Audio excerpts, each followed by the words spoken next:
Hey cozies, hey cuties, it's time for another Baylor show. Hello. Hello. Hello. How's it going, Fire Drawn? Chunt. Do not put me on pizza. I wonder how many tactical simulations that Brain in the Jar is going through at the beginning of stream. Hey there, Johnny Latrim. Dwarven Heart. Blank epilogue page. Martin scores easy, thanks for 10 months. Is this vivification? Good evening, Oakheart Monster. Good morning, Mark McCarr. Hello, Anasbana. Payu Desu Heya. Good after morning, Fluffy Mittens. Matt Burrell. Looking forward to some more XCOM later in the show today. We had an absolute blast revisiting XCOM 2 yesterday in celebration of 4 years and 1,000 shows here on twitch.tv. A hobby turned career that has become one of the greatest things in my life. The ability to show up here every day to an awesome, awesome community and play games that I love for a living. Like, what? Seems unfair, but here I am. How's it going, FF? Thanatos? Lord Snow?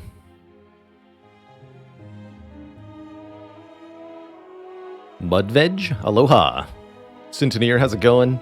FF, thanks for the Prime sub. Welcome to the Cozy Sub Club.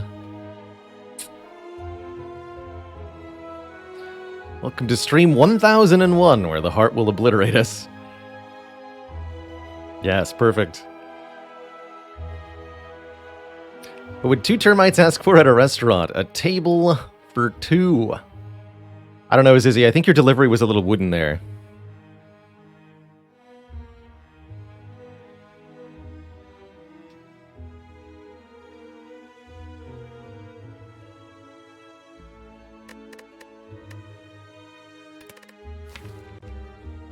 So, 1,001 heart kills today? Yeah, that sounds about right.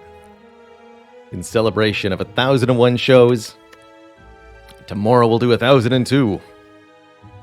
This was a really fun Watcher run. We had a prismatic shard, gambling chip, orange pellets nonsense, dang near perfect at the heart, with divinity boosted wall-ups. We even got a random devotion. I think it was a power potion that gave us a second devotion, so we had 5 mantra per turn in the heart fight, which was super good.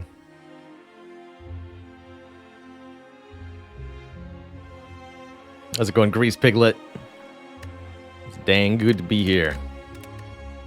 So, we're playing Ironclad today. We still have over 200 kills to go in our year-long challenge to get 100 wins with every character.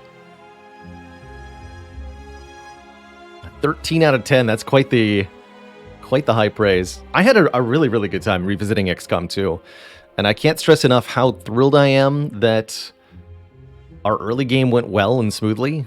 We did Gatecrasher first try, no problem. The first few missions were no problem. And I can't wait to see where that campaign goes from here.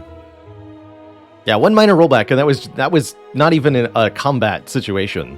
So I have no regret or qualms about that at all. If I have to redo something on the tactical, the strategic layer, that's different. Pedro Biagioni, thanks for 6 months of support. Heck yeah.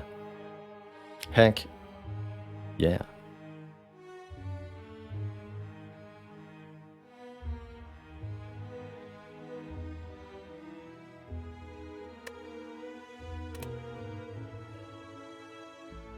Let's embark here with the Ironclad into the Exordium of Act 1 and take a look at our starting options here from Niao the Whale.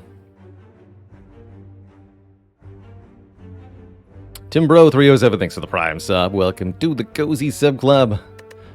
Subbing just for that awful joke retort.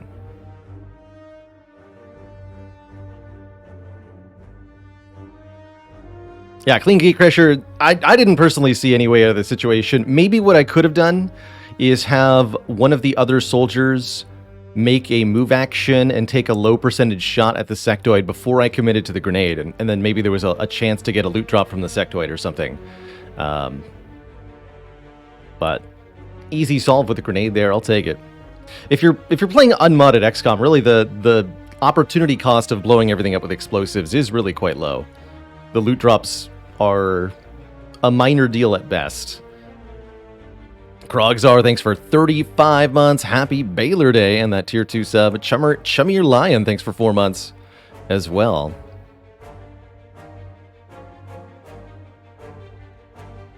Have you seen Paparato's avocado mod? I've heard of it. Would I play it on stream? Maybe. Maybe for Pride with Friends. Interesting arrangement here. Don't have any snipes for the elite, huh? No, not even with optimal pathing. Interesting. Most interesting. Have I ever played Xenonauts? I've looked at Xenonauts 1, and it looked a little bit too strongly inspired by 1992 XCOM. I'm eagerly awaiting their second title. Whenever they do release Xenonauts 2, I will take a close look at that. I'm actually very curious what they created based on the lessons they learned from Xenonauts 1. Another better phrased way, Xenonauts looks like a very intriguing game that is also a pain to play. To some extent, how I feel about Phoenix Point as well. And if you don't mind the particulars or the tedious moments, those can be really good strategy games. Barry Halls, thank you for 13 months. Speedy recovery to you.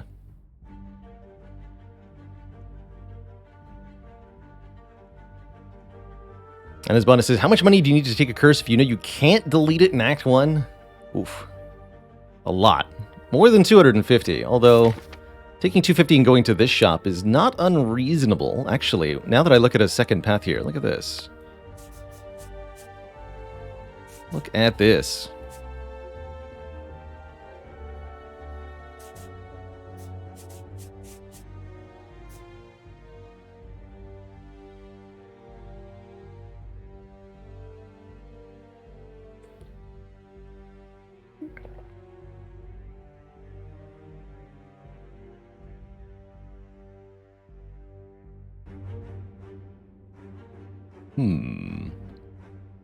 So I could see taking 250 gold for a curse here.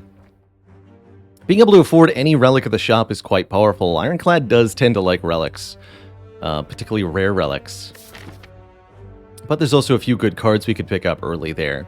The downside is having to deal with 2 combats where we have a curse in the deck, and that can be, depending on how bad the curse is, really, really tough. But if anybody can do it, Ironclad can. The other option I see is going red here like this. Wouldn't do this with a curse dart. It'd have to be something else.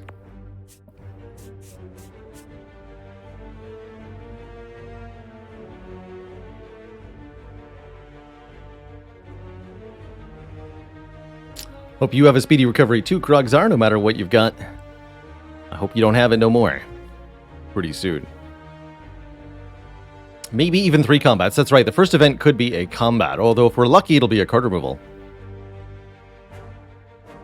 Sarah says, red does not seem winnable, at least not in my runs. I would say that red path would be death probably about half the time, at least. Even if you're playing well. Red looks pretty scary from this position. Without a good starting bonus, I would really need potions start to consider it, or 14 max HP, or I don't know, something.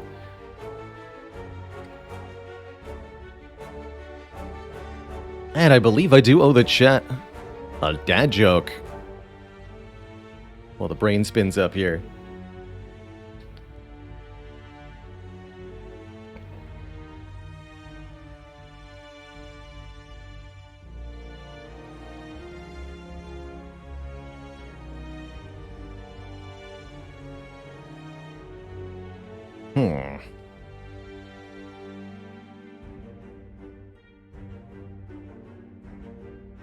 What curse are we going to get here?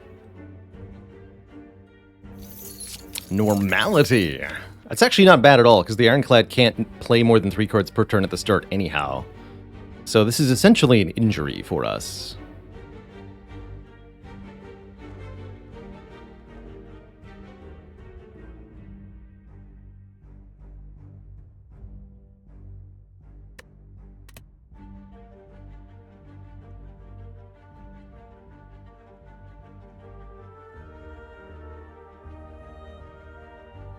Is the vault of dad jokes empty? No, but the teller hasn't showed up for their shift.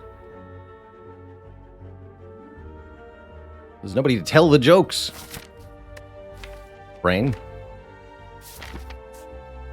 We are going to go for that event. I think with our low roll on the curse here, we should be able to get some good value out of that first store. Am I allowed to... I'll guarantee draw 3 energy worth of cards. But I don't think I want to play the bash here. This is going to be defense strike. Right, because I'm not likely to draw enough stuff. Unfortunately, one too many hit points means we do have to take some serious damage here. I guess I should have just shorted myself 5 block earlier in the fight. Played one more strike. Already feeling the weight of that curse for sure. Okay, I'll play more aggro in the second fight. And I think we can mitigate the impact of this curse by having a hemokinesis. Really big damage. Although it comes at the cost of a little bit of health loss. As we just saw in the cultist fight, if you don't kill the enemies very quickly, you're going to be having health loss. And we do get the option to remove that normality outright. Or we can transform or upgrade. We only have one more fight to put up with the normality. I wouldn't mind upgrading hemokinesis here. Make it a full 20 damage for the next fight. And then removing the normality at the store. That's it. If I have to pay for the normality removal at the shop, I won't be able to afford a rare relic. So, tough choice here.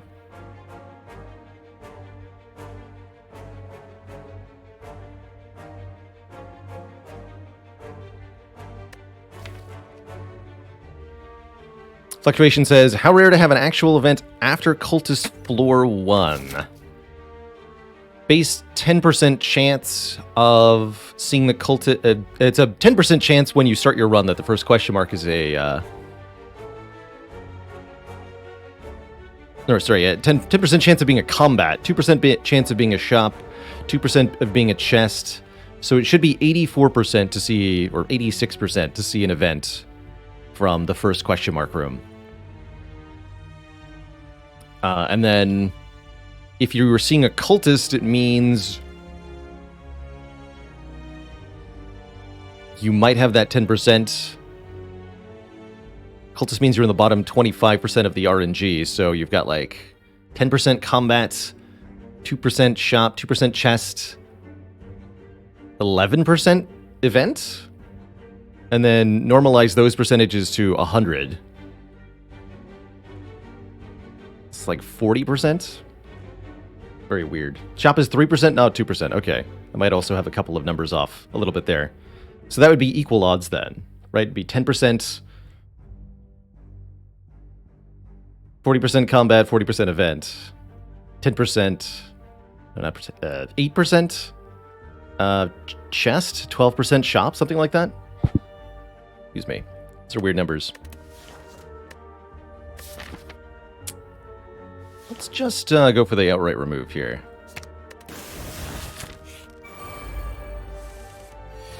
Yeah, also taking a removal now means less starter cards later, and that is definitely a good thing. Really happy with Hemokinesis' ability to kill a louse outright there, saving us some health. Actually gained health from that fight. Now we're offered Cleave, Metallicize, Clash. I gotta say, if you're ever gonna take a Metallicize, Act 1 is the place to do it. Although Cleave for area damage is not bad either. I like an early Metallicize. Let's grab this. The card is never more useful than in Act 1. It's pretty good in Act 2 as well, providing block that's not affected by Frail. And this shop looks pretty spicy. Lots of good things here. Dark Shackles is here if we want to look at a whole bunch of cards. Orrery is here. We could buy Meat on the Bone for Persistent Sustain. We could buy Rupture to go with our Hemokinesis. Lots of good options.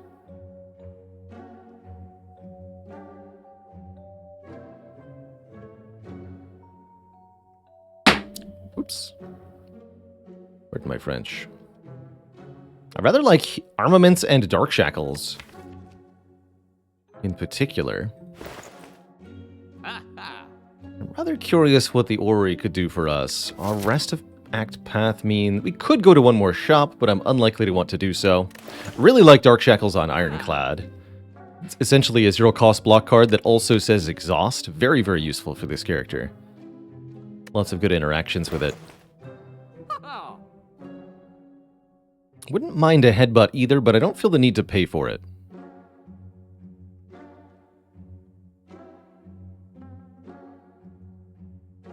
So it's mostly a question of do I or do I not want an Ori here? And I think the answer is do.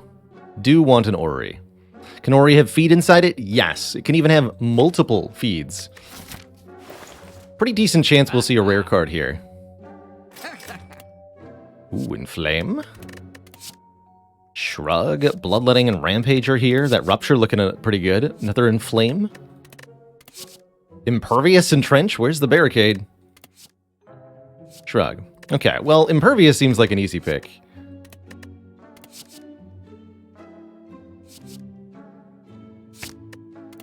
Sure, we could do Bloodletting Rupture, but we could also just go Inflame, right? Just take the Inflame. Could even go double Inflame, but one Inflame is often enough. Two Inflames have to be upgraded separately. That's a bit of a harder sell. Don't want to power through at the moment. That lets me take Cleave. We'll go Cleave, Shrug, Inflame, Shrug. We're a little block heavy now. It almost makes me not want to take Dark Shackles. Almost. I'm still going to, but I might not take the armaments. No, I'll still do that too. Still do Shackles armaments removal? Yes, I can. Although I think I need to remove a defend. Just one.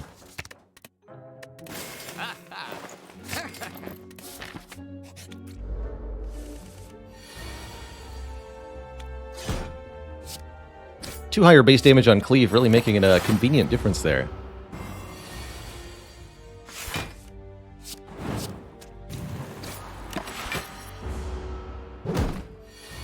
We definitely have enough cards now for quite a while. We don't need to...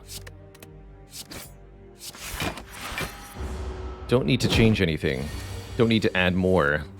Unless it's really good or it's upgraded. And we won't see any more upgraded cards here in Act 1. That said, Carnage does seem like it meets the criteria of really good. 20 damage for 2 cost. We could also pick up something like Twin Strike or Sword Boomerang to scale with Strength. But I really like adding just a Carnage. The big bonk of a card. Give it to me. Alright, now we can stop adding stuff. Given how many unupgraded cards the deck has, I'm going to upgrade armaments first, allowing us to upgrade every other card. Next upgrade will probably be Carnage, and then maybe Bash? Not really sure. So I could use Swift Potion to get 3 more cards to upgrade. Don't think I need to use a potion against the Legavulin, though. I'll just play some powers and then wake up.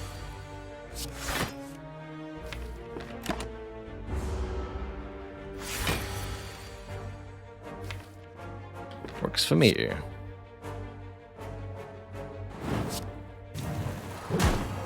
It's waking up on this turn either way, so...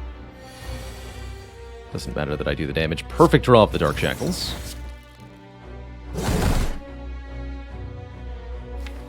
Metallicize is likely to block for 6 here, so I think it's better to play Shrug.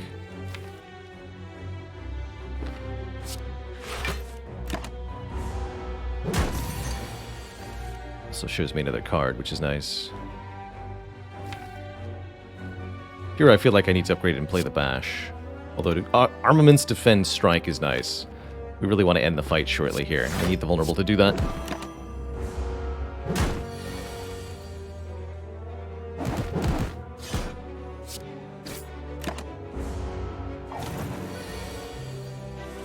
Perfect.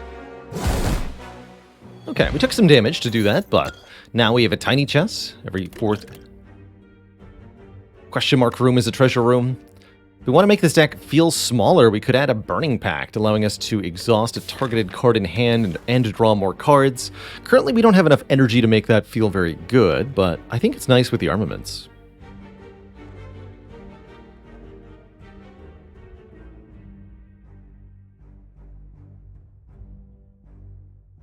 Oh, that's a weird little one, Phaley.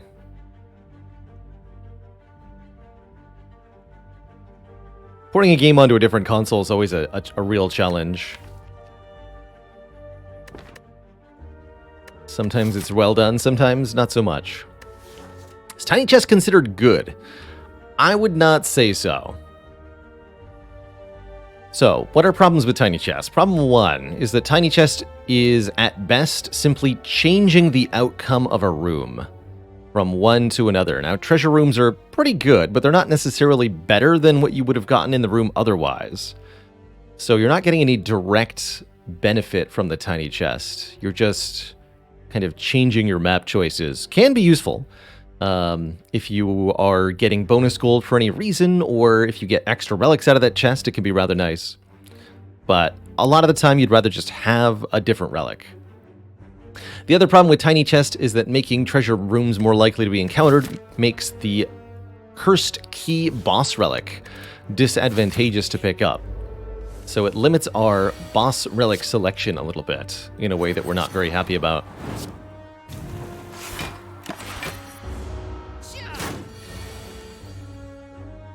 Perfect.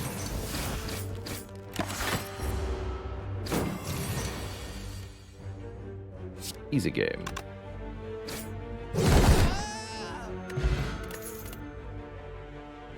Highly advised against taking 2 copies of Metallicize, although it might be tempting, especially if you can upgrade them both. Metallicize is a card that really, really underperforms in Spire's late game, when 3 block per turn just isn't cutting it, and when playing powers might penalize you against the Awaken one. Really can't afford to have more than 2 or so. I would take the second one with a free upgrade, but otherwise stick to 1 Metallicize, don't go above that. Except in rare situations. Maybe with Mummified Hand, maybe if you can barricade it all or something, but definitely not in this situation would I take 2 Metallicizes. I will pick up a Potion Belt, allowing us to amass more potion resource. Very likely that we can do the rest of the act without needing to do anything with a potion at all. And we're going to upgrade... Actually, I think I'll upgrade the Inflame next. Focus on upgrading powers that the armaments is unlikely to upgrade for us. And look at that, we get some potions to fill out the potion belt. Very good. Beautiful. What fortuitous luck. Seems like an easy Inflame Bash. We might want to use the Fear Potion. Or heck, even the Colorless Potion here. Hey Zuthis, good to see ya. I'm excited for more XCOM too. Playing that after a couple runs today.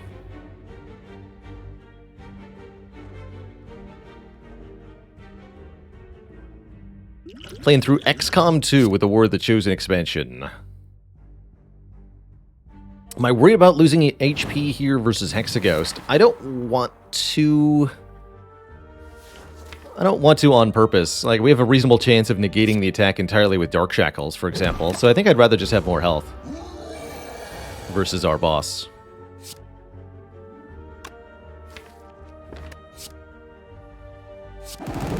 We'll lose whatever we end up losing naturally. That's fine.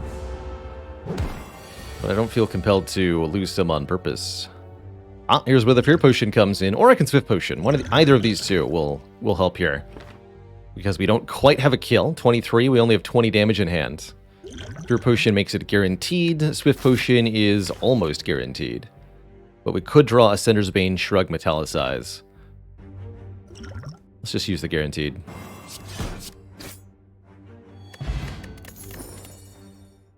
Darkstone Periapt. Heals me, or gives me max HP when we obtain a curse. A little awkward. Could take Second Wind to deal with the curses from Hexaghost. I don't feel like that's a great use, though. It is definitely too late for Searing Blow. Absolutely. We have been doing some FTL multiverse lately, to answer your question, Anisbana. Currently got that on the back burner. Feel like the more interesting parts of the multiverse mod are locked behind more time investment than I'm willing to put into it. So I've lost a little bit of motivation to continue with the multiverse runs when there's a whole bunch of other stuff that I'm enjoying playing at the time.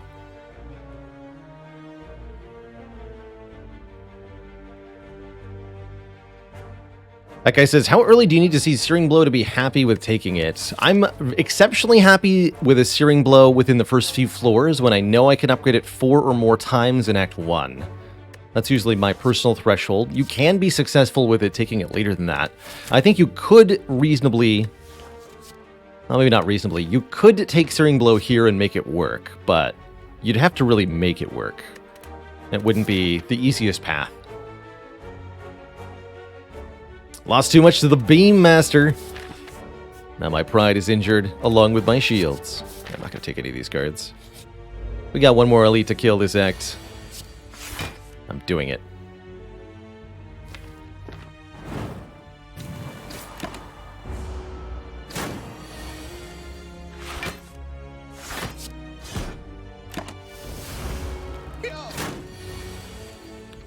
The perfect block.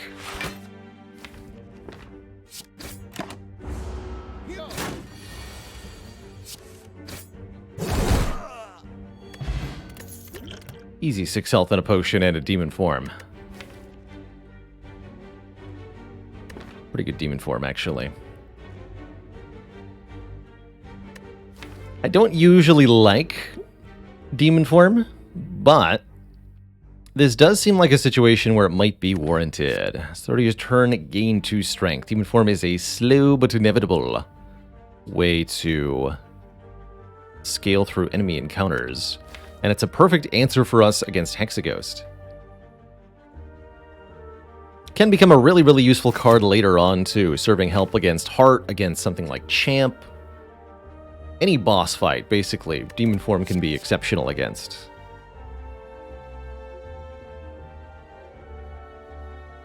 Grab it.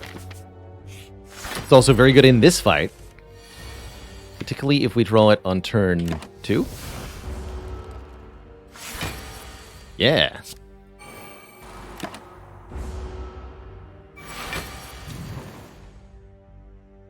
Probably Arma Bash, forget the Carnage. Forget the Carnage.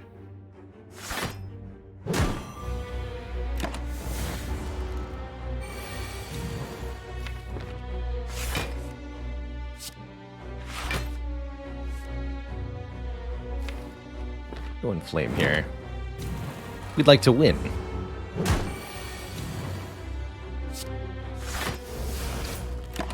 Casual 22 damage.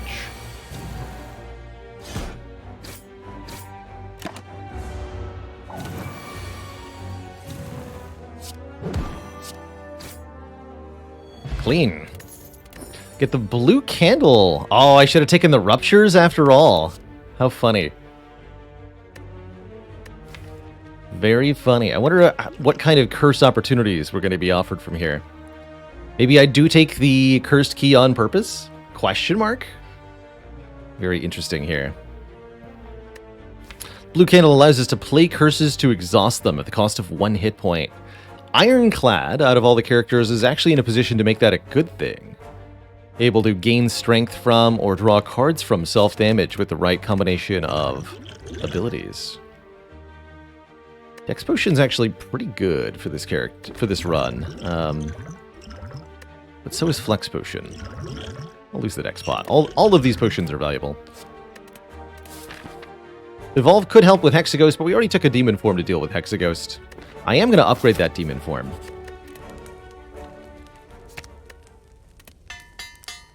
That way we have it upgraded in case of something like Fusion Hammer.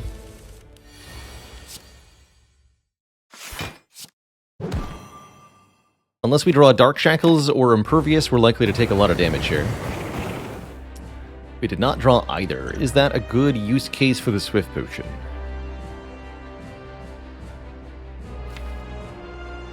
I think so. Let's use it.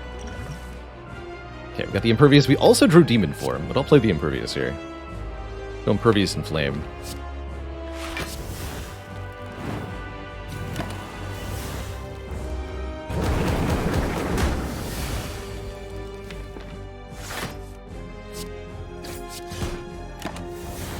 Well, I probably should have played the Demon Form, actually.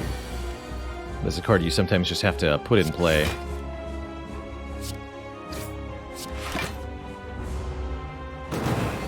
Because the second time you see it, might be too late.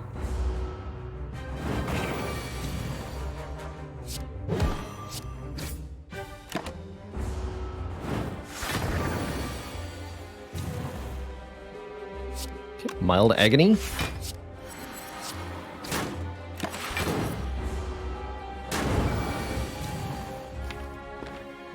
We're gonna get the ultimate draw.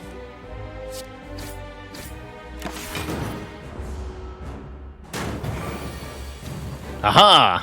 Easy every time. Just Dark Shackles the Inferno turn. No problem. However, you can see that within the Demon Form not played the first time we drew it, we absolutely do not kill. No, we're not even close here. 100 health left before the Inferno arrives. Just needed to be lucky the whole time.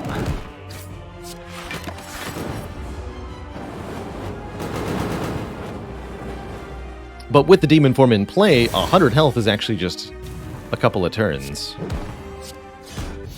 GG.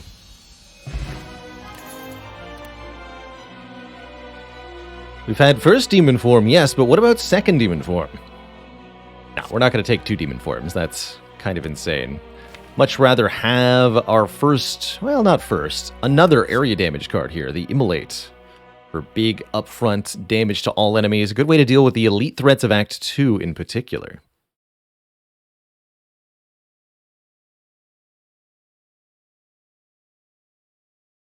Definitely setting us up for a Snecko deck, but are we going to be offered the Snecko Eye? I don't know. Yeah, nice counterbalance to the slow Demon Form. We have the card for the short fights and the card for the long fights. We are offered the Snecko Eye. And it's an easy pick, although actually pretty good Sacred Bark, too, with Potion Belt.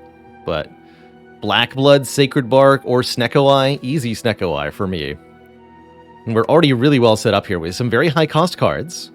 We have a card that scales with the number of cards in hand. Yeah, that's a beautiful Snecko Eye. Snecko Eye says at the start of your turn, draw 2 additional cards.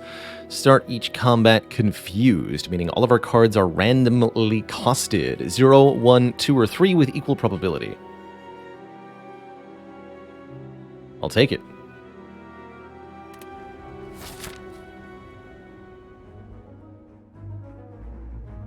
You mess with the Sneck, you get the heck out of my run.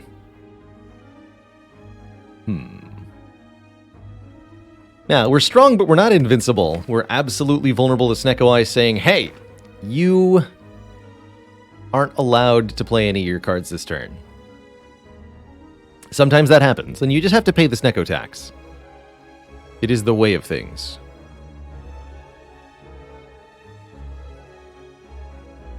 I think I prefer going to an early store. Something like this. Get our bonus relic here. And then we get some late events this act.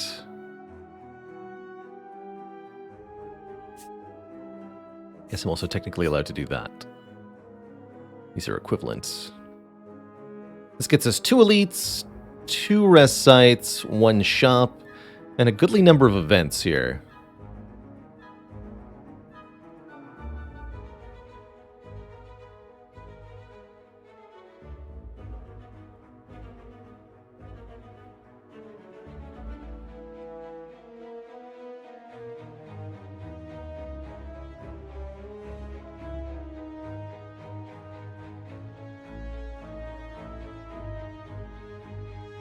Dad joke for the crowd, courtesy of Hell's Razor. You know, we picked up a whole bunch of relics so far on this run, but I have to say none of them hold a blue candle to the Snecko Eye. We're really going to be counting entirely on the Snecko draws to provide the majority of our power. And if our hands look something like this, we're going to have a good time. 0 cost impervious. Not that we need it on this turn, but simply being able to, you know, if this was our turn 1 against slavers, would be extremely happy, for example. That joke blew. But not purple, red, or yellow, unfortunately.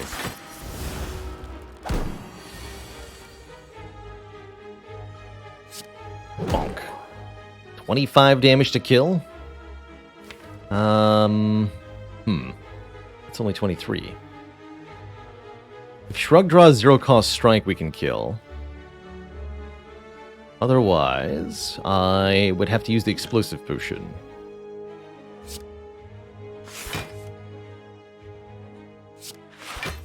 Or take 10-ish.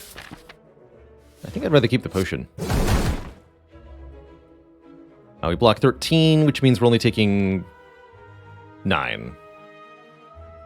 That's fine.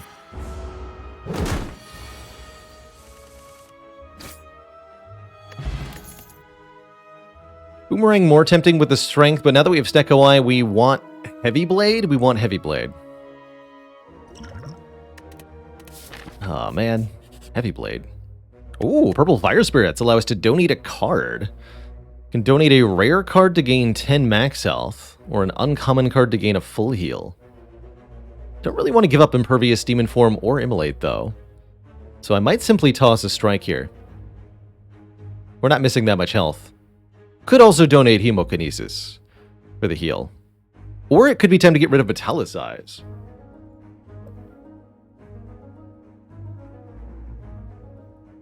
Perry Paxton says, what do you get if you donate a curse? You get a stinky relic. A special, unique relic that you can only get by donating a curse to this event. Doesn't do anything, though. It just stinks. Flippy Toad, thanks for the 12 months of support. I'm not going to save you again, though.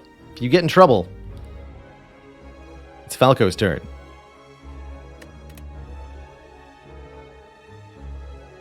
I'm going to lose just one strike here. The Avocado. Avocado, don't hurt me, please. Demon Form Dark Shackles take 12. Truly a suffering existence.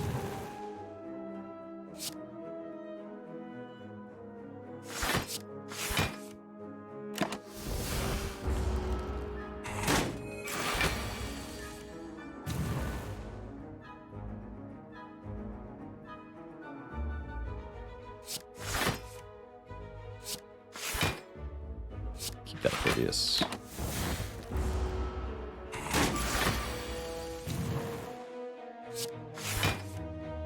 Shrug plus. Oh yeah. You can Bash Strike Cleave take a little bit, but actually in this fight here. Momentarily.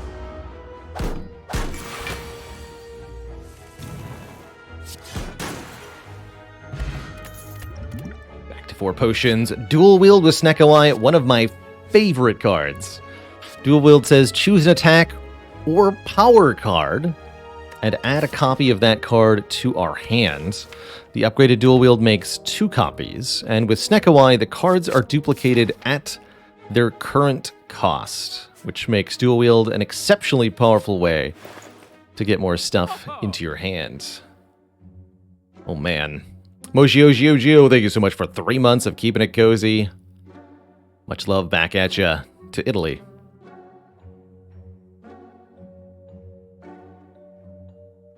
So pellets are here, but pellets would remove confusion if we activate them. Confusion is technically a debuff. And that would mean our cards are drawn at their normal cost. Problem here is that randomizing the cost of the cards is currently beneficial to the deck because of the cards that we've picked. So I think actually removing our debuffs is a bad thing. Now what I can get behind is either Lantern for more energy on turn 1. Snecko always loves more energy. Or a Pen Nib to double the damage of every 10th attack.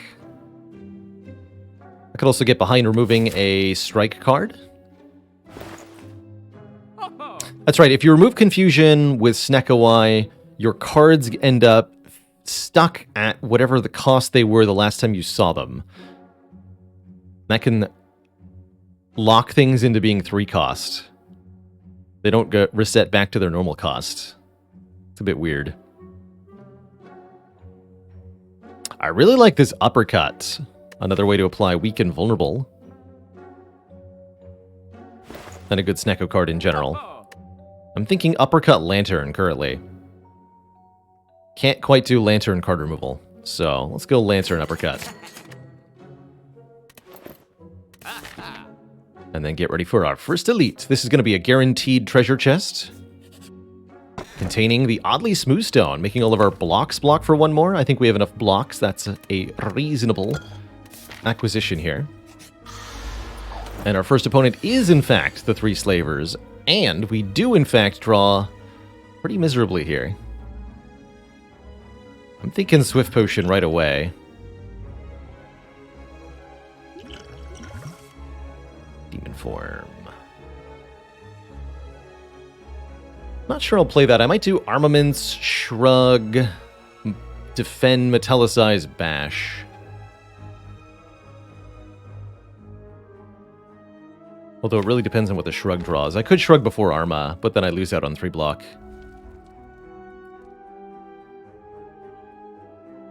Obviously bashing the Red Slaver.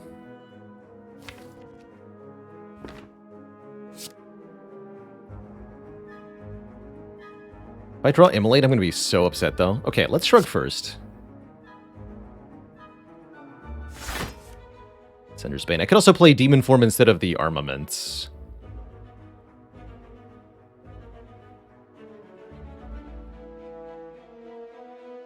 Colorless Potion is an option. We could even upgrade the result from the Armaments.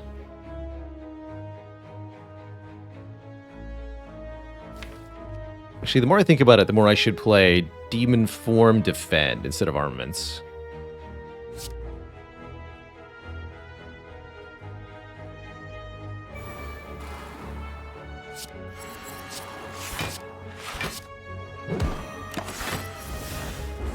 Colorless Potion maybe next turn.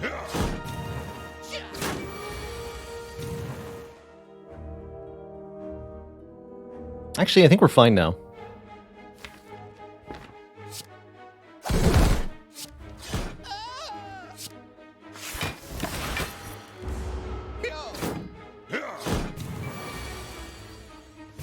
You dare.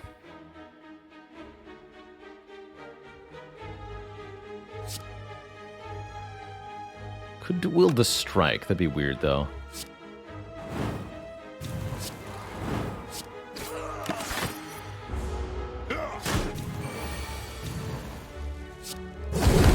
Pretty happy with that. We took some damage there, but we still have 4 potions. We now have the Centennial Puzzle, drawing us cards the first time we lose health. We could take another Armaments. I don't think I will, though. We're going to upgrade Dual Wield, absolutely, as our first priority here, so that we can create an extra copy of the power or attack that we're choosing to duplicate. Very strong with Power Potion, mind you. And we're hopefully going to regain some health in these next few fights.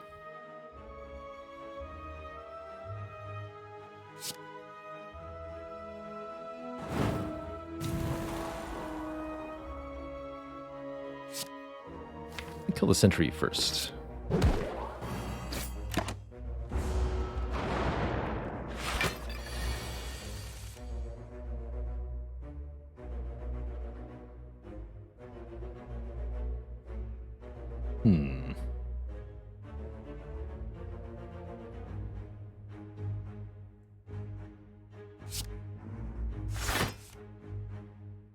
Okay, I can play Demon Form. Good.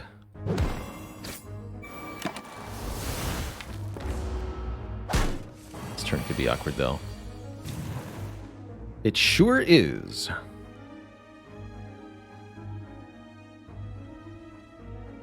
Yikes. There's very little I can do this turn.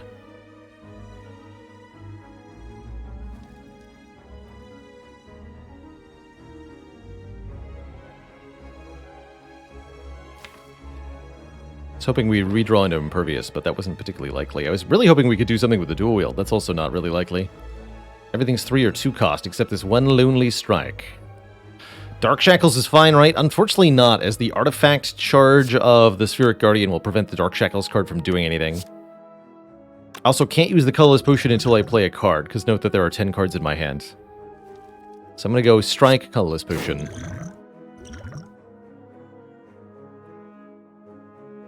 I guess Mind Blast is technically the best of these. Still not enough damage, right? 18. Even 18 by 3 is not a kill. Okay, that was pretty useless. Guess I'll block for 6. Pass the turn. That's the Snecko tax. Don't always get a choice sometimes.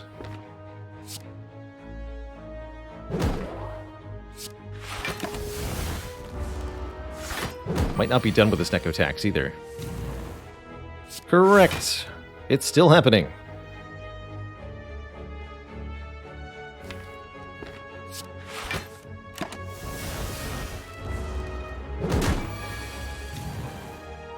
Here we go.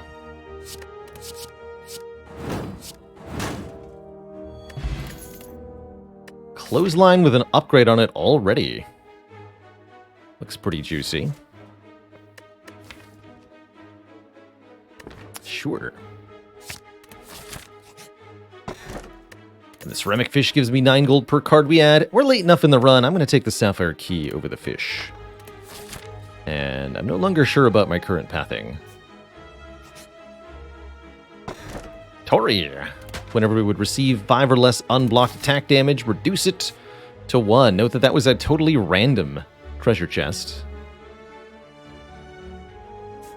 Thinking I might want to go this way now. Just rest, have a few more fights. As long as we can get to and defeat the boss, we should be fine. We just need to make sure we don't lose all of our health before we get there. So I think going here and sleeping is probably the best way to achieve that. We'll miss out on some money and relic. Maybe we could have missed out on the Colosseum event. But I think things will work in our favor, ultimately, here.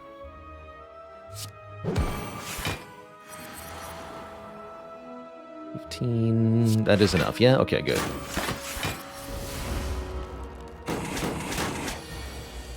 See, we show the snake plant a bad time. Get out of here.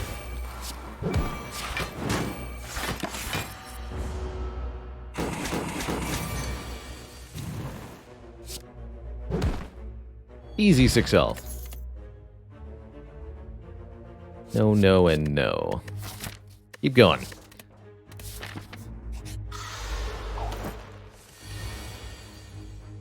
Realistically, all we want to do in these fights is gain some health and fill up the potion slot.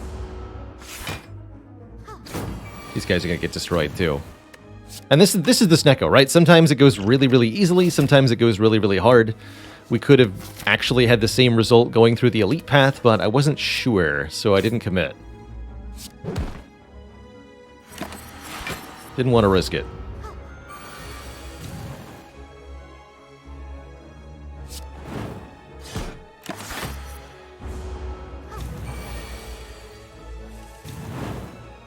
Oh, I should have dual wielded that. Doesn't matter. Get 6 health. We get our 4th potion. We're offered an upgraded boomerang. It's a pretty good strength scaling card. With a free upgrade on it, I'll take it. Is there a mod that calculates the savings/cost of Snecko through the run? Asks Man-Eating Donuts. Yes, we're playing with relic stats, which does keep track of the card costs that we've rolled, as well as our average discount. Although, note that this really doesn't give you a proper picture of what the Snecko Eye is actually doing.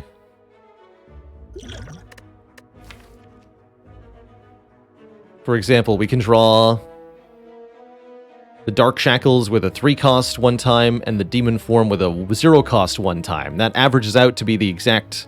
That averages out to totally neutral. We've changed a card by +3 and one card by -3, but we've gotten the better end of the deal by reversing the cost of the 2 cards, right? You can't possibly account for that with your stat tracking.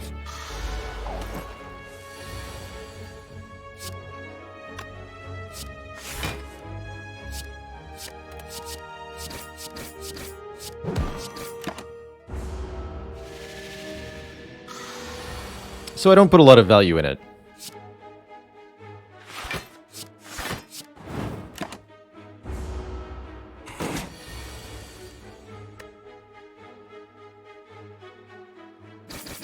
Oh, we have blue candle puzzle? Yo. Good stuff. Get obliterated, nerd.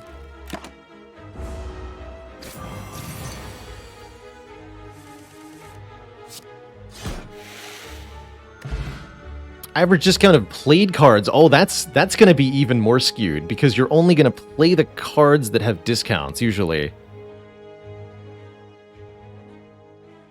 That'd be interesting to track. Second upgraded Arma? Looking better than the first. I'll take one more.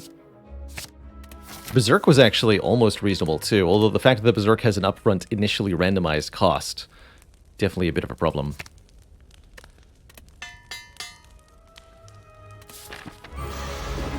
Could have reasonably recalled there now that we have 2 upgraded armaments to make sure the entire deck says blues at any given moment. Maybe wanted to power potion there, still think it's better with the dual wields. Order.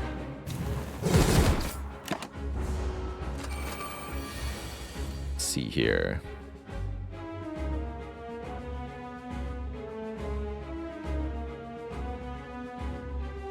Okay, yeah, what do you got? Triple corruption. Don't really want triple berserk, although that does sound hilarious. Okay, I'll take corruption. Make some more immolates, please.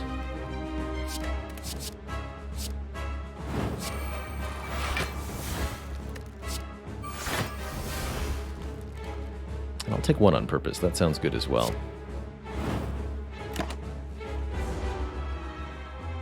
Hey!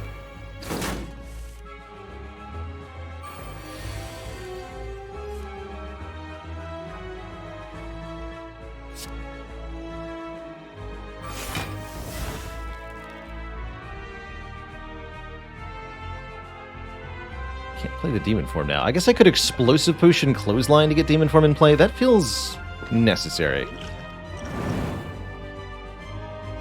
Make some more clotheslines while we're at it.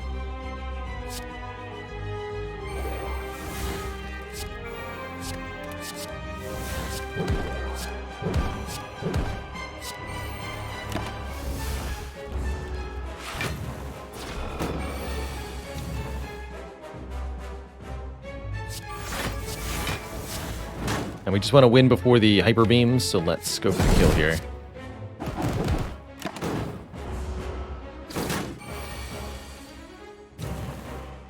Easy. Big damage. GG. Get 5 max HP in the form of a potion. We're offered a limit break, second impervious, or fiend fire. And I think all are pretty incredible here. Limit break with 2 different ways to scale strength, not too bad. Also very good with a flex potion.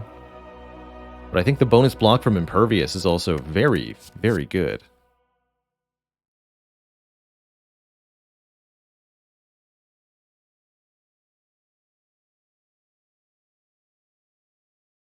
Broken Bard says, my data scientist buddy and I just finished a project where we compared about 1,500 hours of Ironclad runs.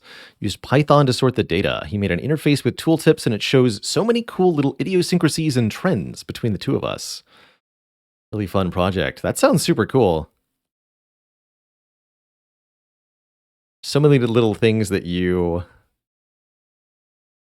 can highlight with data tracking like that. And I like what you said there earlier about Balthamos too. Balthamos says this kind of tracking is very difficult because you're creating a selection bias with the cards that you can play. If you get a 0-cost strike, you will play it because it's free. There's no reason not to. I suspect you could look at how many times you got to play more energy of cards than you would have otherwise. But I think that misses the point that you're going to build a Snecko deck to get some high value cards discounted. That's right. The energy discount of the cards that you play each turn doesn't really give you a picture of what you're actually doing with the cards.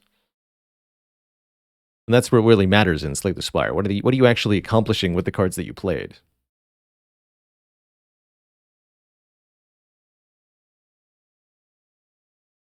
I think I'm going to grab the Impervious here. We've got really reliable strength with the Demon Form, especially if we get it with the dual wield.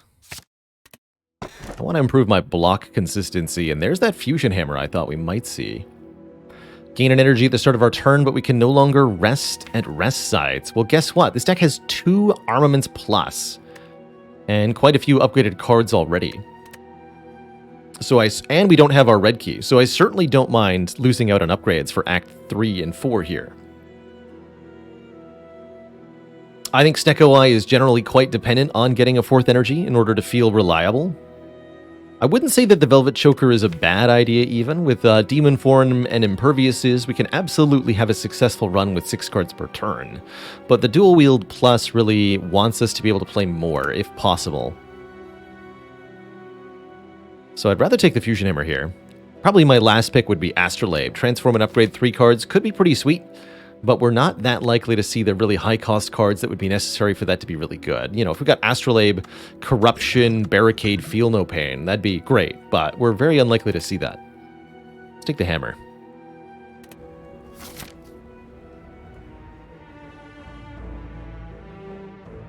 Okay, we need to fight our Burning Elite this act. Fortunately, they are the only elite in the second half of the act, so I want to face them no matter what. Anyway... don't value rest sites as much. Early shop is okay, but not required.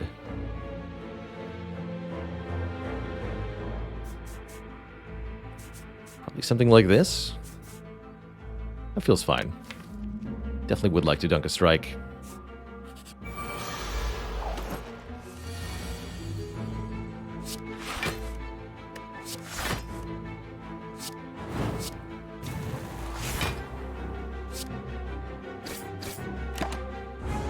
Drawn with Hemo there.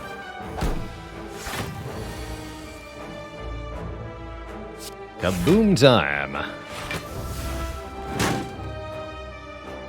These nerds only end the fight when they're all dead at the same time. They'll regenerate when killed, so you kind of have to split your damage a little bit, at least initially.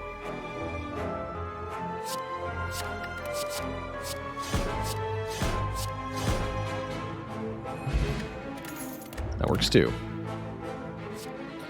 Blood for Blood is 22 damage card. Basically about the same as Carnage. The cost reduction doesn't really apply because it gets cheaper. It gets re-randomized every time we draw it. Don't think I need a power throw with 2 Imperviodes. And I'll happily look at 3 colorless cards from the Glowing Tesseract. 1, we're at full health. 2, there's lots of colorless cards that could be very good. Hand of Greed is an interesting option.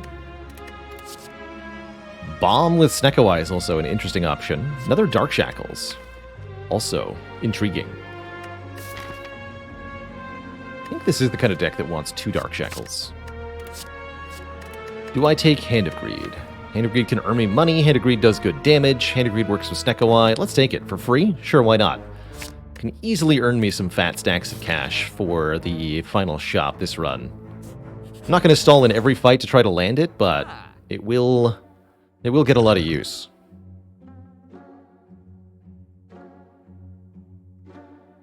I like Feel No Pain, I like Toolbox, I like card removal. Probably going to go Feel No Pain plus card remove. Particularly Feel No Pain with dual wield is so strong. We actually don't have that much exhaust yet. We'll change that. We'll change that.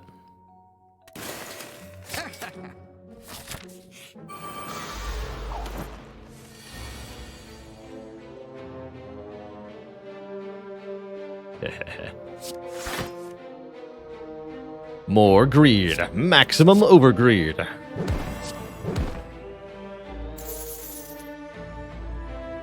Take damage to get the other one right now? I don't think so.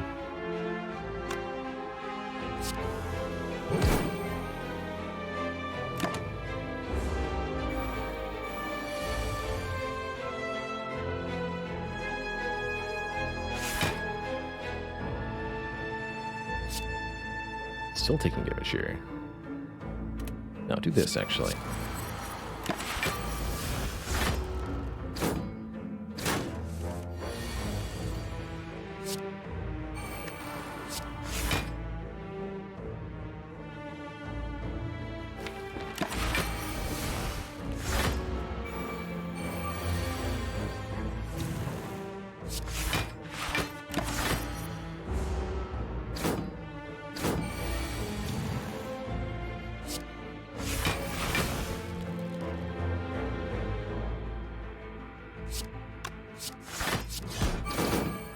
I should probably play the Hemo here. Kill one of them. Oh no, I want to hand greet them both. Never mind. Easy.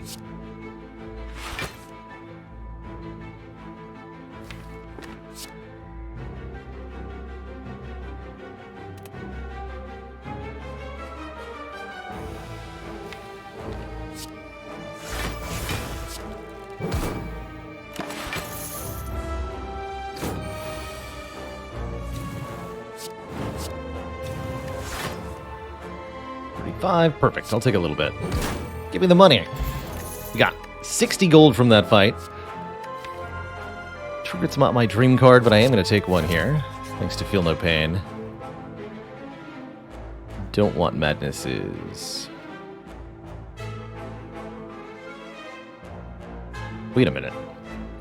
Do I want to writhe on purpose? This gives me 6 max health. And I can play it with the blue candle on turn 1 to draw 3 cards immediately, every fight. That's actually a good thing. Give me that. Thanks for the max HP, hee hee. Boop. So that's our turn 1 play most fights now.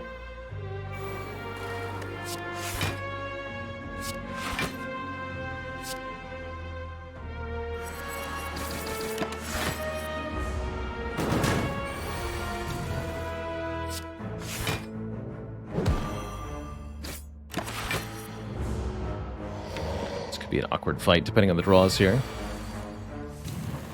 Yeah.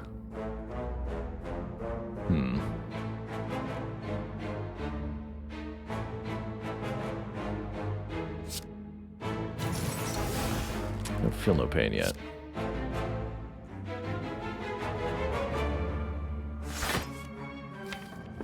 Sad.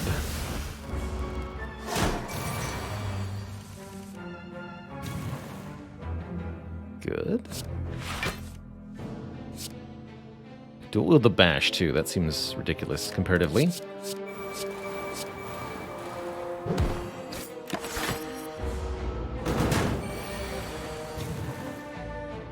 Finally.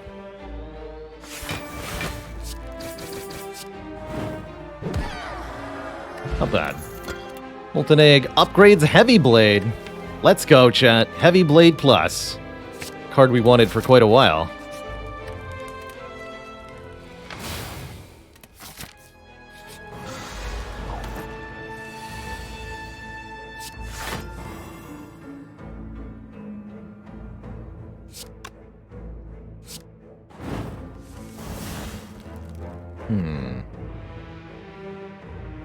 To wield the cleave. Very well.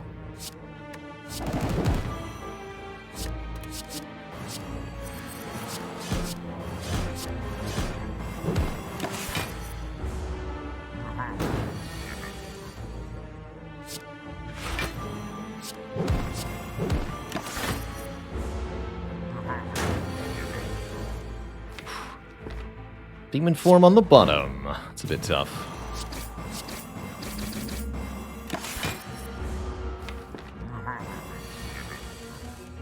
At least I don't have to choose between demon form and impervious. I get to do both.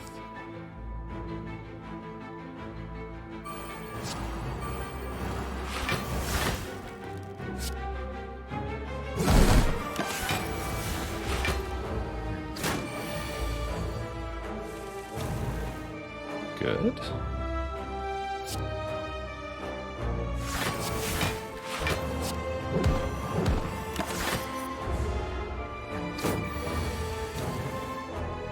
All right, Mr. Giant Head, you have to die now.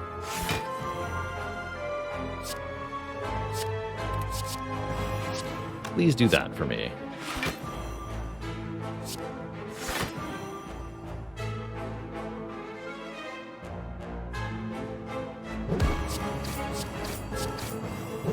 Thank you. Pantograph is great, healing us at the start of each boss fight. Definitely too late for Searing Blow now. And I get to heal at this rest site also. Tiny chest on 3 is kind of awkward. Even with 2 armaments, it's not that good. That's correct. We're just not gonna... There's too many cards in the deck. We won't draw it often enough. We won't be able to get enough upgrades on it. Just not good enough. I'm sorry. Max Health Reptomancer. Not as scary as some of the things we could have seen, but definitely not scary. Especially with this opening draw.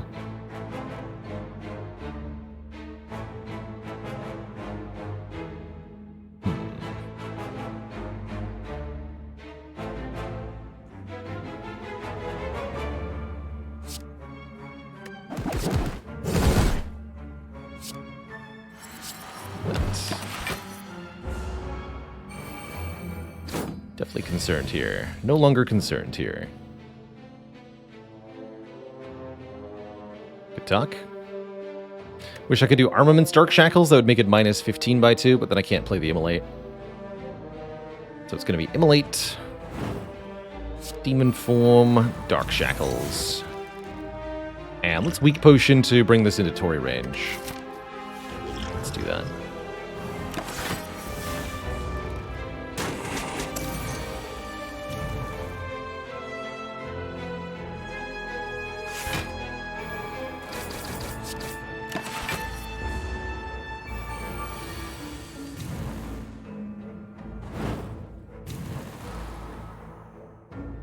$59. Nice.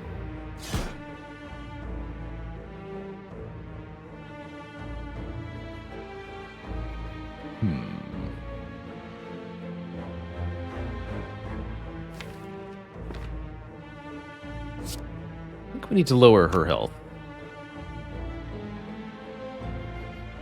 Might backfire on me, though, if I don't kill a dagger right now.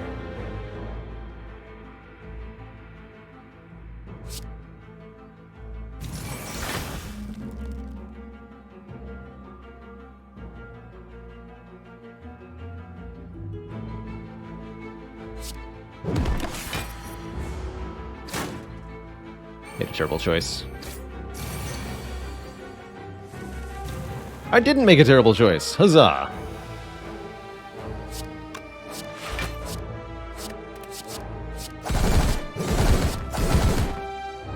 That's right, Hand of Greed does not work on minions. But Disarm does. Ooh, True Grit Plus and Dark Shackles Plus. Lucky pulls there. Thank you, Warpaint. That True Grit in particular is a huge deal. Should have played Philippine first.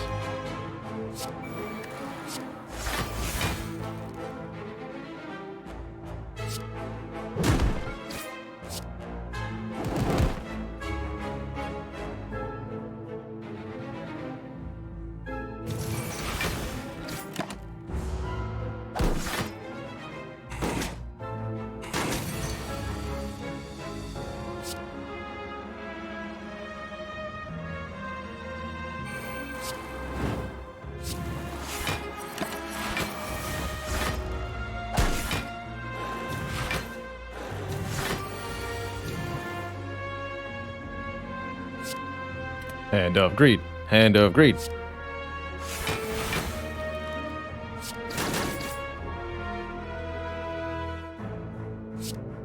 Hand of Greed.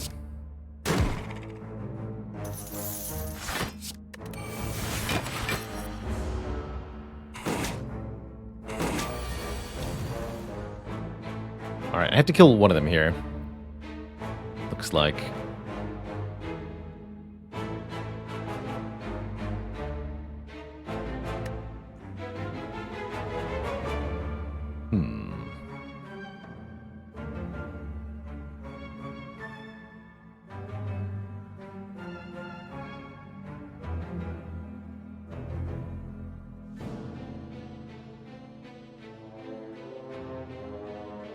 Figure out how best to achieve that.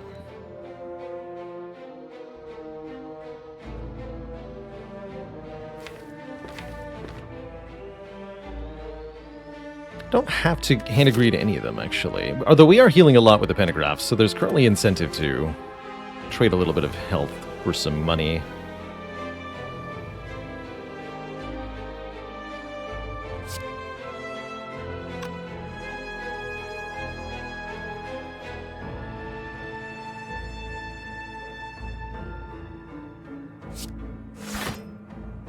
Same either way.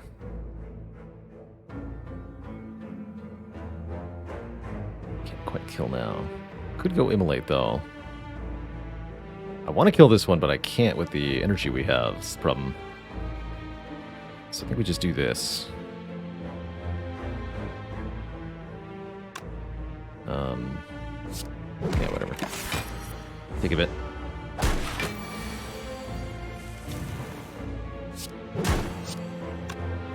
Upgrade it first, gain the money. Definitely like a Burning Pact now that we have a Feel No Pain and a reason to make the deck smaller. Headbutt to get cards back on top. Also pretty good. Not interested in a third Arma. No reason to go to rest sites. We're basically at full health anyway. We can't get upgrades. We might as well get the rewards from combats instead.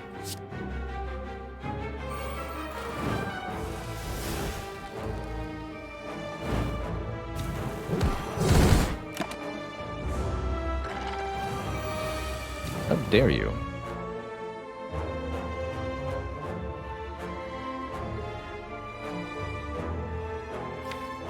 Fine.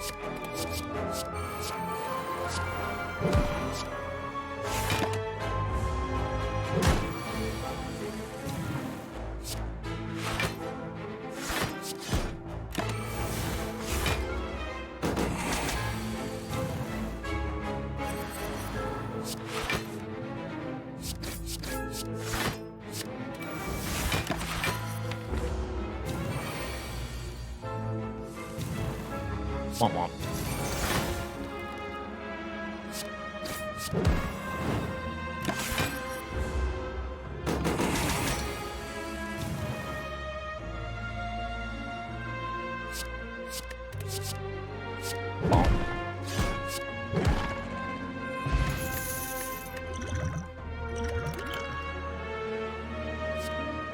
Go.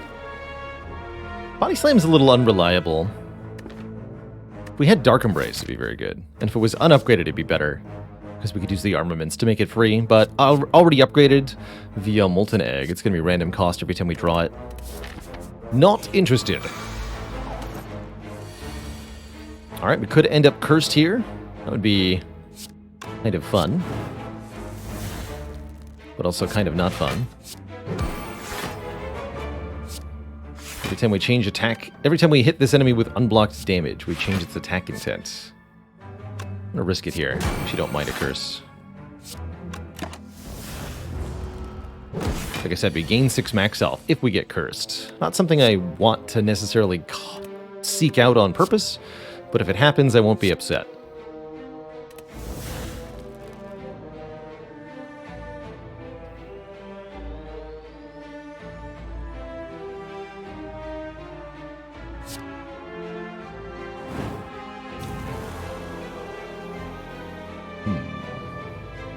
Feel No Pain in play.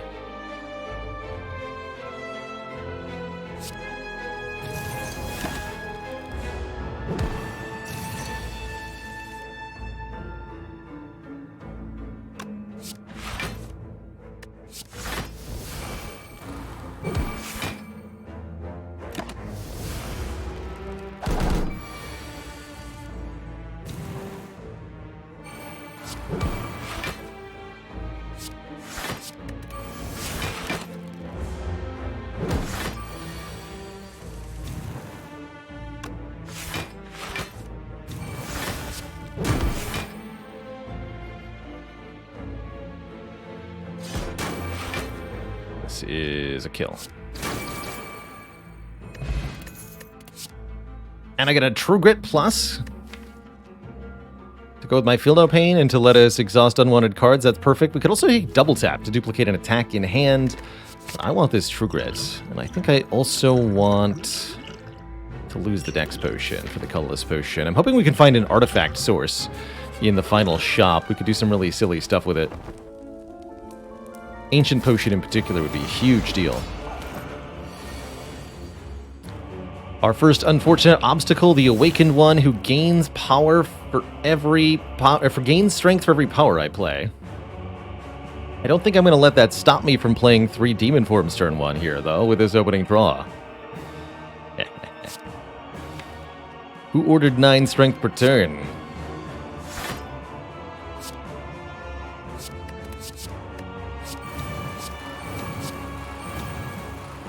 Let's go ahead and play this. Alright, this will be a short fight, one way or the other, that's for sure. Don't forget, I'm the man with 2 Dark Shackles.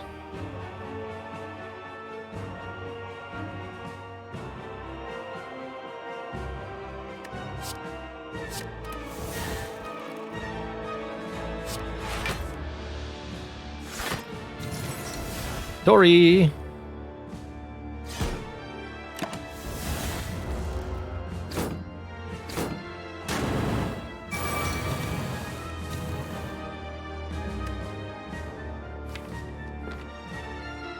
You birds gotta die, I'm sorry.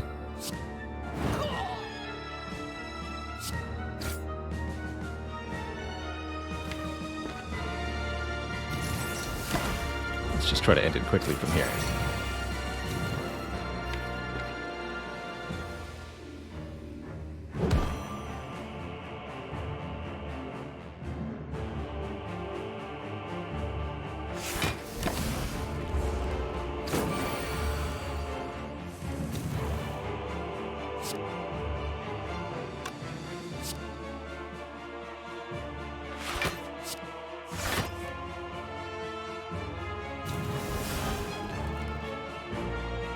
Not quite able to finish.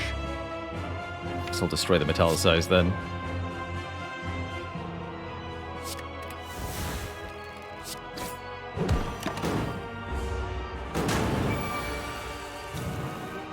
That does 239 damage. That seems appropriate.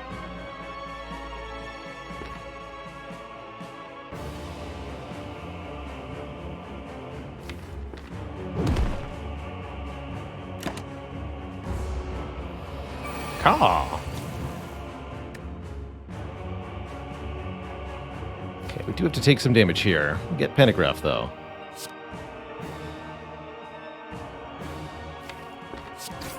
And we do get to Hand of Greed next turn. Seems fine by me.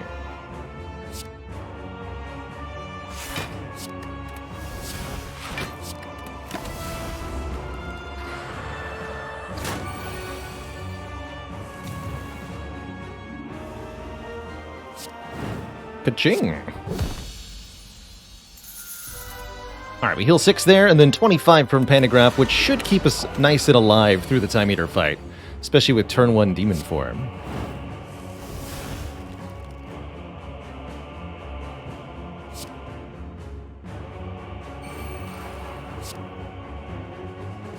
Get rid of some of this basic stuff.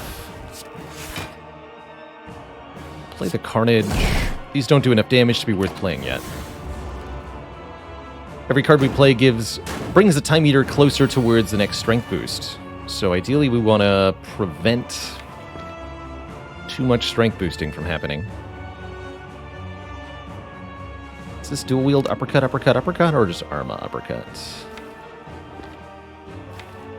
Get some more uppercuts.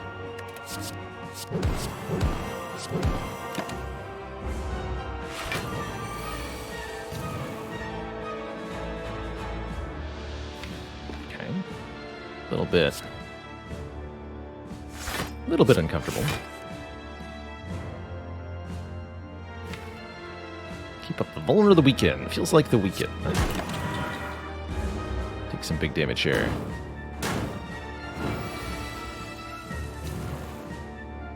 Good. The power's down. Power. Power.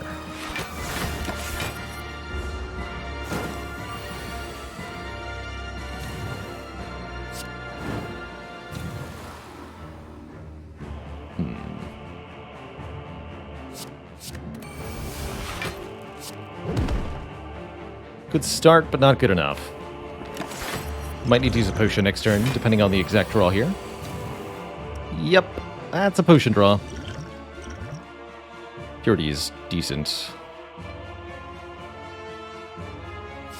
Overall, this looks pretty bad.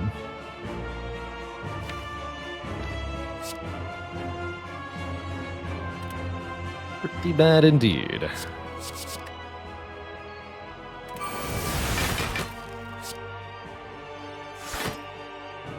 They're still weakened.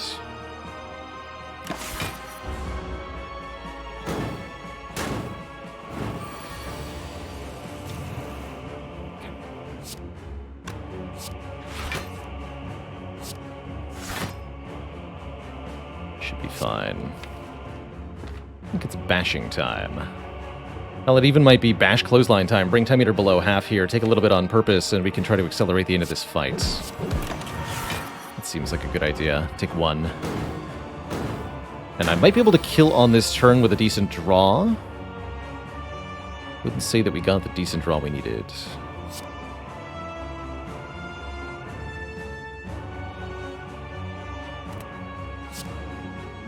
Actually, wait. We can do 40 times 4 plus 55 plus 55. Which is a kill. We're there. No hand agreed, but I'd like to win, please. GG. To thump, a deep pulsing dread can be felt throughout the room. Is this the heart of the Spire, the source of these randomly costed cards? Will we be able to survive in Act 4? That's the question. I'm not 100% sure. We've got a decent amount of max health. We are going to go back to full HP, because I am required to rest here with the Fusion Hammer. And then we'll again get a heal going into the heart. So we could even take up to 25 plus 6, 31 damage in the elite fight without actually losing any health. Some beautiful things for sale in the shop here. Lizard Tail, an entire second chance at life. Unfortunately, no artifact charge. Feel No Pain number 2 is pretty good for block. We have no XCOM cards, so the Chemical X is no good. I do like Red Skull for additional strength at or below half.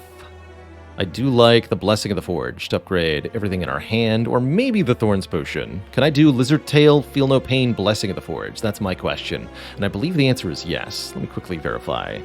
323 plus 75 plus 53.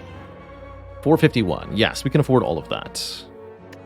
Blessing of the Forge is to upgrade the Feel No Pains, maybe the Disarm, maybe the Dark Shackles or Uppercut. Just something at a key moment when we need it.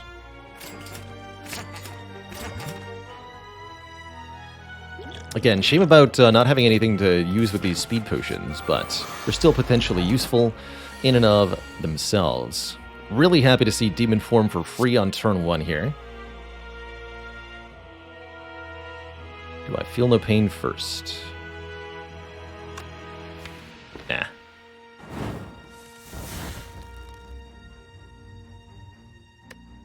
Dual wield the 0-cost Demon Form. That's going to be what I choose to do here. Can't play the Uppercut if I do that. That's okay.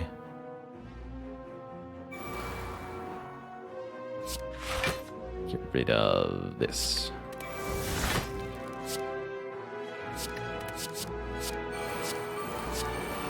I'll play the Immolate. I'll play the Immolate. Problem is I only get 5 cards in my hand next turn. Could end up taking a lot of damage here. Yeah. A lot of damage. And there's nothing I can do about it, because I didn't remove the artifact, so the Disarm doesn't do anything. Brutal. Well, that's what healing's for, I suppose.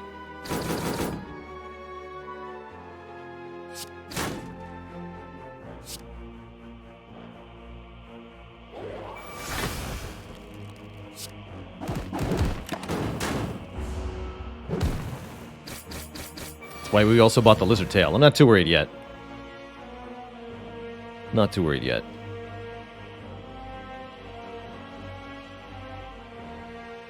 Play everything? Just play everything.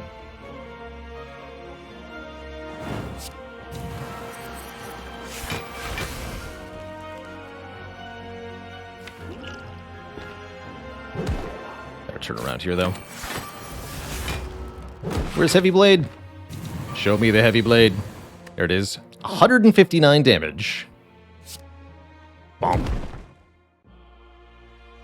Good work.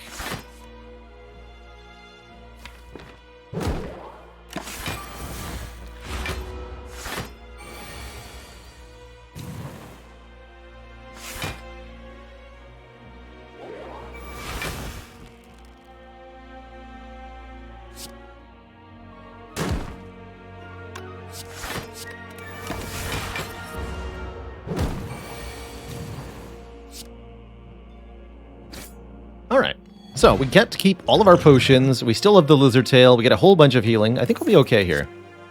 Especially with another Heavy Blade Plus to really let us dish out the damage to Heart. Evolve could be decent too, but I think we'll be destroying most of the statuses.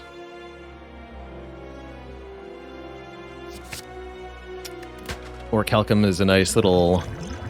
How do you do? And maybe I take the Fear Potion over the Speed Potion. Just being able to remove an artifact layer with that seems pretty good. Let's do that. Again with the turn 1 demon form. What luck. What absolute luck. Turn 1 disarm also somewhat helpful. Less helpful with Tori, actually. Maybe I'll wait on that. Let's see what this draws first. Blade Plus.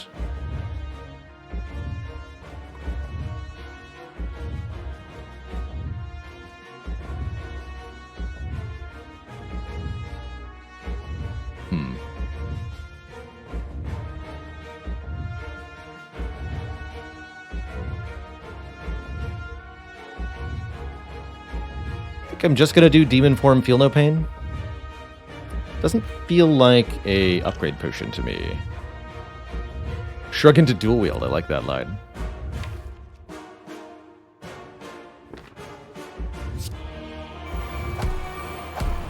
Not even gonna bother playing this. We'll take 2 damage, deal 14. I don't think that's worth it.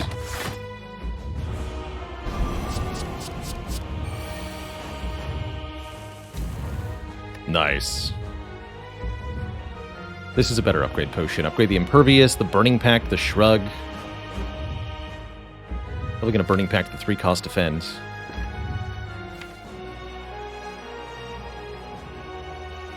Alright. Deal.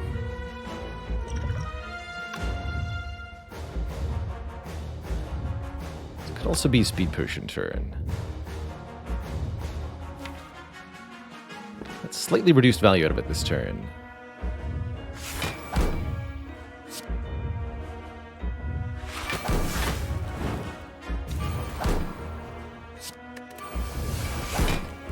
Uppercut's pretty good block because it applies Weaken for 1 turn here. Carnage will exhaust. I can play Defend, but not the Slimed. Take 10. Alright, we can dual wield the free Feel No Pain. Perfect. And I will.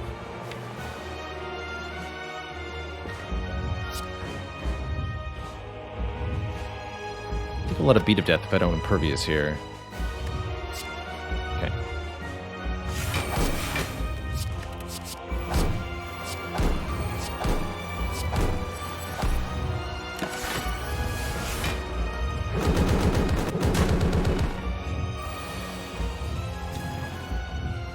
Not use this. Let's go Bash, Boomerang. It's time to deal damage. As much damage as we can.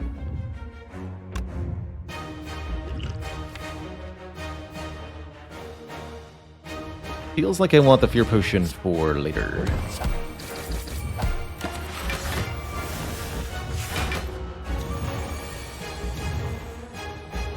Uh-oh. Tori's got me covered, though. Okay.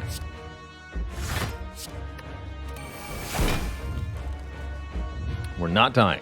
Even though it looks like we are, we're not dying.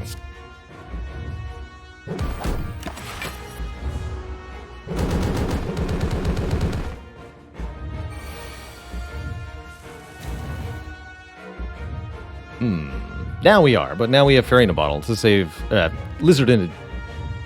almost call it Lizard in a Jar. Lizard Tail to keep us alive here. Lizard in a jar.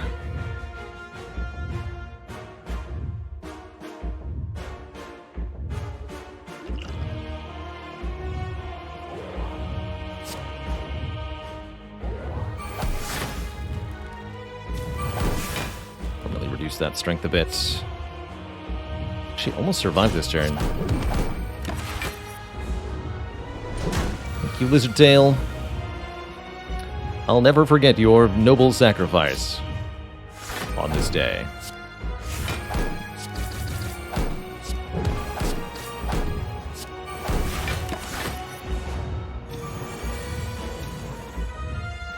Alright, we should be good. We should be very good indeed. Here's our speed potion turn.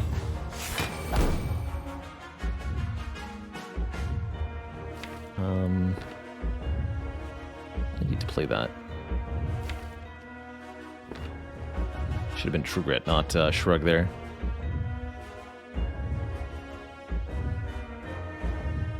There's so much block. Alright, fine. We'll go run one more time.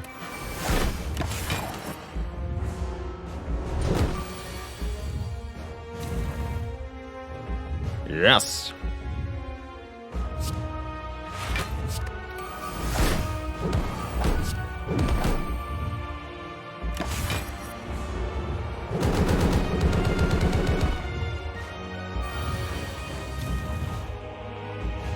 GG, Mr. Hard. Bonk. GG.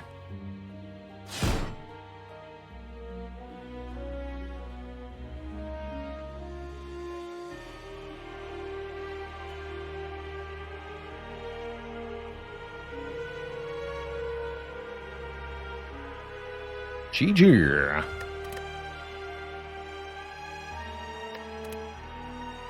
Spire sleeps, and so shall I. Has it been done? The Spire takes a nap, has a snooze, takes a quick little 15-minute break to refresh itself. Certainly feels to me, based on how that final battle went, that we won the run by picking the Hand of Greed from the colorless card event here. That money allowed me to buy Lizard Tail. Without Lizard Tail, we would not have survived the final battle. We also really needed to draw the Demon Form turn 1, probably. I don't think if we did that, it was a 10-turn fight, that we would have lived either. So I think we could have very easily lost this run with different draw orders, but I'm really happy that we didn't. Really happy that this one ended up prevailing. Tlu707, thank you so much for the Prime sub. Welcome to the Cozy Sub Club. Next up, it's going to be the Silent.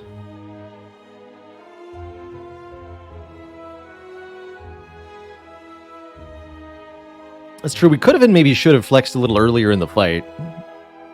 Maybe on turn 1 with the Heavy Blade. That's probably what I should have done. Turn 1, when I chose not to play Heavy Blade, I should have done Flex Potion Heavy Blade.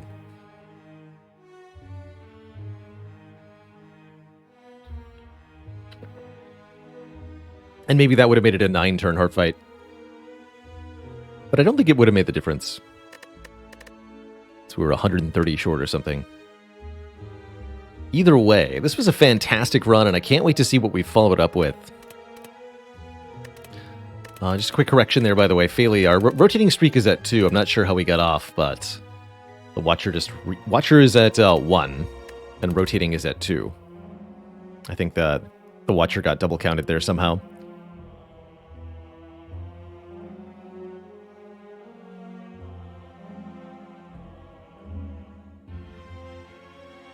Alright, quick few minutes break. I'm going to refill the legs, stretch the water. When I return, we'll play Silent Ascension 20, see if we cannot keep the victories coming today. Be right back in just a few. Don't go nowhere, folks.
All right, everybody, thank you for your patience. We have at last returned. Grabbed a quick snack while I was away so that I had brain fuel to silent with. What challenges will she face in the Spire today? Is it Slime Boss? Ooh, it's gonna be 1 hit point elite. Oh. Oh! Chat. Oh my god. 1, it's Guardian. 2, look at this freaking path.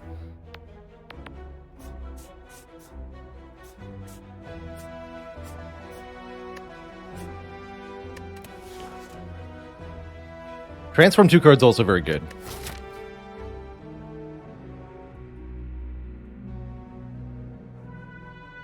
But there's absolutely a chance here we'd need 3 events to not be a combat. But we might get 2 free elites.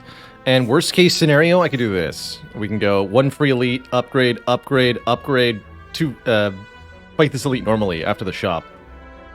Although the double shop is a little blah. Don't forget, each of these 4 elites will be a card award. It's not that many card awards before Guardian, but it's also Guardian. About 50-50 to get the Burning Elite for free. Let's roll the dice. Ubla says 72 out of 18 for 1 snipe and 504 out of 1,000 for 2. So, yeah, almost exactly 50-50 odds. That's cool. I like those odds. Not occultist. Good sign. Good sign.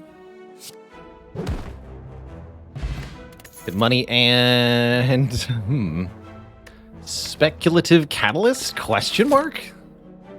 Seems pretty iffy for Act 1 here, but Piercing Will and Acrobatics aren't exactly great either. And I get to look at 2 stores? Let's do it. I'm going to take the Blind Catalyst for once. Because I know I'll get at least 2 card or more. At least 2 more card rewards, excuse me, before we have to do any actual fights. Alright, we got 1 elite guaranteed. I think I will take the Shining Light. 20 hit points for 2 random upgrades. We've got a surplus of rest sites anyhow. We might even be getting the double snipe here. Double defend upgrade's actually pretty good. There's a poison card. I'm going to click on that. I might also take the Predator, but man, this shop. Look at this. Ghost in a Jar is here. Prismatic Shard is here. Apotheosis is here. I wish I had more money. But about... I mean, we have to, right? That's maybe not true, but we should. We ought to take the poison card to go with the catalyst we just picked up, so that they work together. Give me that. And I think I'll pay out for Predator, too. That means we're no longer hurting about the quantity of card removal, card rewards that we see, because we got some really good cards added to the deck. And, lo and behold, we do get to snipe the Burning Elite. Which could actually mean I could take the max health here, although I might want to eat the banana. Get free elite, shop, not free elite, not free elite. You love to see it. Would not take the relic here. There's a chance we don't get enough money to remove the curse at the shop.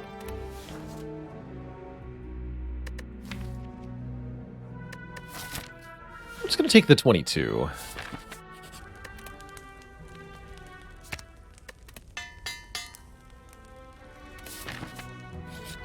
Just in case.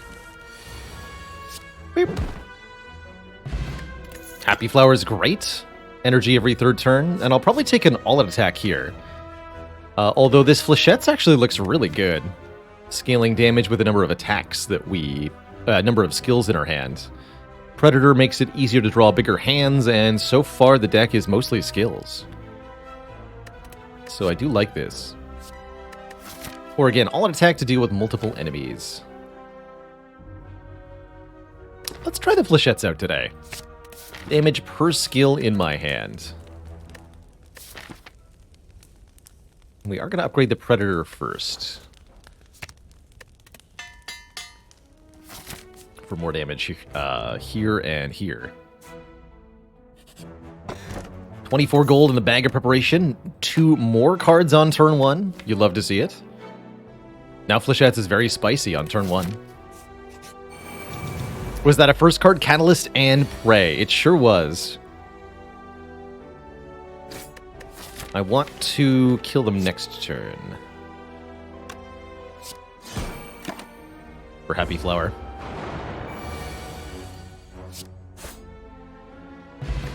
We get a shovel, allowing us to dig for relics as rest sites. And I do like a backflip quite a lot for draw and block. Makes the Fléchettes really good, helps us draw back into deadly. Are we going to make this into a dig run? Personally, I don't think so. We'll see. Second, backflip. Would have loved Art of War here. Just going to remove a strike.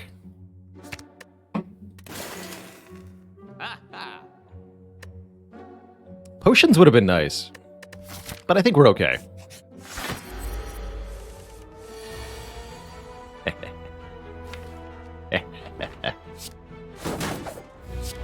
Die.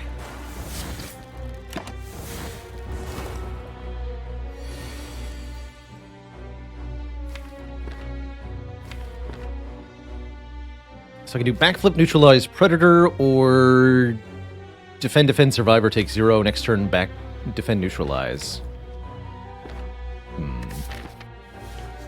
Let me take 10 with the Predator line. Let's do the Predator line.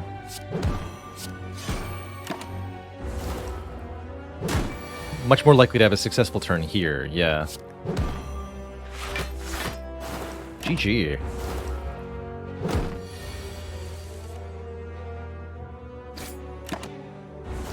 Let's up the flower here. Meat on the bone. Guess we should have taken the max health. If our health is at or below half at the end of combat, heal for 12. Good stuff. Offered a dagger spray, choke, or deflect. Could be okay, but I think we're actually fine here. We have 5 added cards, 2 removed starters, a couple good upgrades. That feels pretty good. Deflect is, yeah, okay, but not exceptional. What is exceptional would be a 5th elite to fight this act. And look, that's what we found. We come across a dead adventurer on the floor. His pants have been stolen, and the armor and face appear to have been scoured by flames. Though his possessions are still intact, you're in a lot of mind to find out what happened here. If the elite returns, this will be the 3 sentries. You can smell them coming, because they're the scent trees. That's how we know that's going to be them. And if we go digging for loot, ooh, prayer wheel, and get caught off guard, we can fight them to get the rewards from an elite combat. Fortunately, the deadly is pretty sad here. Do it this way. Now, we can't get an additional relic from them. However, we'll still get a lot of money and a card reward. Possibly also a potion. Let's see, 12 plus 3. Oh, we guaranteed draw the Predator. Right. So it's backflip, Predator, Fléchettes. Or I could even do explosive potion, Predator.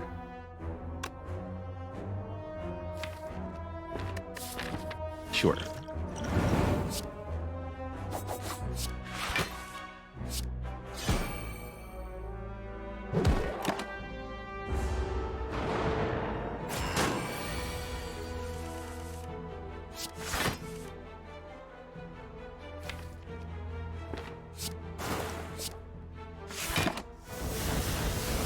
I would like to take 5 more damage on purpose, but I'm not sure if I can guarantee it properly.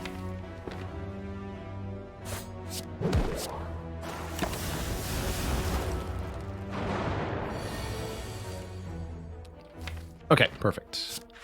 Take 5 on purpose here.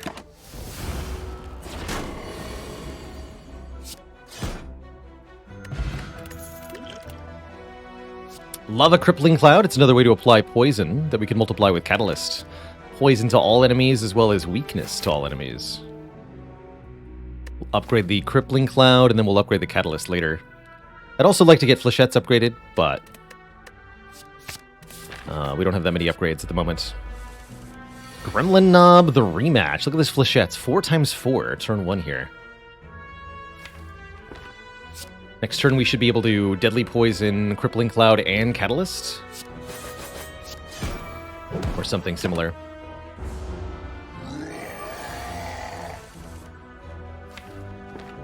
Only with a Swift Potion, huh?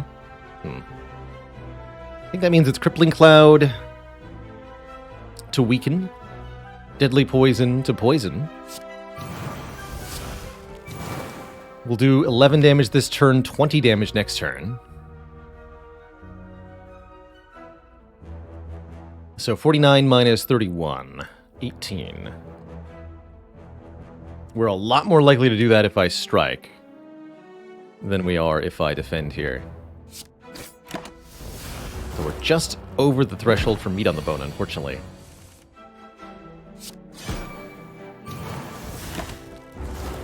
That's fine.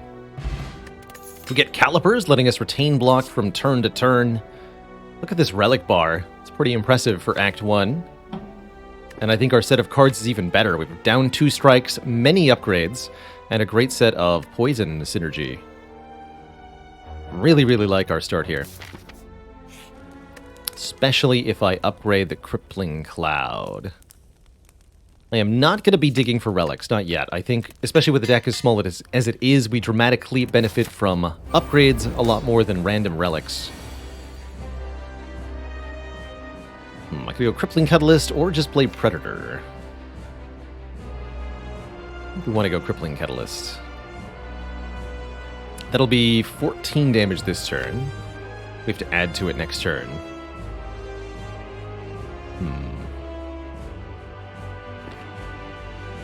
Wish I could go Predator or Crippling Cloud, but that's not an option.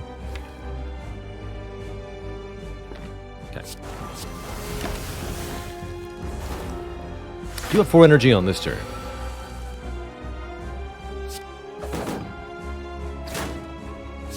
We just barely managed to do enough to transform Guardian here, so we're fine. And with 20 poison, we should have a pretty swift end to this fight from here. Just gotta play Deadly Poison when we draw it, and this fight will solve itself.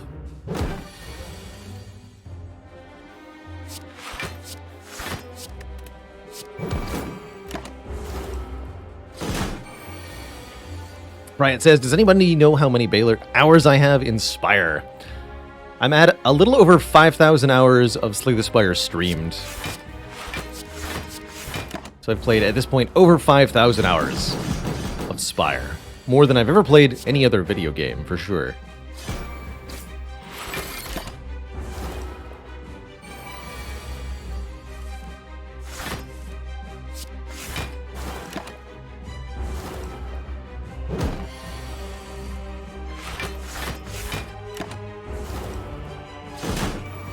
Although I once knew somebody who played Team Fortress 2 for 10,000 hours.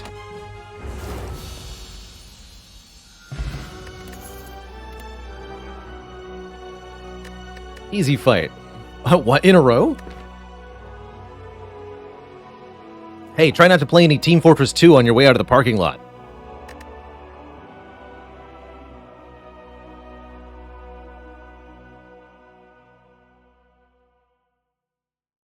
I think we've got some pretty good rare card options here. We do 13 damage to all enemies with Die. A little bit of area damage is certainly something the deck does lack, so I think it would be decent here. We could take Malaise, sapping enemy strength. Very good for durable single targets that can multi-attack. Great against something like Snake Plant or Book of Stabbing. And great for the later game bosses. Or Alchemize, which can generate random potions each combat. Alchemize is pretty powerful. Do like Malaise, particularly with the Happy Flower.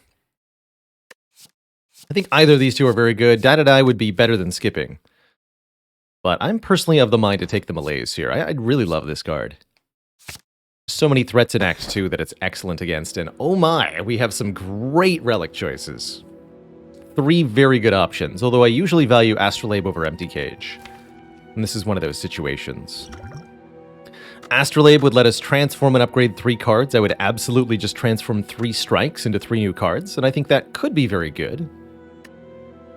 But what about the simple, no-nonsense Coffee Dripper? Gain energy at the start of our turn. We can no longer rest at rest sites, but with meat on the bone, as long as we're below half, we'll heal, so it's pretty easy for us to stay sustained with Coffee Dripper.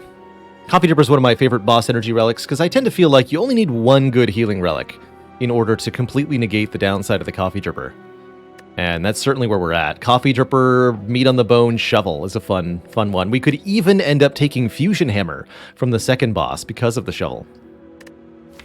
Deck absolutely has uses for the energy with the Malaise, the Predator, the 2-cost Crippling Cloud, card draw from Backflip. We have a lot of good use for energy.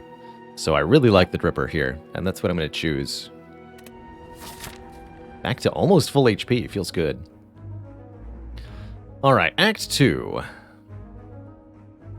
Thanks to the power of Meat on the Bone, I'm not too worried about the elites of Act 2, so we will be facing, looks like a couple. Something like this. Take a couple late events. We do want to get some regular fights under our belt here. Actually, maybe want to take more combats, because every fight we look at gives us 2 card rewards, which each have chance for upgraded cards to appear. So we can accumulate upgraded cards if we take regular combats. Probably can also get our hands on a Footwork or a Well-Laid Plans by looking at a lot of cards. Oh, actually, no. We probably want to go to this shop. Excuse me. Here. Because we'll have tons of money after the elites. We'll have over 300 gold, so heck that event. Yes to this shop. Question is, how many question marks I want to take? I'm not sure about that.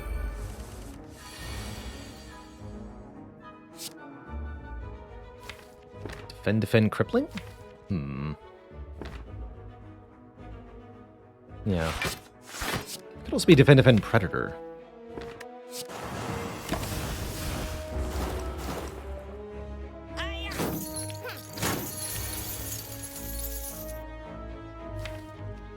Guaranteed to draw at least 1 skill. Not 2. I think we want to hit the one in the back. This one blocks for less. For more, rather.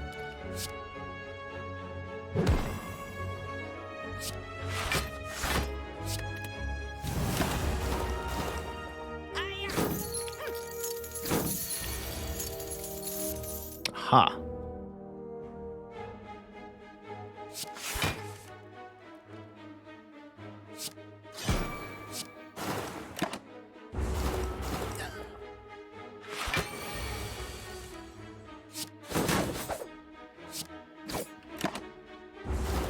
Perfectly clean fight. Backstab with the Beggar Prep and the Ring of the Snake is not bad. Prefer an upgraded one, but not bad. Same with Piercing Wail. I think I'll take 1 Piercing Wail. That's very reasonable. Do I take the Backstab? Nah. Not yet motivated. Actually gonna take 2 events, 2 combats from here. Nice. Good. 1 less strike. Very good. And a relic. A Frozen Egg. Whenever we add a power to the deck, it's upgraded. Now I want to look at lots of cards.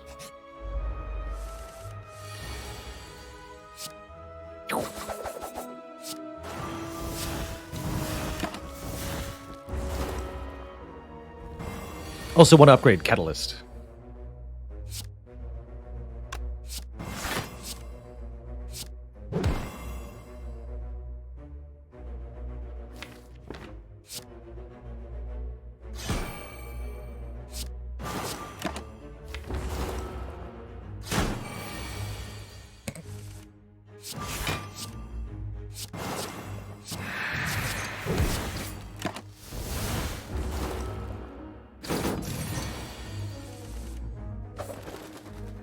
Maximum Weasel, thanks for 3 months of support.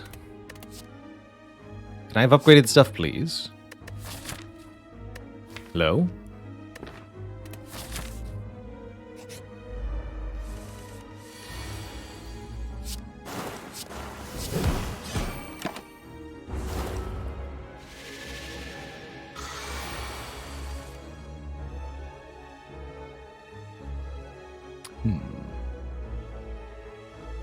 What tamales for 2?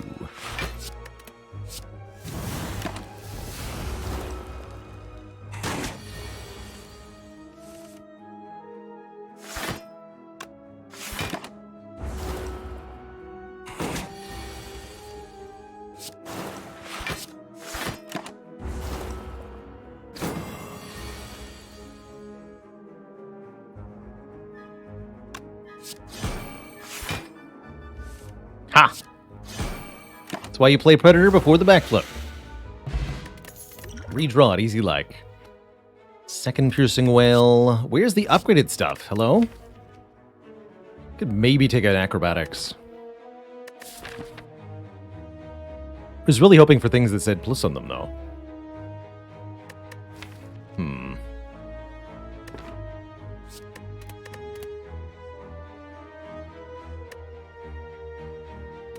Rare chance should be very high with all these commons, so we're relatively likely to see a rare card after the elite, at least. Whatevs. We're set up for this next elite fight pretty easily, I imagine. We just have to upgrade the catalyst. First elite is Slavers. And I did draw a Crippling Cloud, Deadly Poison Catalyst turn 1. We have an easy kill in the back line here.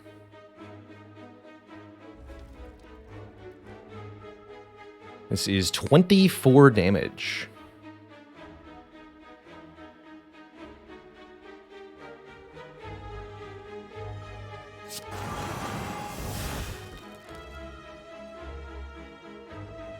$14.42. So is it Flechette's Catalyst? I should have done Flechette's first. 20 plus 21. Still not enough. Okay. Let's do it this way then.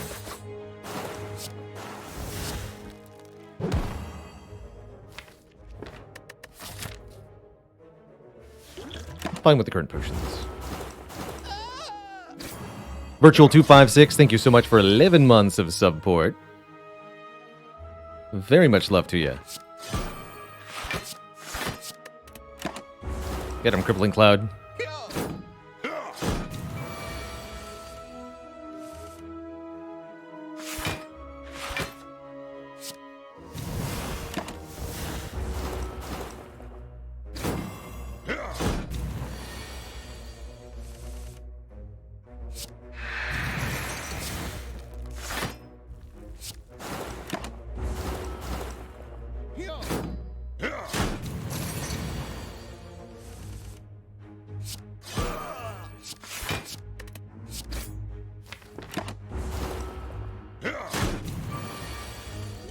No problemo.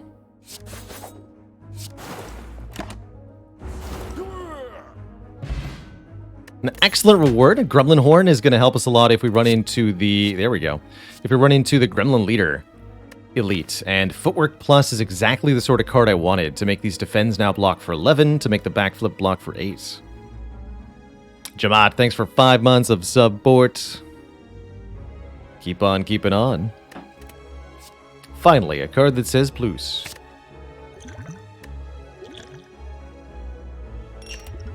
Go deck spot too. Hello.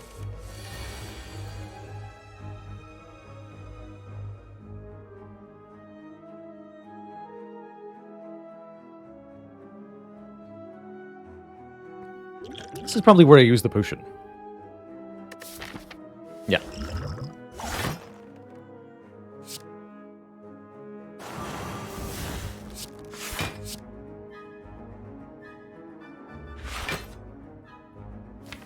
I think we just need the avocado poisoned as much as possible here. Keep him weak.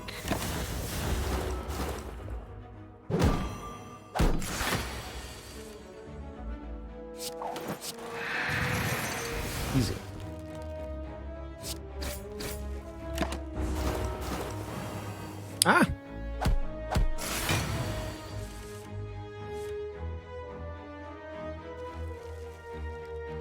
33 is half, so I need to take what? 8? Yeah. 8. 8 to heal 12. Don't have an easy way to do that, so...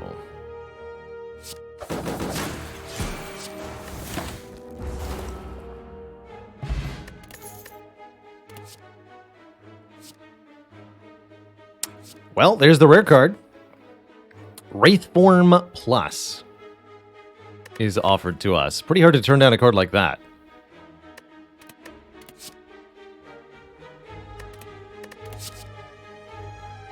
Very hard to turn down a card like that. 3 turns of invincibility, essentially. Costs us 1 dexterity per turn. That's okay.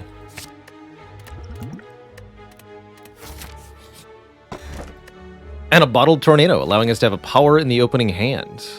Bottled to Footwork or Bottled to Wraithform. Doesn't actually seem like bottling Wraithform is that good. Bottled Footwork's not bad, though.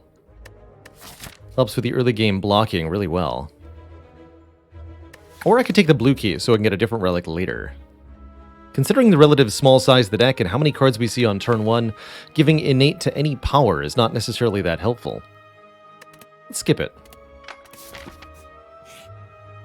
Another merchant. With exactly enough money to afford Bouncing Flask and card remove. Seems fated to be.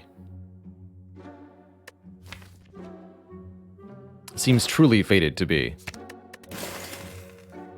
It's even on sale. Like, how could I not, right? Okay, do I want 2 more combats or 1 event?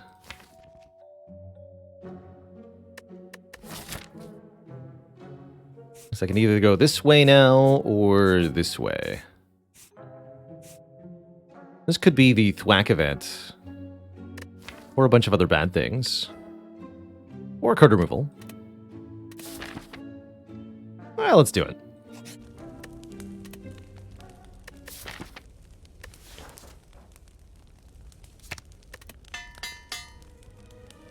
Malaise Plus and Backflip Plus are also decent upgrades we could go for here. I'm gonna go Predator Footwork Bouncing Flask? I think so. Let's do Flask first. Just in case I end up wanting to Catalyst one of them, but definitely not kill that one first. See, we drew the... Even though we just decided not to bottle the Footwork, we just drew a turn 1 there anyway. Easy.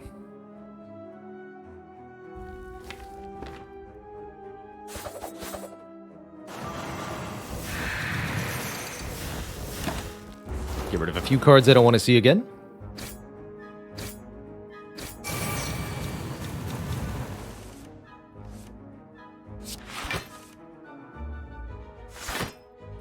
Poison the one with the most health. Strike the one with the least health.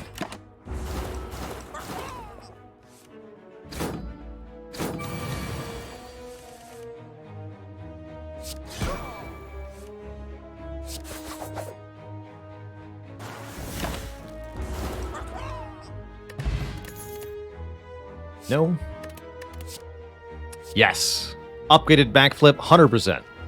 Blocks for 11 and draws 2. Give me that. Way better than the acrobatics.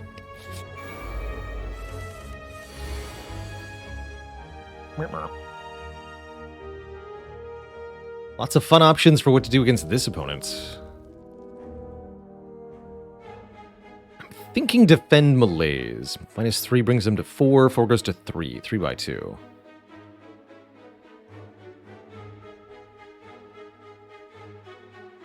-4 goes to 3. 3 goes to 2. 2 by 2. Take 2 wounds.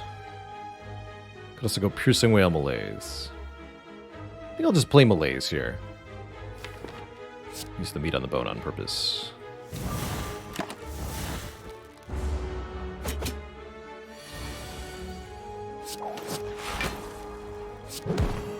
Now we're overblocking like crazy.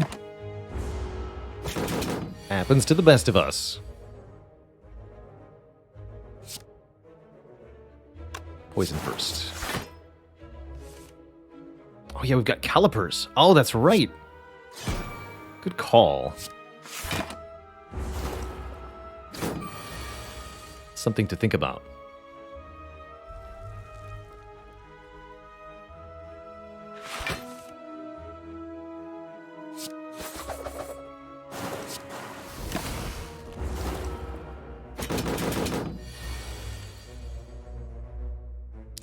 Perfect.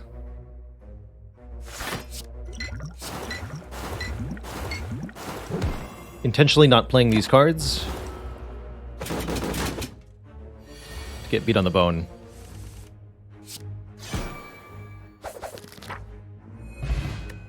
Tough Bandages. If we discard a card during our turn, gain some block. Tough Bandages can be an incredible way to get block on your silent run.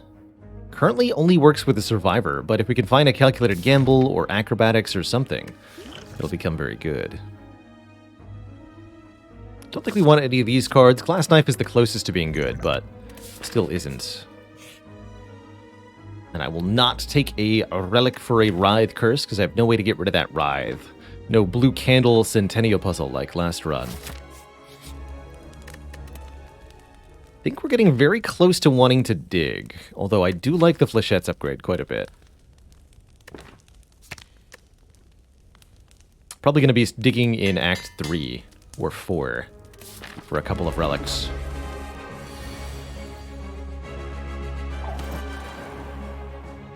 We just malaise here. Malaise is also a pretty good upgrade for us. Not the best in the world, but not bad. 24 plus 20.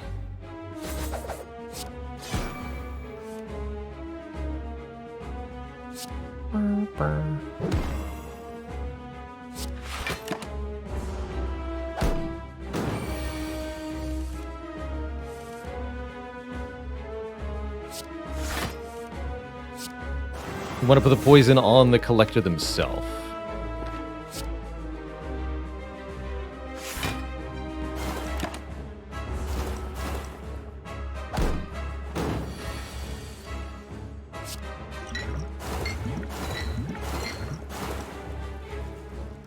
Fair enough.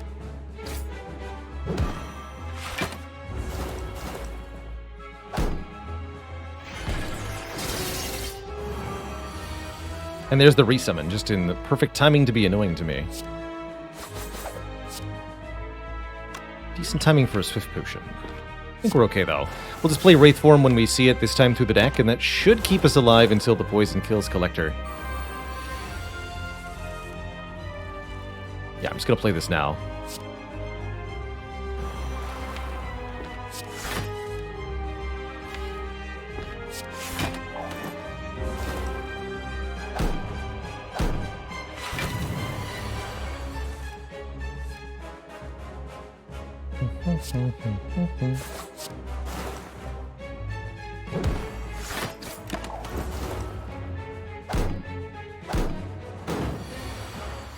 Just have to make sure Collector dies at the end of next turn. Easy. Flawless fight.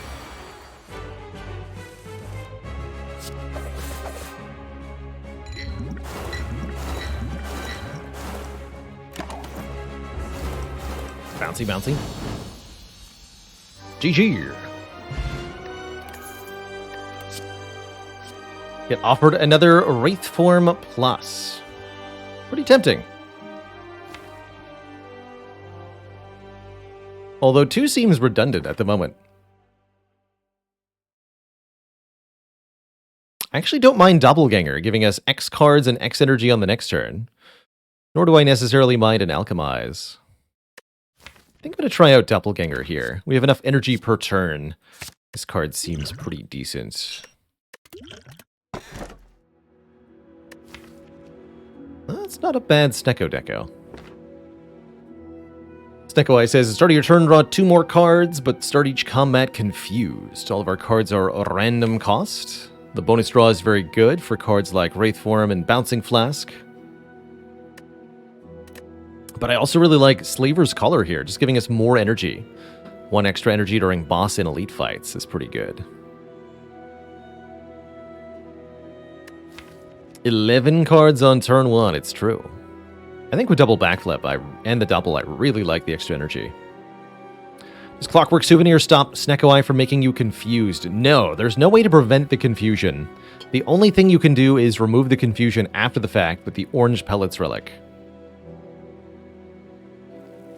I just had a Snecko run, so we're going to take a little bit of variety here. Go for the color.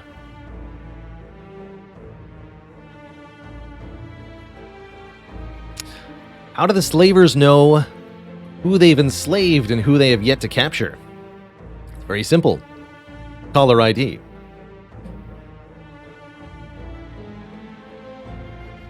There is a 4 elite path here. If I decide that upgrades are stinky and I don't want any ever again.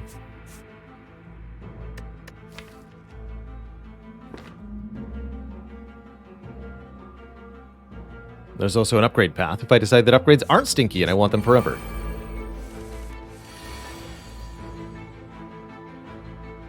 Big damage. Oh, so close though.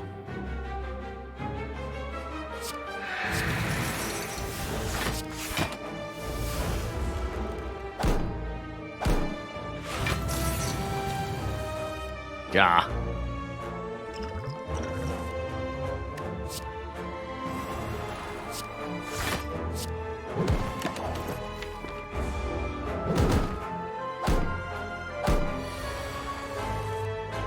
Extremely rude.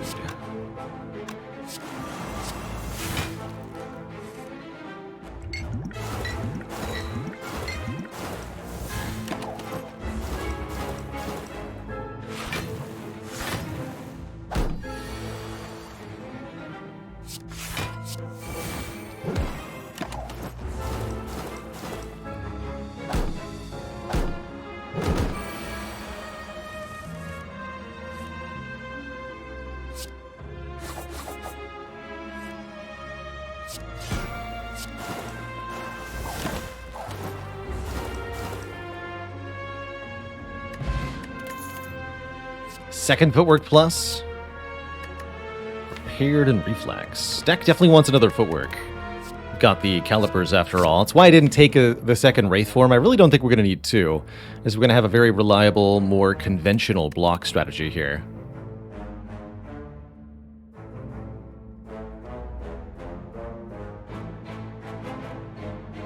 Centennier says, I seem to prefer upgrades to digging when I have good upgrade options, but elites to fires, even though elites basically give random relic the same as digging.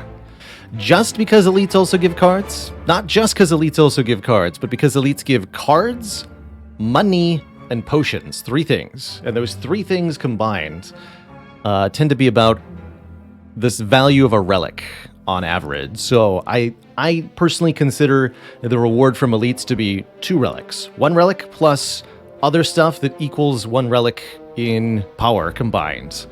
30 gold on average. A chance for a potion, and a card reward with higher rarity than normal card reward drops. So higher chance of rare cards from elites as well. All of these reasons mean that relics aren't the only thing you're getting from them.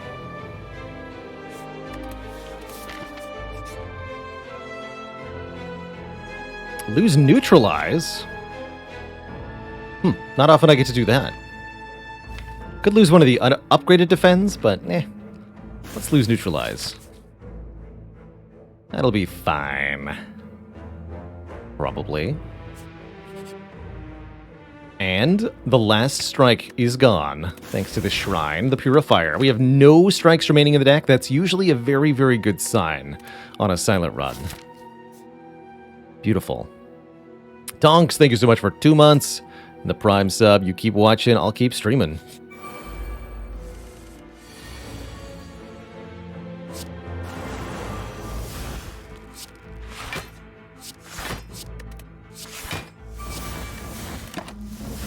Art of War rating room? Unfortunately, we already saw Art of War in a shop, so we can't get it on this run. But I would have loved to. Really would have loved to. Okay, you gotta die, buddy.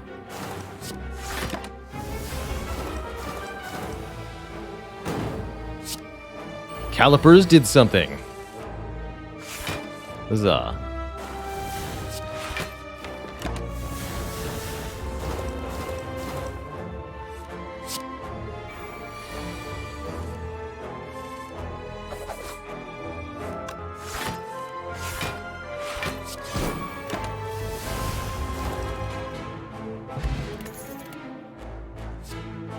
Acro's a lot better now.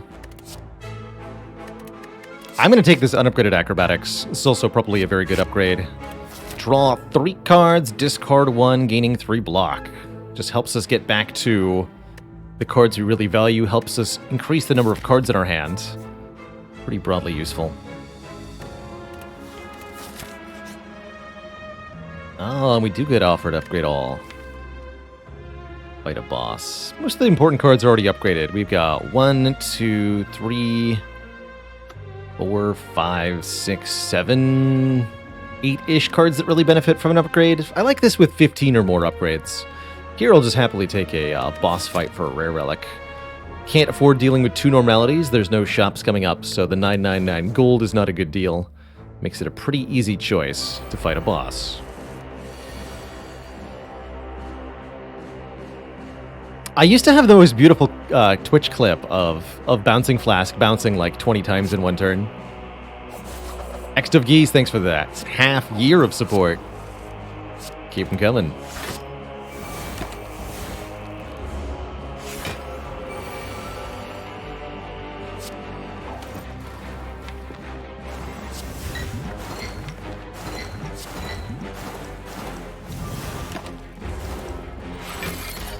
The rematch.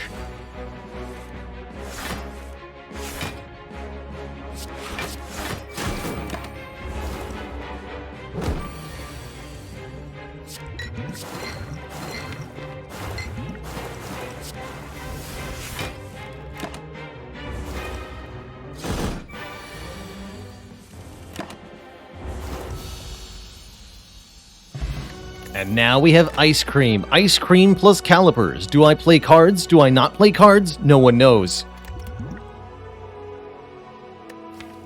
No one knows. Give me one more piercing well, though. Ice cream means any cards we... any energy we don't spend, we get to keep, essentially.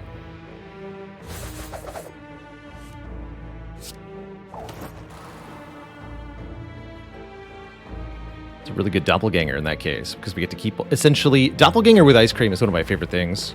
It just becomes free card draw. Sort of.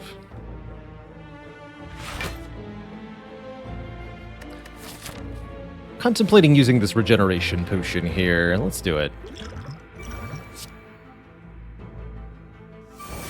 Not gonna deadly or catalyst. Maybe I should have, but...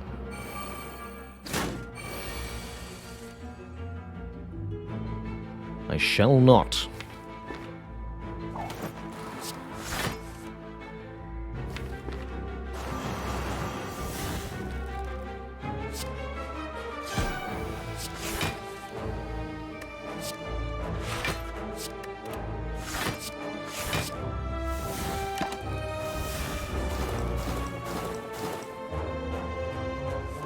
I even get to keep the energy from minions that we kill with poison. The Gremlin Horn and poison usually don't work well together, because if you get poison during, if you get the energy during the enemy turn, you don't get to keep it. But with ice cream, we do. How nice.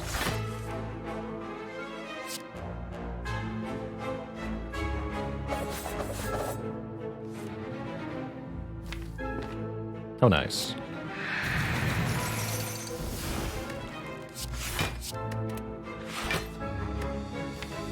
Have some poison.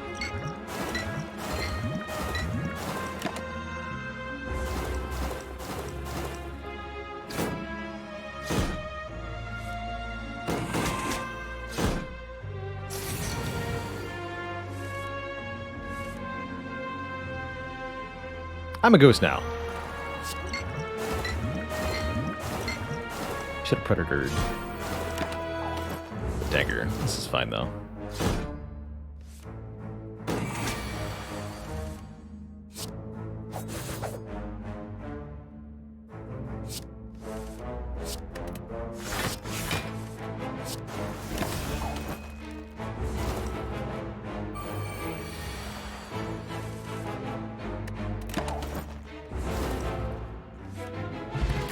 Letter opener. We play 3 skills in one turn. Do damage to all enemies. Caltrops could be a decent addition to this deck, letting us do damage back, particularly to hearts, but I think with Catalyst, Caltrops ends up a little bit unnecessary. Blur, however, Blur says you retain your block for 1 turn, and that essentially means we don't lose the block from 15 block from calipers. We just keep all of it instead of all of it minus 15. So imagine in your head that Blur says gain 20 block. And then ignore the rest of the text on it. And that's kind of what it does. Pretty cool. Or gain 20 block next turn, more accurately. 12 cards, match them to keep the flying near. Second Predator? I don't want 2 Predators. Do I want a Grand Finale? I don't think so. Wow, we didn't see any of the curses. There's one. I could have added Neutralize back in.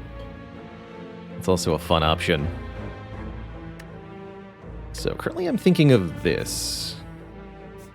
Get a mixture of elites and fires for the rest of the act. Maybe take combats over events because of the prayer wheel, although I feel like we've actually seen enough cards that we're mostly fine. Important upgrades. Doppelganger. Malaise. Or we could dig. Acrobatics also pretty important. If I'm gonna dig, I'd rather just fight elites. For the aforementioned reasons.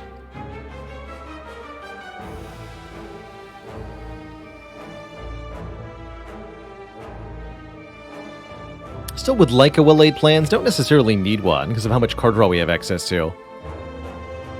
Retain is nice, but irrelevant if you can draw all the cards in your deck in 1 turn.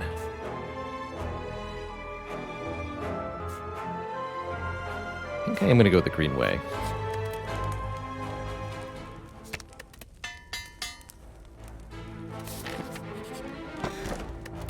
Now Singing Bowl appears? It's too late!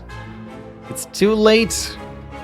Prayer Wheel, Singing Bowl, one of my favorite combinations. The extra card rewards can be skipped for 2 max health apiece. Pretty sweet.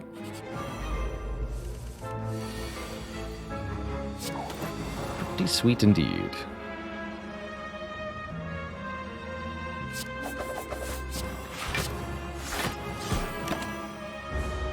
Maybe wanted to play Crippling Cloud there, actually.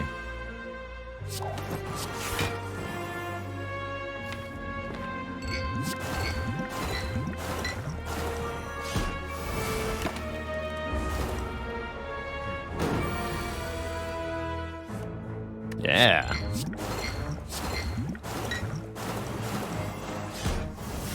Have some weekend, sir.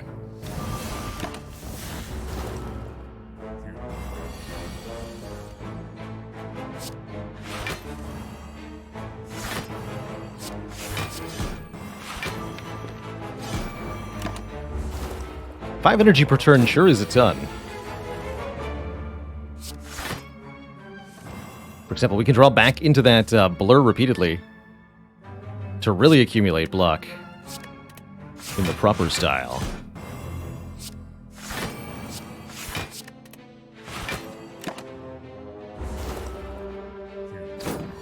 Don't have neutralize though.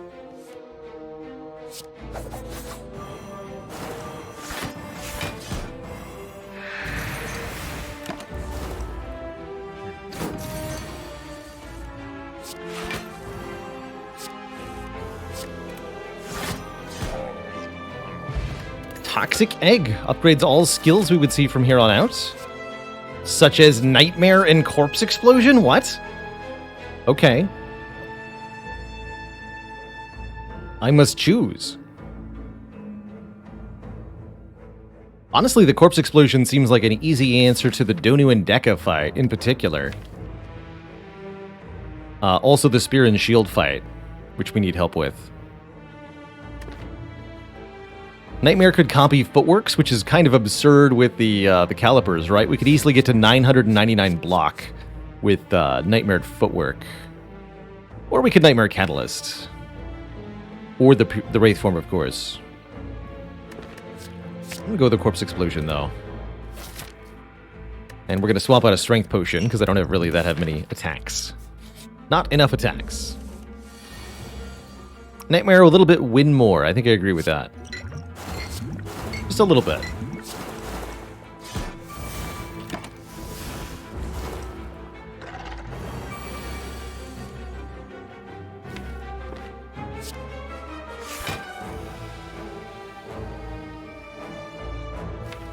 Good enough.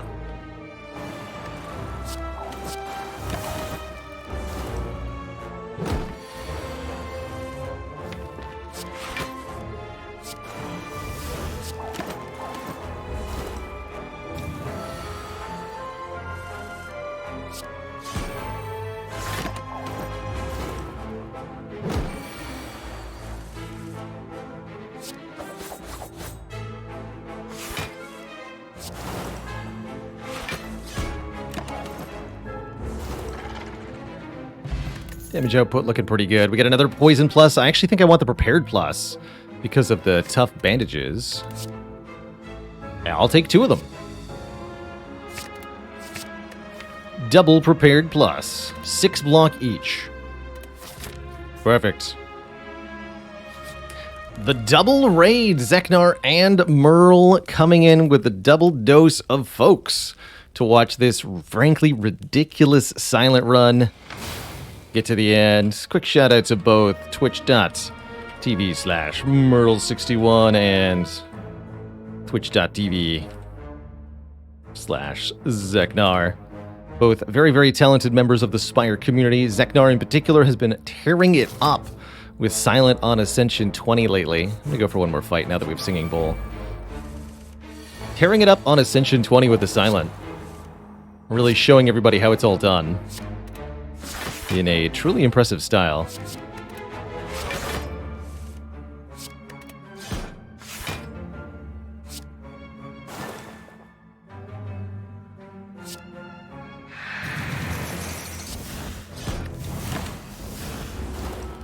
Get him, letter opener.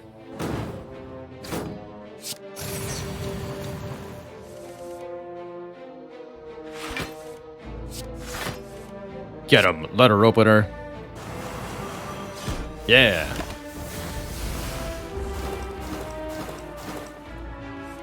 Got one of my favorite combos. Ice cream plus Gremlin Horn means I get to keep the energy from the poison kills.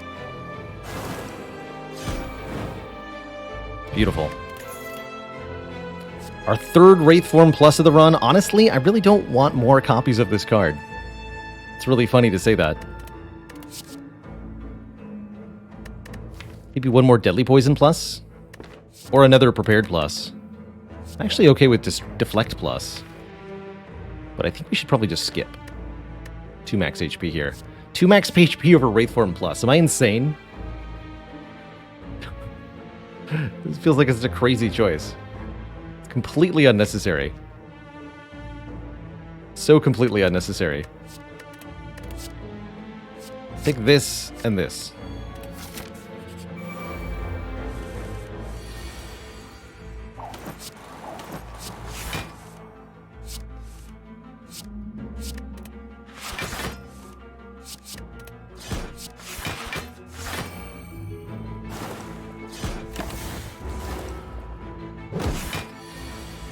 You fool.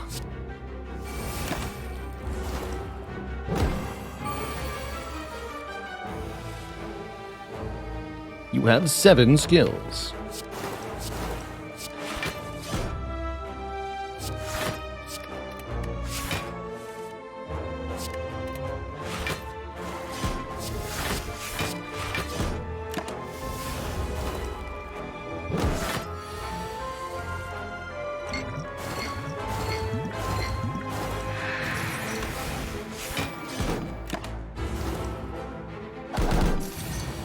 Tis beautiful.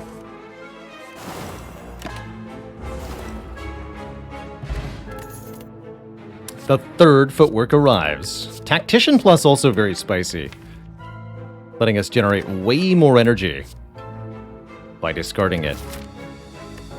But I think this is the kind of deck that wants 3 footworks. And no dash plus.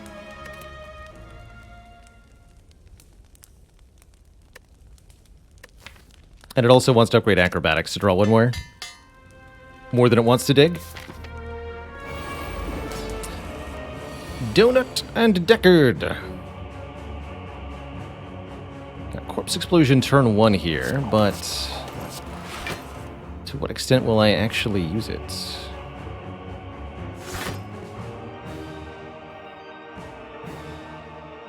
Could do Energy Potion here. Doesn't feel like I should need to.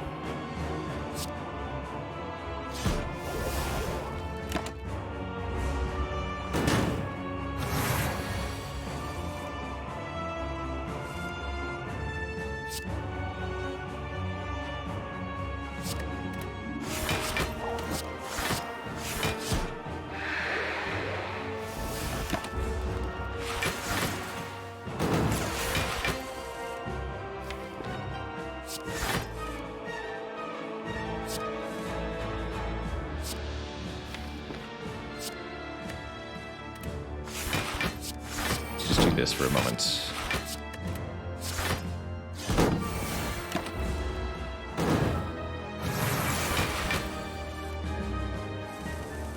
Here we go. Apply Corpse Explosion to Donu here. Kill Donu as quickly as possible.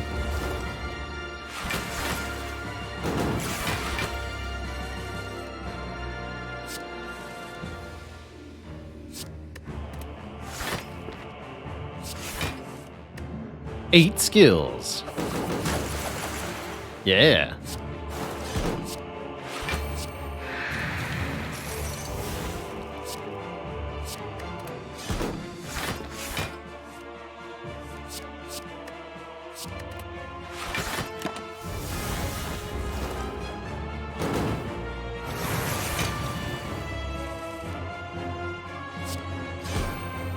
Double Corpse Explosion. The re-exploding.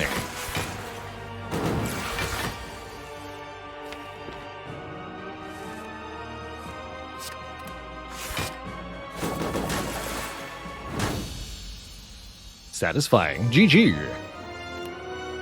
Alright, we only took 2 damage versus the Shapes Brothers. Who's up next? The Awakened One. Awakened One gains power every time... Gains strength, excuse me, every time I play a power. Which might make things difficult on us, but at the same time, totally might not.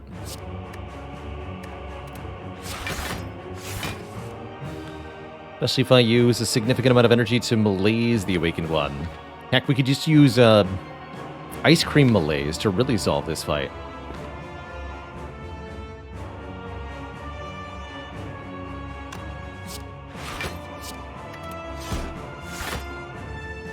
Let's do this, though.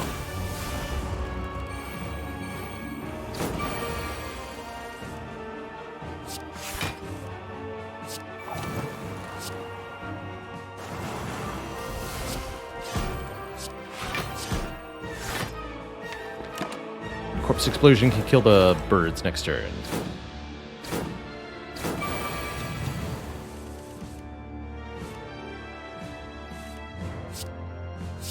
Nope, not that. This.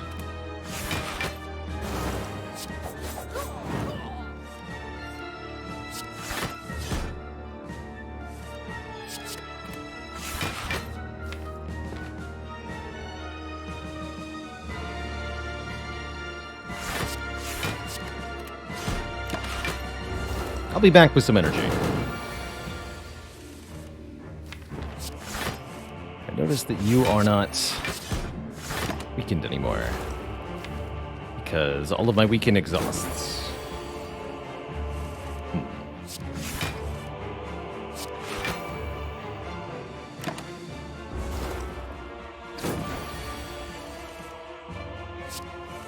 There we go.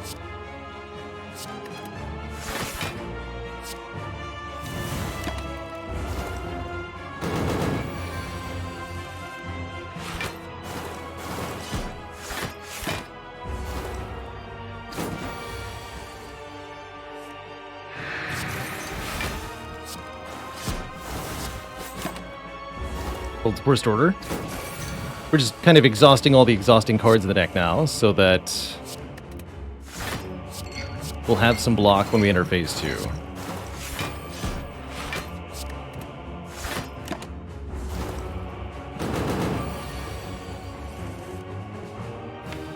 Banking energy is also reasonable.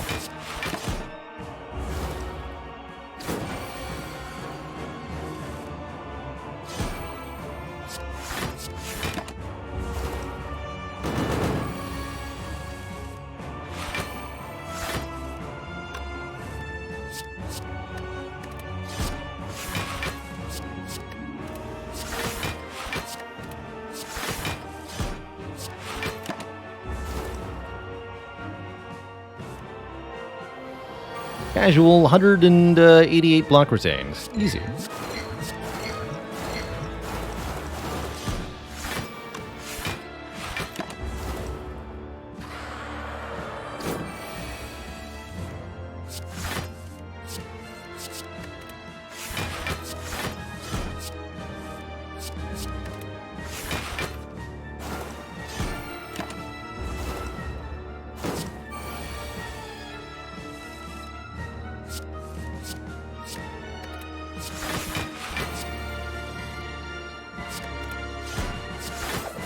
Who needs barricade when you've got the blurricade?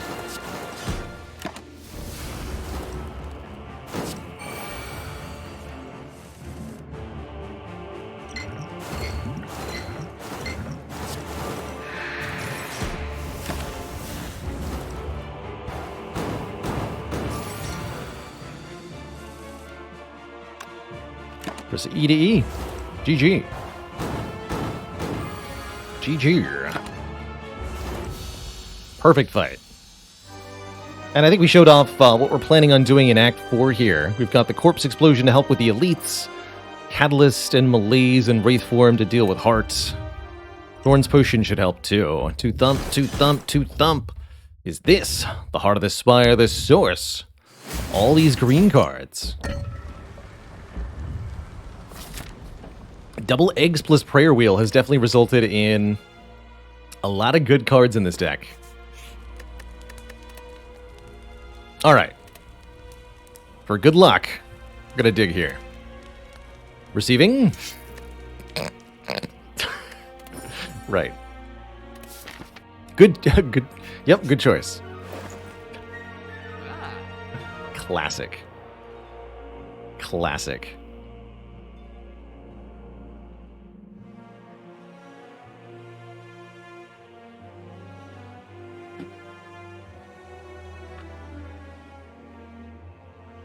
A couple things here that are pretty good. Other Prepared's not bad. Fumes could apply a poison every turn. That's also not bad. I really like Duplication Potion. Probably more than Liquid Bronze. Using the Duplication Potion to duplicate Catalyst is going to be our endgame against Hearts. And I think I'm also going to take Toolbox, giving us a choice of colorless card on turn 1 to be our 10th card. Maybe that'll generate an Apotheosis. Not going to take the Fumes. Ooh, Discovery turn 1, that's good. Could have also gone Panacea or Wraith Form, but I think I'm just going to go Wraith Form anyway. Weak.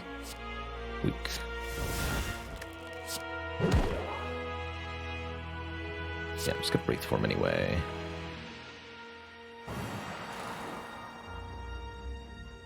Blur Doppel? Footwork Blur Doppel? Footwork Energy Potion Blur Doppel.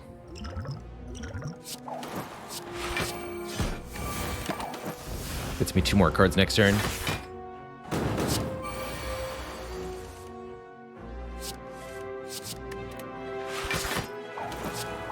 Now, I might be losing Dexterity at a rate of 1 per turn, but that doesn't mean that I can't play a ton of cards. You're up first, buddy.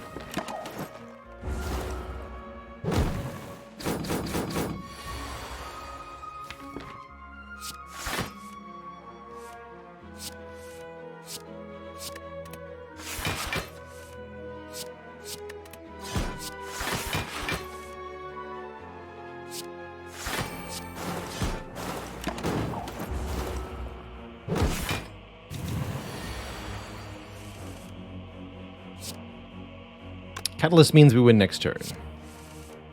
Perfect.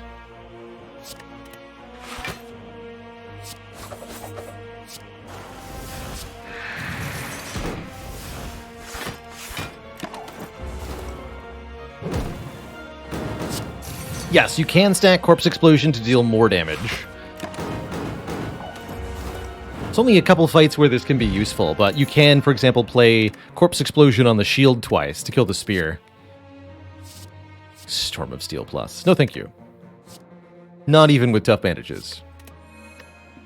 And Bottled Flame to put an attack in the opening hand?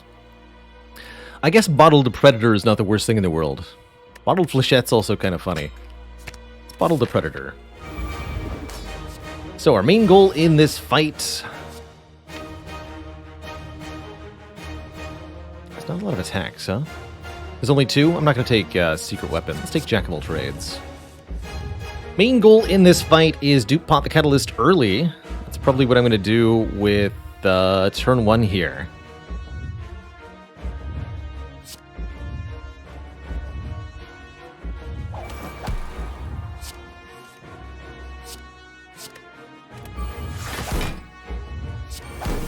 Madness.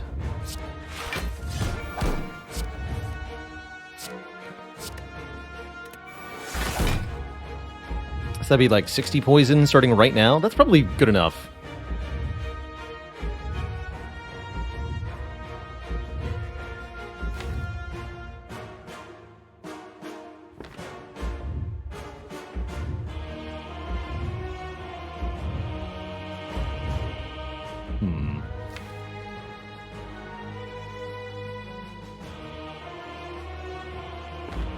Actually, some other stuff I need to address here.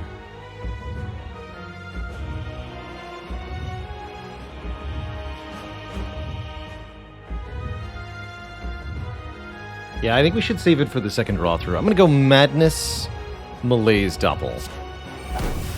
Pretty deadly good.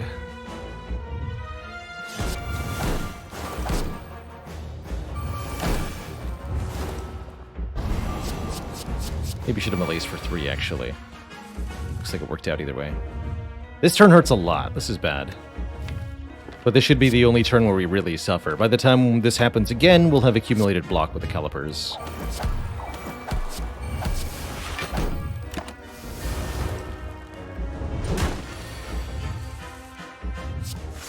Thanks to that.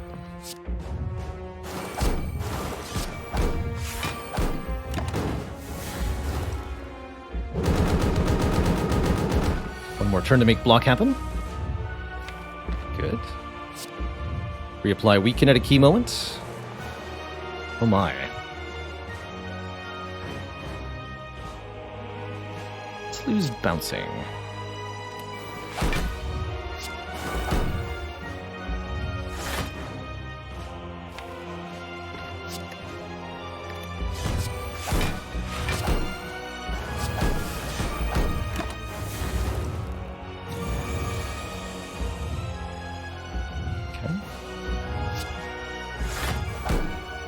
Perfect.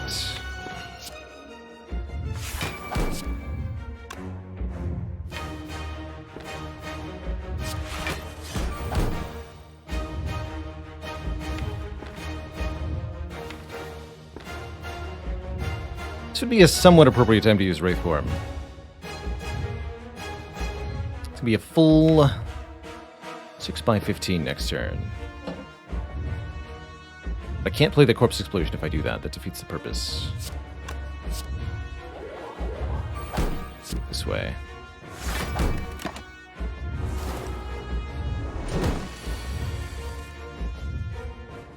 Better draw some block. Okay, good.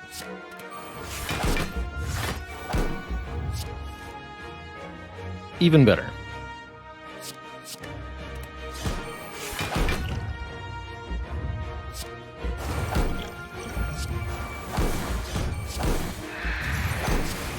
GG, Mr. Hart. Good fight.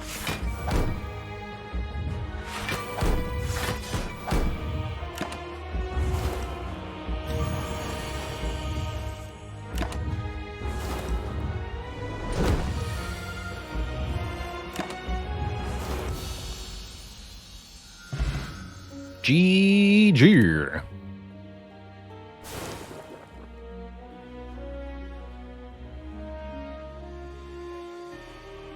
Roba, thanks for 2 months. Sorry, 2 years. Not 2 months. 24 months. 2 full years of support. GG. GG. Not too shabby a run there. That speculative catalyst on floor 1 paying off hugely. That Niao's Lament for the double snipe paying off hugely. Really, really good stuff there.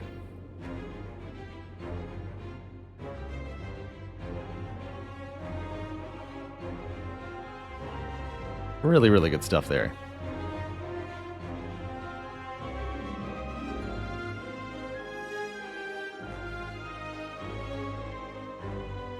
$2 years worth of months per month. .com. GG. And so shall I. GG. A beautiful, beautiful, beautiful silent run. Just an incredible Act 1. We got 5 elites in the first act, 2 of them for free, followed by Elite, Dead Adventurer, Elite. That's cool. In 3 floors, we fought Lagavulin, Dead Sentries, and then Gremlinob. Back to back to back. All 3 Act 1 elites. I don't think I've ever done that before. Very cool.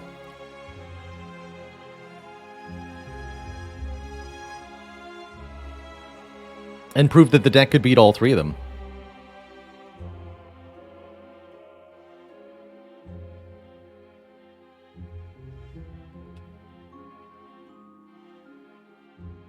Alrighty.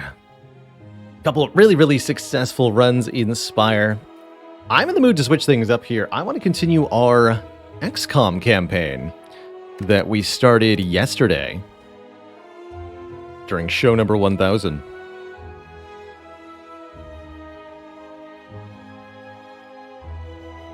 So we're going to be doing that for the second half of stream here.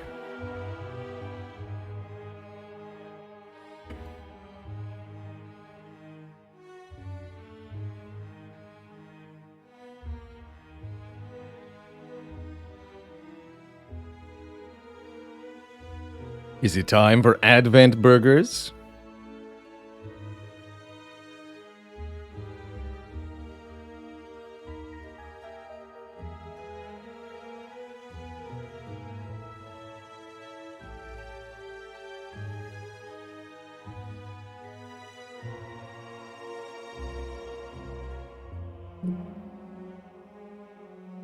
Am I enjoying the return to XCOM? I've been having an absolute blast so far.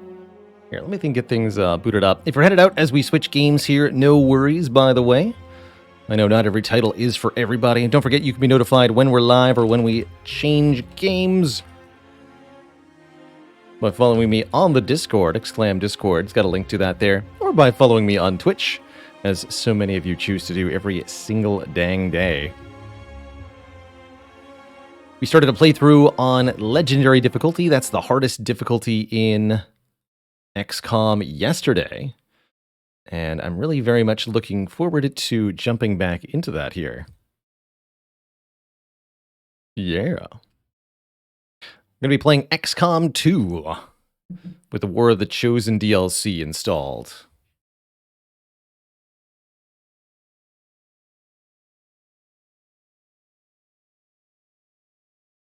As is typical for the channel, I play an Honest Man style. I don't have the Iron Man mode enabled because bugs are a thing, and I don't want to have to deal with save file shenanigans. Excuse me. But you'll never see me reload a mission after losing all the soldiers or anything. It's not what we do here on the channel. XCOM 2 challenge runs. I could see myself doing a no weapons upgrade challenge run of XCOM 2.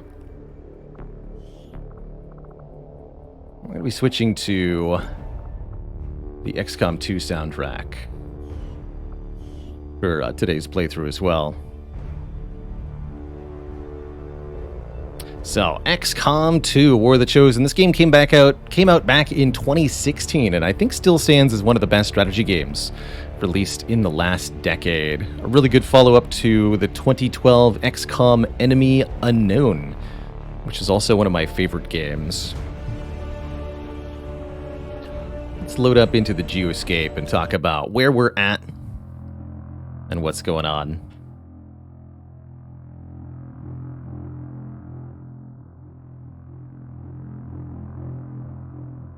Damn juicy Advent burgers.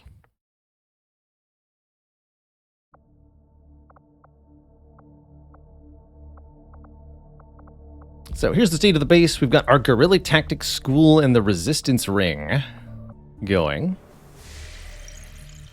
XCOM 2 is a game where... Ooh, an engineer. Is a game where you control essentially a guerrilla resistance on Earth, fighting off an alien occupation of planet Earth.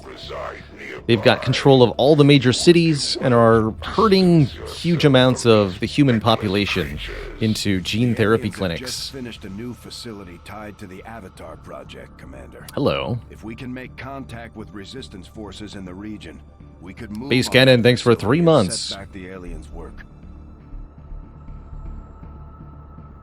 Did I try Mutant Year Zero? I looked a little bit at Mutant Year Zero, and I thought it was okay. If you're desperate for XCOM flavor, but you've exhausted all of the really good options, then it does scratch the itch.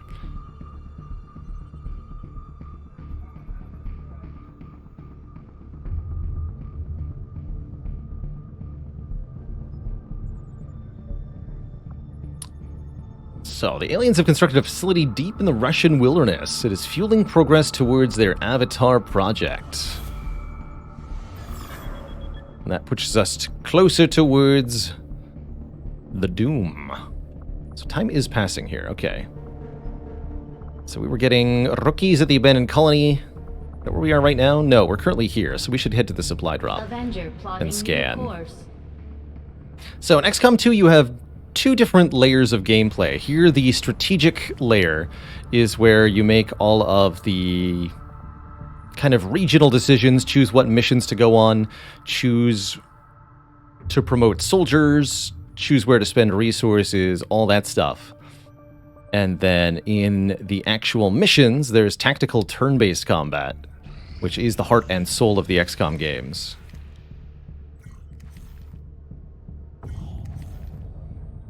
Collected all of the resources from this location. The resistance should provide us with additional supplies in a few weeks. 17 days. Let's grab these rookies, and then I'll probably try to grab the engineer from the stockade, but we will assuredly be interrupted by a mission popping up.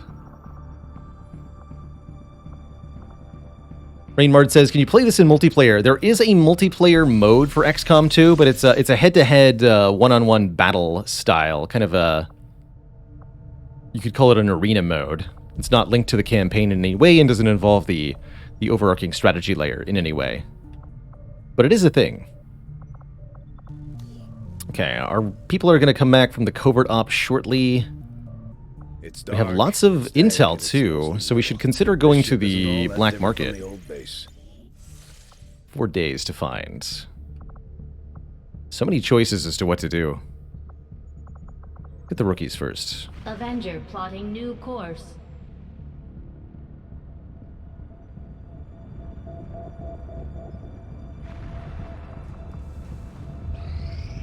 The elders grow fearful of our... Oh no, it did happen. The soldiers we deployed on a covert action were ambushed by Advent forces. An emergency exfiltration is required. So we sent, I think, 2 rookies. Did you think you were just going to sneak right on by?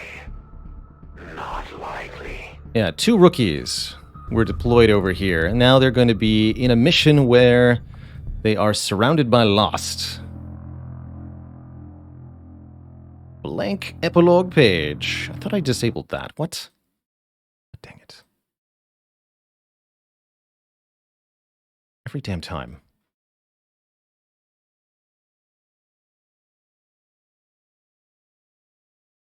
Gah. Time to You'll be up waste. next for name Break epilogue. cover and move to the extraction point on the double. So, yeah, here's our two rookies, Grace Daly and Kwame Barato. They have to make it to the extraction point all the way to the other side of the map. Unfortunately, there are Lost and Advent forces here, and we're not concealed. I think probably taking the high route is the way to Moving go to position. here, but there's a lot of danger. We could absolutely lose one or both of these rookies. Got it covered. So, in the tactical missions of XCOM, you have some number of soldiers, usually between 4 and 6. But on this mission, we only have 2. Looks like they Race called in 1, backup. your team is compromised. We're picking up Advent response forces inbound on your position. We could have both of our soldiers overwatch from up here, try to shoot the Advent forces as they land, but we really need to be making progress towards the exit. So let's just hustle. Headed there The now. goal is to stay alive. I don't really want to know what's about to land there.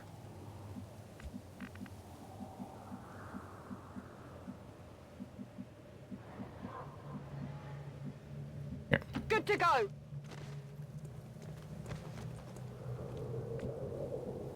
Orders confirmed. Moving out. You hear that? Incoming.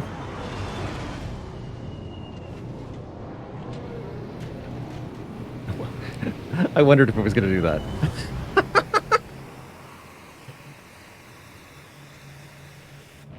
Okay, bye. That happened last time I played through XCOM 2, actually. The exact same situation on one of these extract all XCOM operatives from the ambush mission. You get a deployment full of nobody?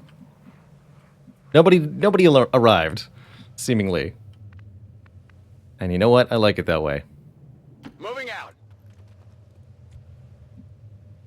It's funny as heck, man.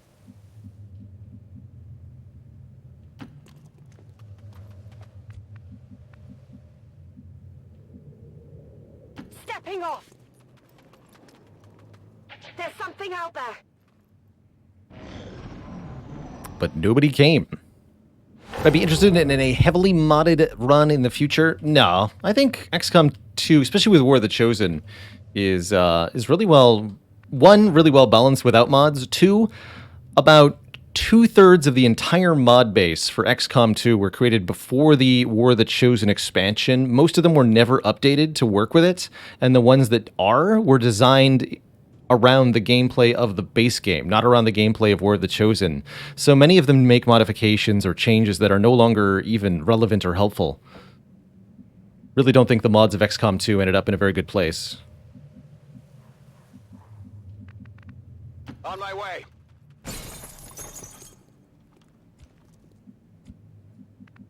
Move into designated coordinates. All right, if there's a Lost Swarm nearby, I'm going to have you both overwatch.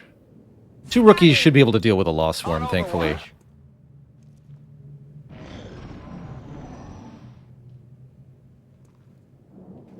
Now, there might be a few exceptions. Like, I'll readily believe there's a couple really good gameplay mods for XCOM 2, War of the Chosen. I got nothing. Forces on the ground. Get him! Almost.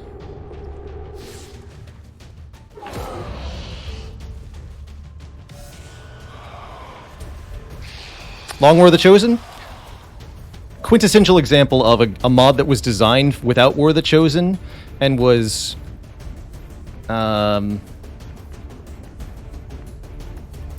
updated for War of the Chosen. But again, the entire design space of Long War 2 is around the base game.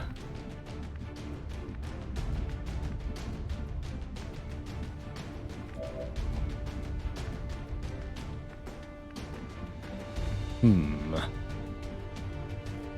think we just go up top here. Like here, to the other train platform. The Lost are below, this soldier is below.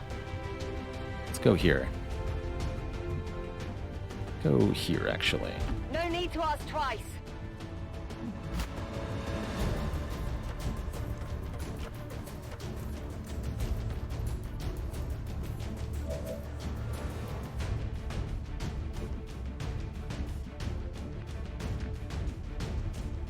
Also, a comment I'll make, I probably would agree that Long War of the Chosen isn't balanced, but I also think that War of the Chosen isn't balanced. XCOM 2 is a pretty breakable game.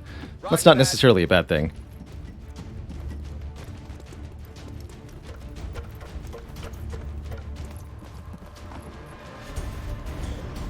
But certainly all the classes in XCOM 2 are not made equal.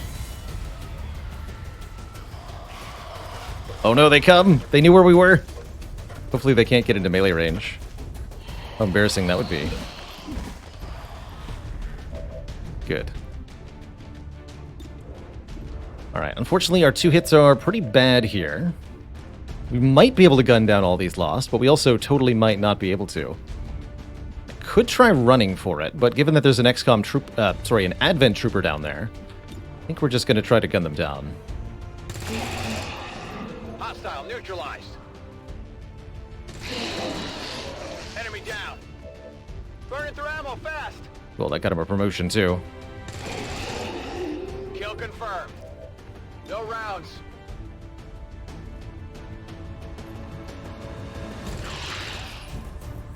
Target neutralized. So that confirms to me that Lost are worth Ready to XP. rock.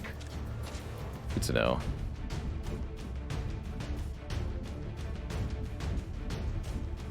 Moving to designated coordinates. I want to move forward a little bit, not too much. I'm on the move. Advent forces sighted. Oh, hello. Okay, we have another trooper to deal with. Orders confirmed. Moving out.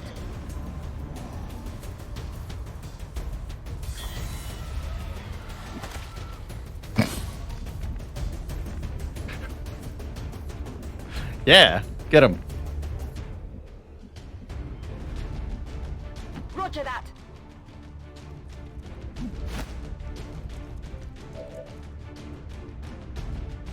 There's loot over there. I don't think I'm going to try to get that, though.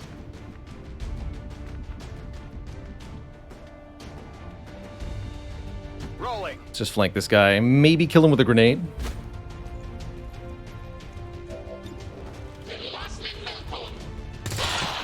Perfect. Got him.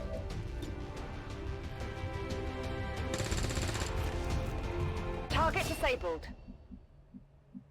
Weapons burning ammo fast. Actually, I could maybe go get that loot. Moving out.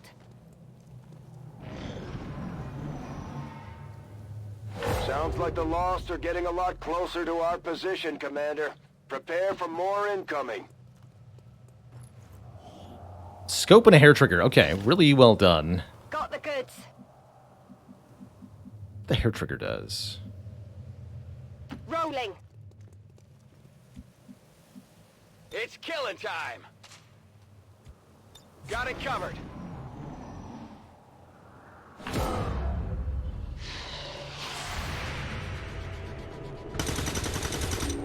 I'd like that we disintegrated that, Target like, neutralized.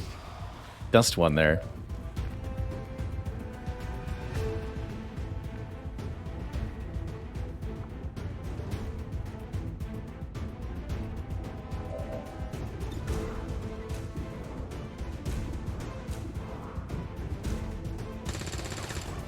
Yeah, Get fair it enough. together. Heading out.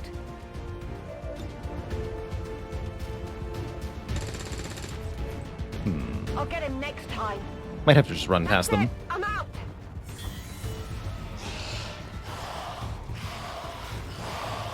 That's absolutely something we're allowed to do, is just run.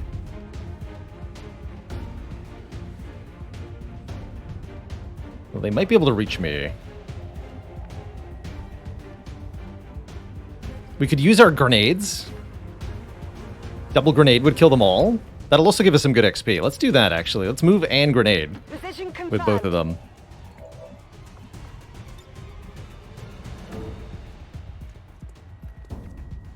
This is for you. They have been destroyed.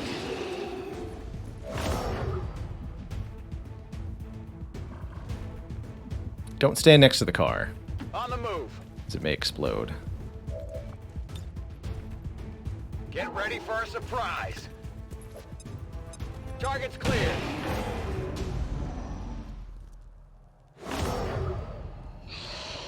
Okay, well, that doesn't seem like it helped, actually. It's funny.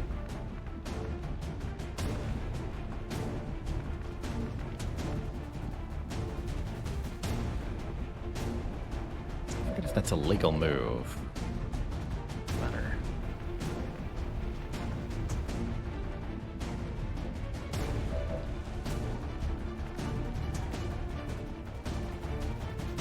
Should be close enough.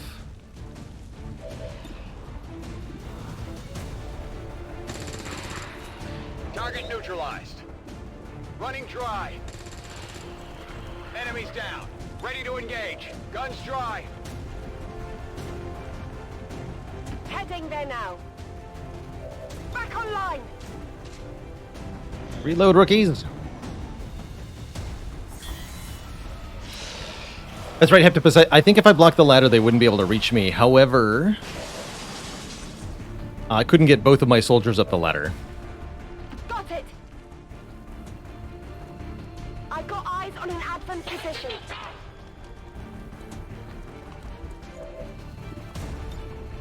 Evac confirmed.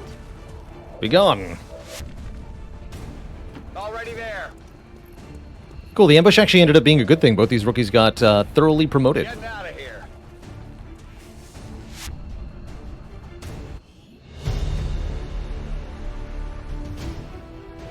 GG, Operation Dragon Star.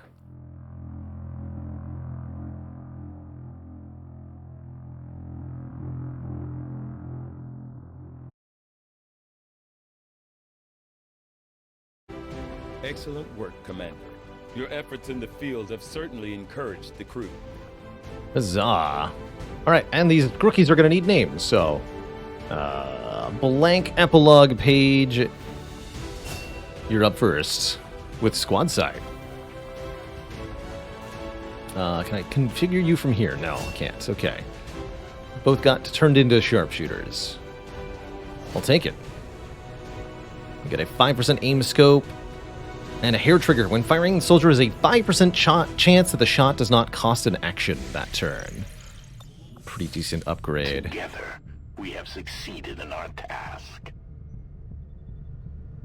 So they got cohesion with one another. We received 25 intel, and a reward is the Bonds of War. Our soldier bonds grow faster. That's a new order that we're allowed to enact. Probably won't use it, but... And now, we gain new abilities as a result.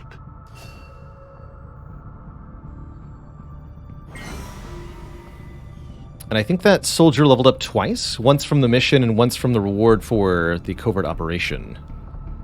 Let's have a look. The Elders know all too well that you approach the refuge of the insidious Templars. Do not assume that they're able Yes, they went straight to Corporal. to your cause. Commander, the factions have readied proposals for various covert missions. We should head to the ring to plan our next op. Blank epilogue New page. uniform isn't bad considering, but sometimes I do miss that damn We sweater. can either get long watch or return fire. Fire back with a pistol. Currently not interested in return fire snipers. But I could see a world where we do want it.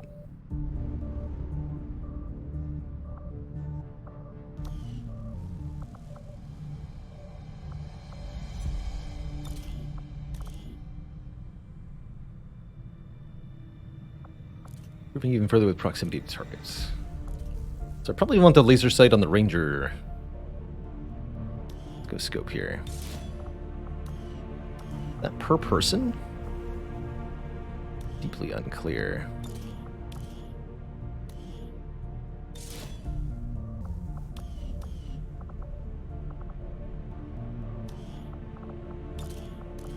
Yeah. Each soldier essentially has their own gun. Okay, that's fine.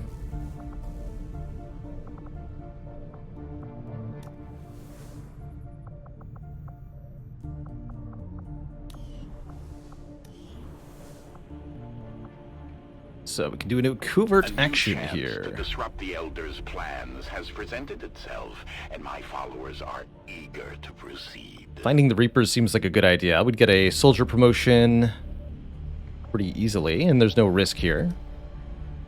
Could do the first part of Hunt the Warlock.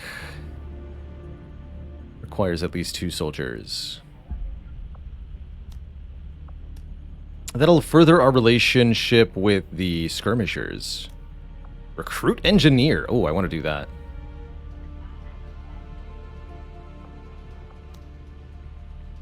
Yeah, I want to recruit an engineer.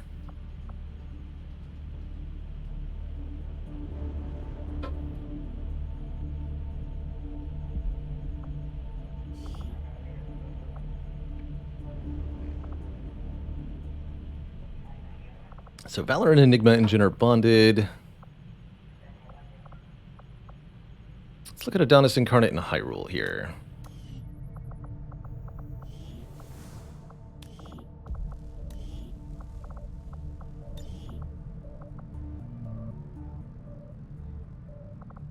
Not compatible with Valor. Basically not compatible with anybody. What Hyrule? Jack Ishmael. Fordra's Dorn.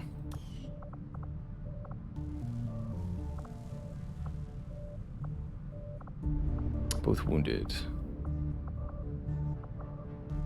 Let's say Tox.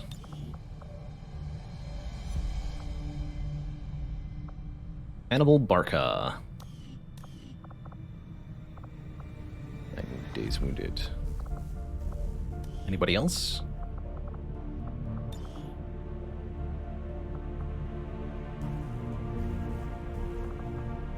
Trizd and Blank Page.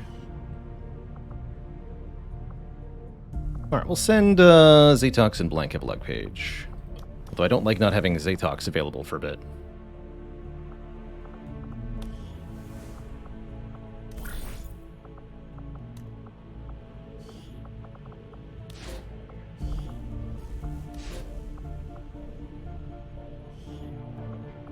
My kind will do whatever is needed. Cool. Getting a couple engineers early is going to really help us do stuff in the...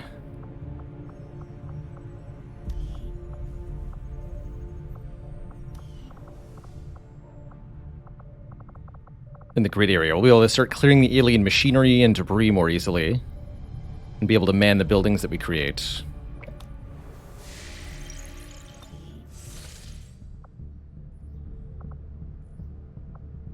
Okay. Finish grabbing a few more rookies here. Squatty Konstantin Malikov, now a ranger with the ability Slash. That means I think we have 2 unnamed two unnamed specialists here. Let's open up naming for a couple more people.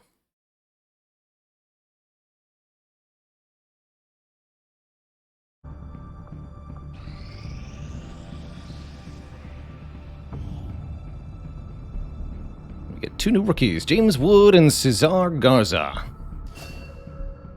Maxwell Waffles Tavqua. You got it, buddy.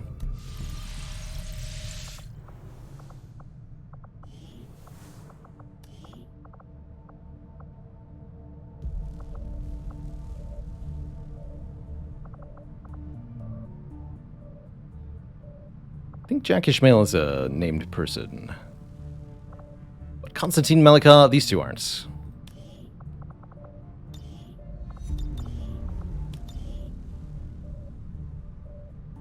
Maxwell Tavqua.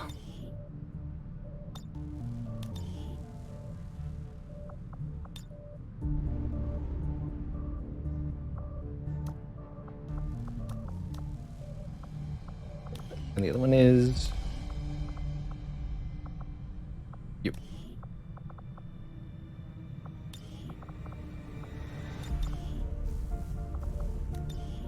Dragona.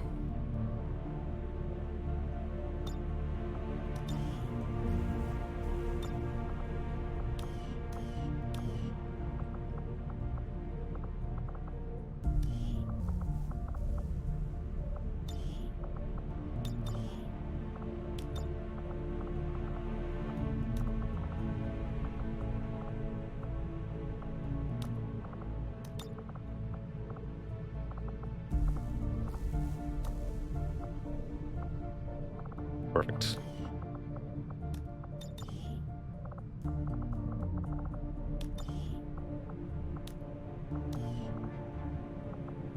Give you a purple helmet. I love it. Needs to be big and purple. Perfect. Perfect.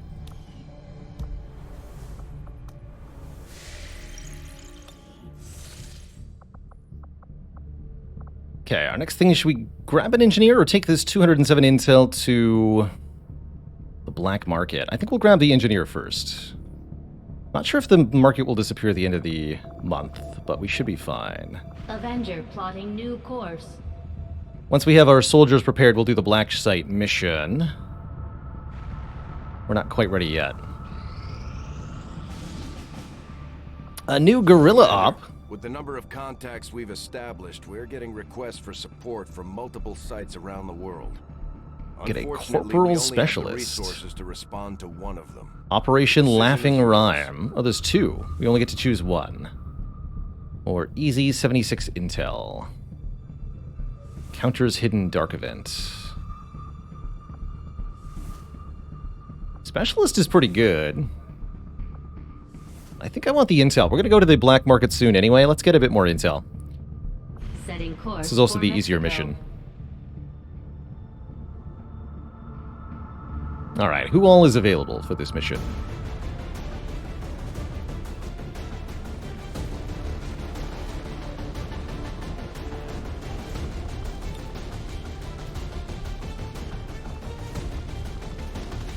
Just people with classes. Alright. Cajun.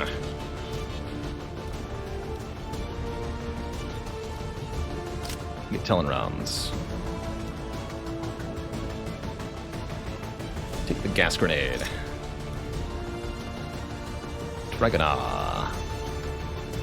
Guess you'll go with a frag grenade. Let's go nanoscale vest on top quad. Just one more health might keep him alive in the event of a nasty situation. Double rangers, specialist, heavy sniper. Seems pretty reasonable here.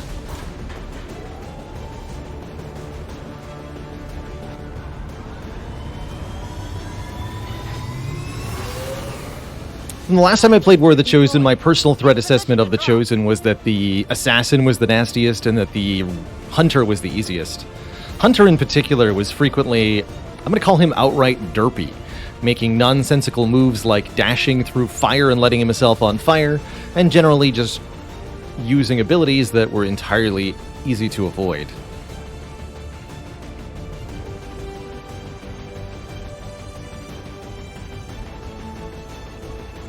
Battle scanner. That makes sense. A hidden alien communications relay in this area is being used by Advent to transmit critical data back to their network. The loss of that data will stop their latest project in its tracks.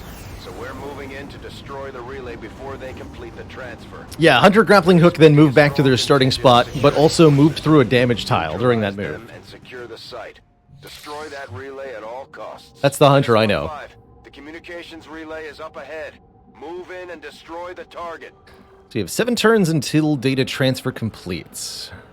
We have to destroy the relay. We don't have to destroy all the enemies in 7 turns, but we have to destroy the relay in 7 turns. I like this rooftop deployment, though. Roofs are generally pretty safe to move across during concealment rounds. Solid copy. Not too many civilians hanging out on the roof. Stepping off.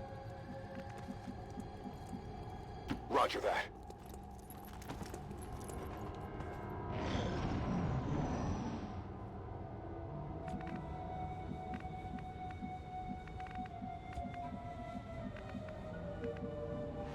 Moving to designated coordinates. So it's in this building. But on the 2nd floor? What?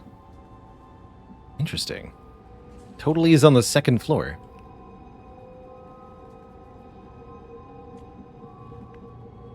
On my way. Je me dirige vers les coordonnées. So we've got some of these surveillance towers. Could try to hack this thing. Let's see what that does. Don't have to commit to the hack until we take a look at the chances here.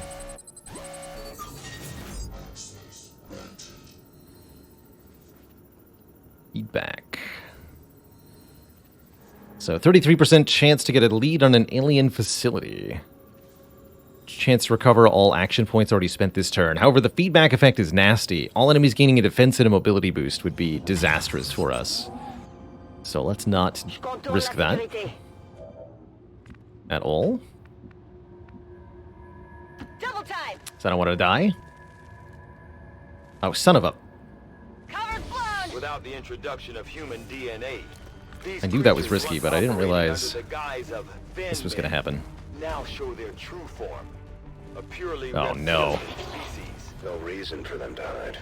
The aliens don't need an infiltration unit anymore. Commander, we should assume whatever Advent is using for Oh, fuel we've ended our is turn out of extremely cover. volatile. Not quite, actually. Avoid giving them any opportunity to detonate those tanks. Really bad, though. Really, really bad.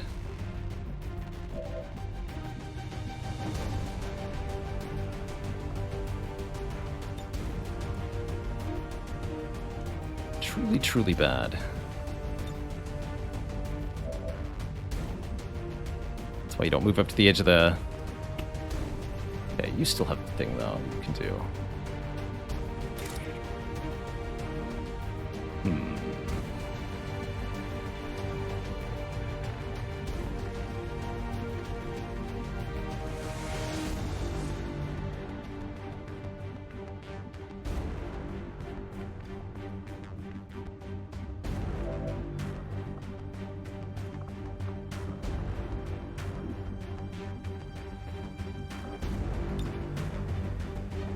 Like, it's all of them? That might be worth doing, even though it means Adonis is in the open.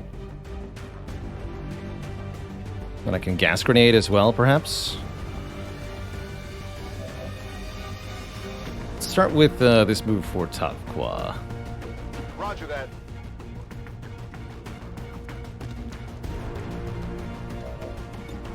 %61%.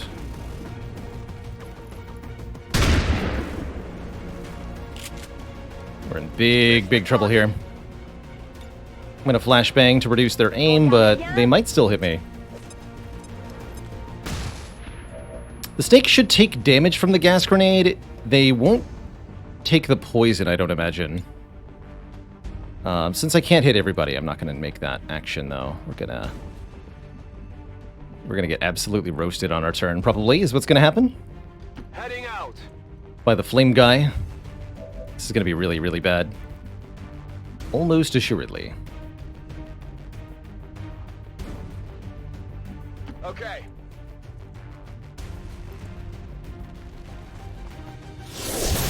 Oh dear.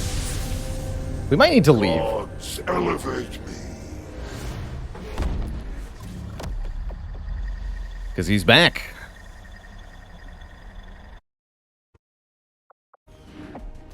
So that I may strike you down.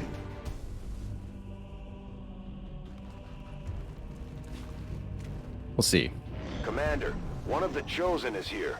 We'll have to deal with it before it throws off the rest of our operation. I'm badly wounded here. Even the smallest strike, the Elder's vengeance is carried forth. Dead.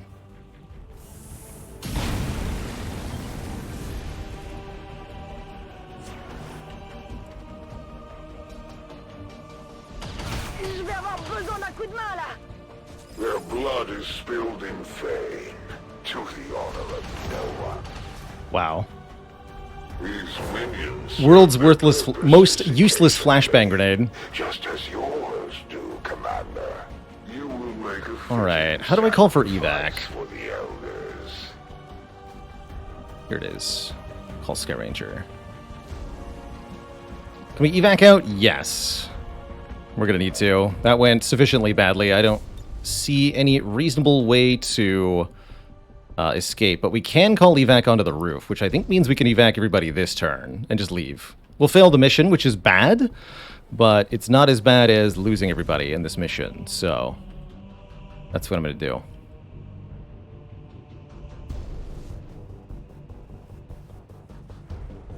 I need an evac ASAP!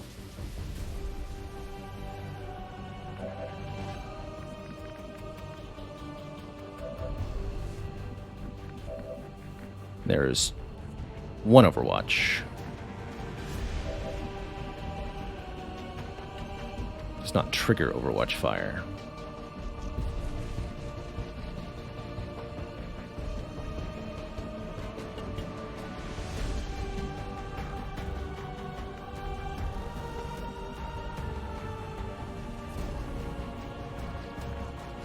Ah, they're on this tile, okay.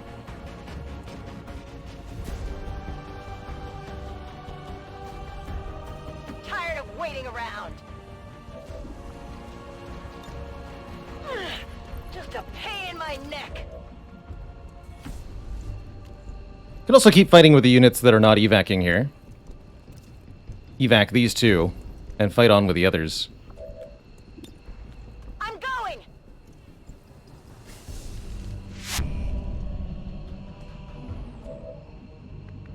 But I don't think that's a good idea, considering the position. 3 guys against the Warlock. I don't think so. You have the most health. Affirmative! Incoming fire!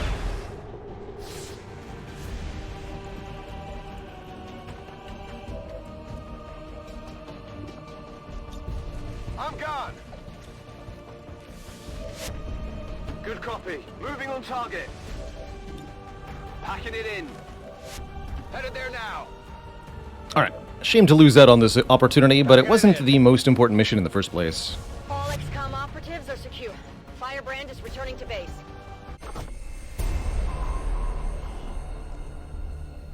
Didn't kill a single enemy. I guess that was all of them, huh?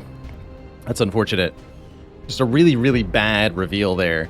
A classic mistake to avoid in XCOM 2. Moving up to the edge of the roof was not the right move. And I'll remember that for future missions. They are no longer your brothers and sisters. They rejected us all the moment they stood.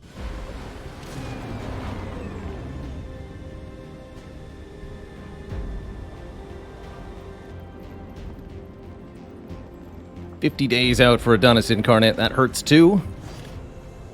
Hello, Commander. But we failed to counter the Dark event. Not a big deal, like I said.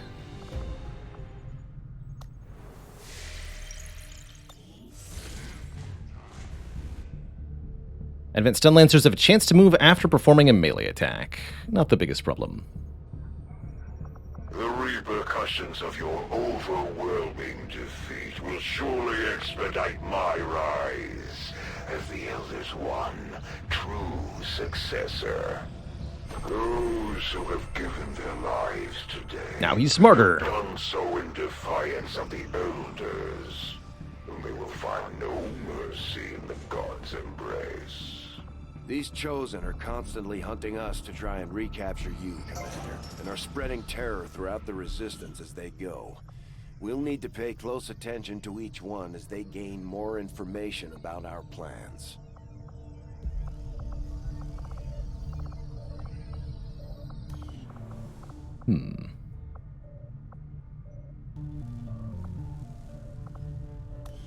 Don't have the tech for the building? The Advanced Warfare Center or whatever it's called?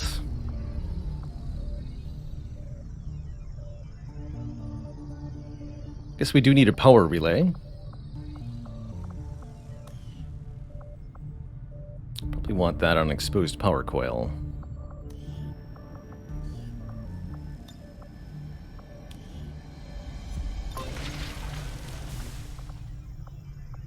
Power relay construction initiated. Get started on that. 60 days to clear that alien machinery with only one guy. We'll have to make it 2 very shortly. Yeah, I know we didn't complete the autopsy. Oh, because I need that for the building. Got it. Whatever, we need the power anyway. The Advent propaganda machine is running full steam. We're picking up the...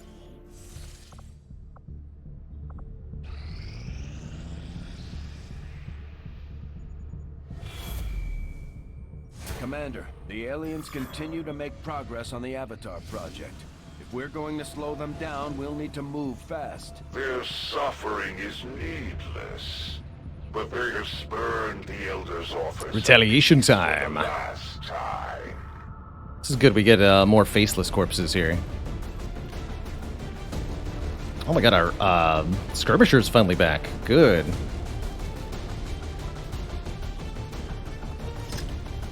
Double Grenadier feels great for a terror-style mission. And I am going to go with the Talon rounds. This feels like a great loadout. Go! Alright, have to be a little bit more careful with our movements here. Sky Ranger deployed. We're in the pipe. 5x5.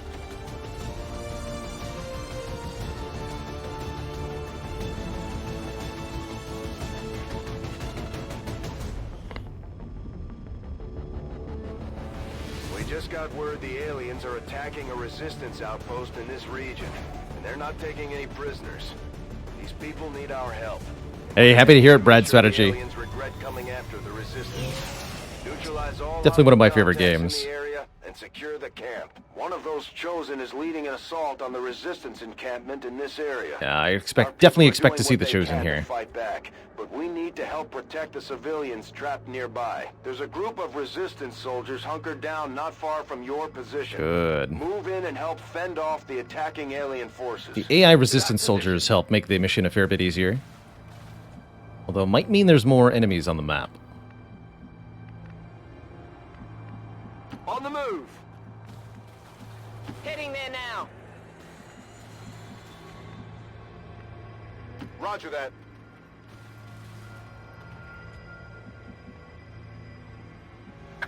As you should be, Cyrus. You do lose a couple during the tutorial as a sort of intentional, like, hey, you're going to have to get used to this, because it's going to happen, whether you want it to or not. That is the fate of XCOM rookies. They are only slightly longer lived than Battle Brothers bros. Affirmative. Got it Cover him covered. now. Got it covered. I'm on it. No trespassers. Yes. Good. My kin remain bound. Come forward. Yes. I've prepared for this. Yeah, I didn't get it.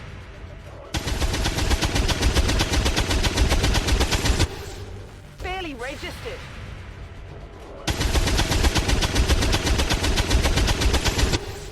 Right on the margins. Impressed yet?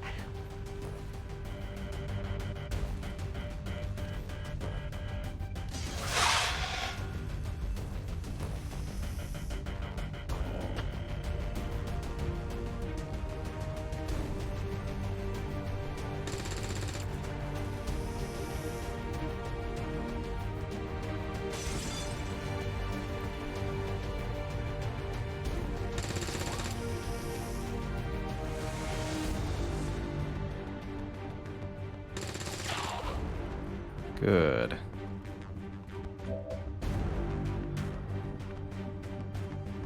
Okay, not perfect. Got one basic Advent Trooper over there. One Sneck entrenched in high cover here. I'm gonna hit that Sneck with a grenade, but I'm not sure it's gonna do what I need it to do.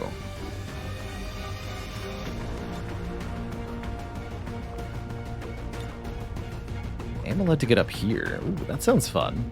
Is that a flank? Utilizing hook. Do this first, just in case we find out if we reveal anything. That is a flank, so I can take two 100% shots from here. That's really good.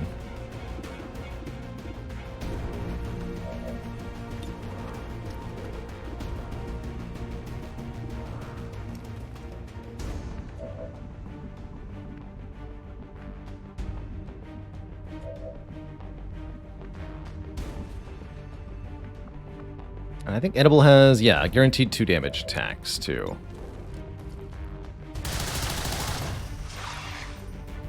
Ammunition is low. It is dead. Perfect. Need ammo. Take a shot at this guy. Advent Purifier. 5 damage means we can finish him with the advanced stock. Guaranteed kill. If Annibal fires at him. So we'll do that. Moving out.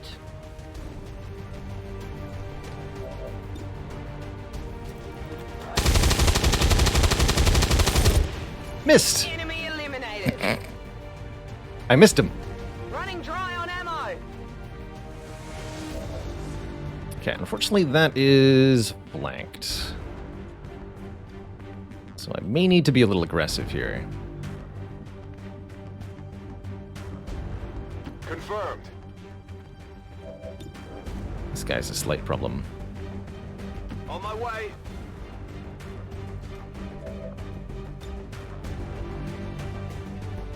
Give him the frag experience, do it. Take this!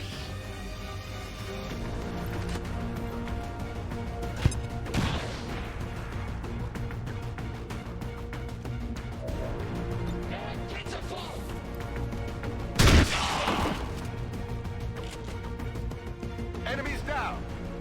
The resistance team is in the clear. They're moving to help the other survivors. There's a large group of civilians pinned down within range of your position. Sensors indicate hostile forces are closing in fast. We need to get in there before the aliens slaughter those people.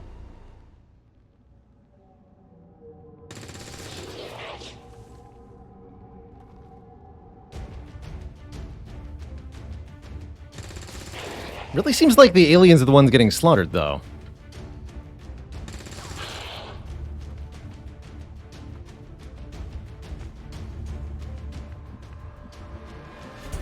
Alright, I'm going to put the sniper up on the high ground here. Let's take a peek with the... Actually, not yet. I will go.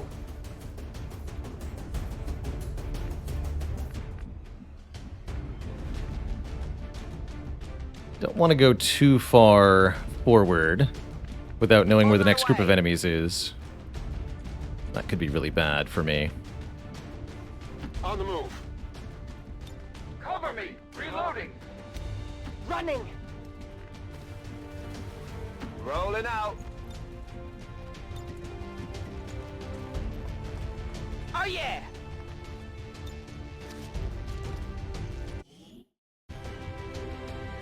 Oh yeah. That's weird.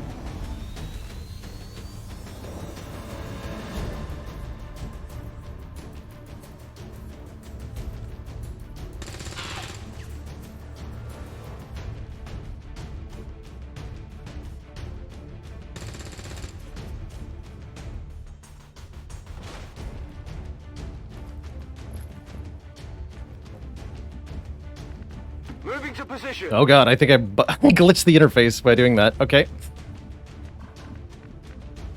That's horrifying. Orders confirmed. On the move. What happens if I click it?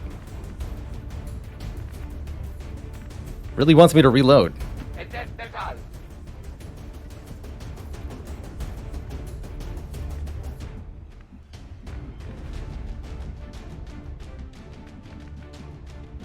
Double time. Roger that.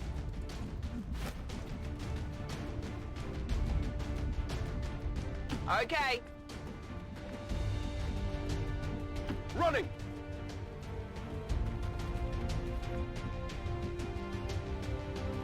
Attacking on sight. There we go. Hey, they're fighting back. Commander, Advent isn't backing off. They've got units in the AO that are ignoring our forces just to get a better shot at the civilians. Take those bastards down.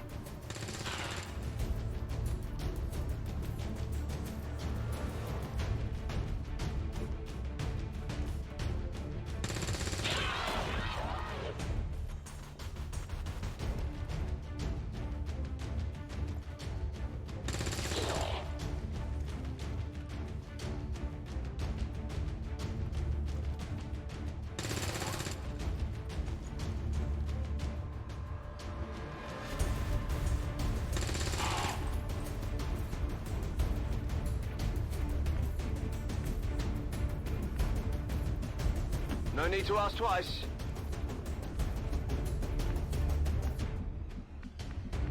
I'm on the move.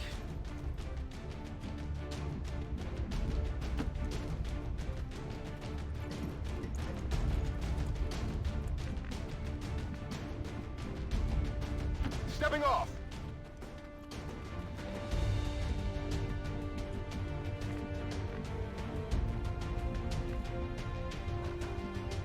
I go quickly.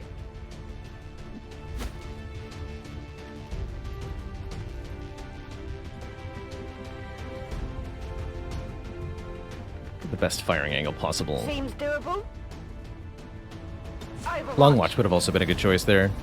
Got some advent here. Hostile flanking. Cover my flank! Got some advent here. Ooh, that's a lot of stun lancers.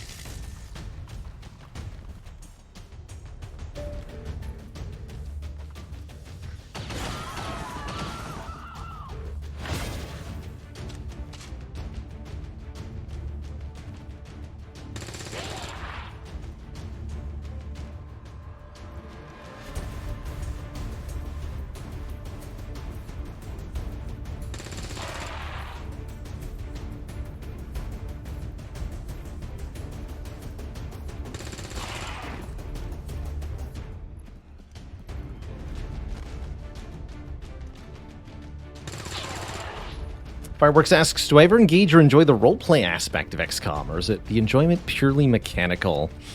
I like the strategic decision-making and mechanical operations of the strategy game. I like the emotional connections that you get to form with your soldiers as they develop their own abilities and kind of their own personalities throughout the campaign.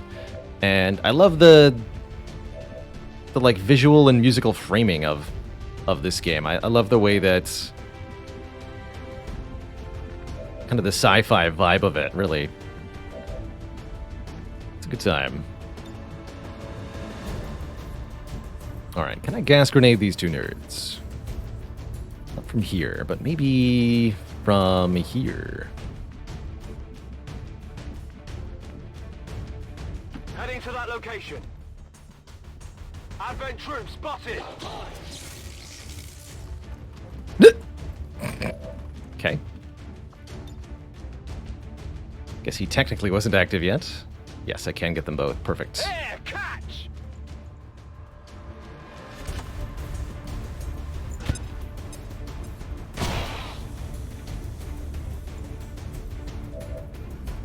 The double poison.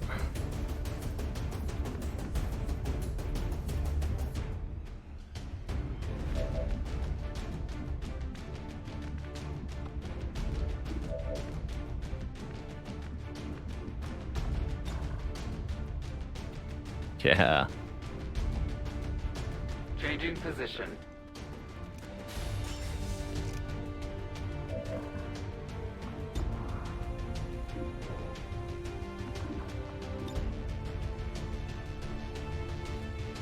For the fallen!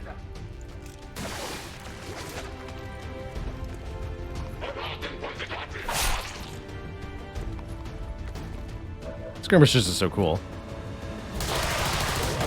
Their casualties grow.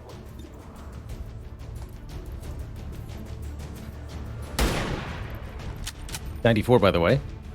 I'll get him next time. Moving on target location.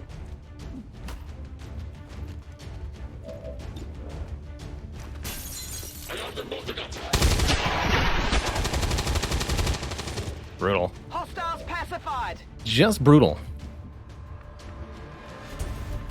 Alright, that guy'll probably do something normal.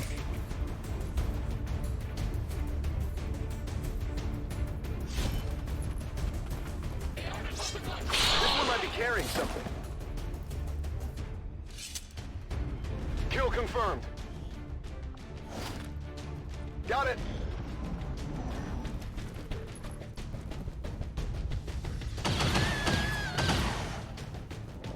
So rude. Revenge!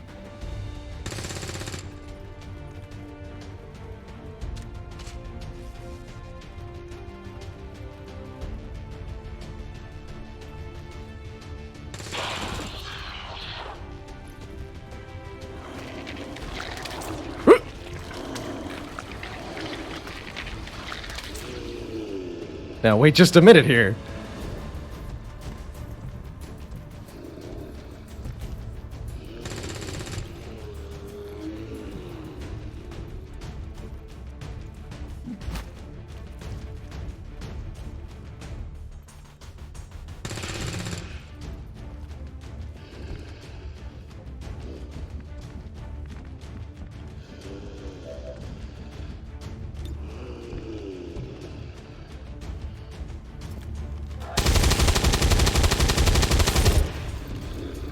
Gonna need to reload soon.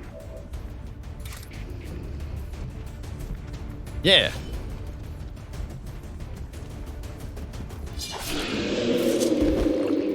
Target eliminated. GG. There we go.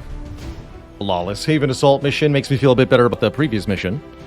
The speaker commended loyal citizens today for standing up to those who would abandon our values for those of the old world. The remarks followed a moment of silence for peacekeepers slain by XCOM dissidents. It's time to take back Earth.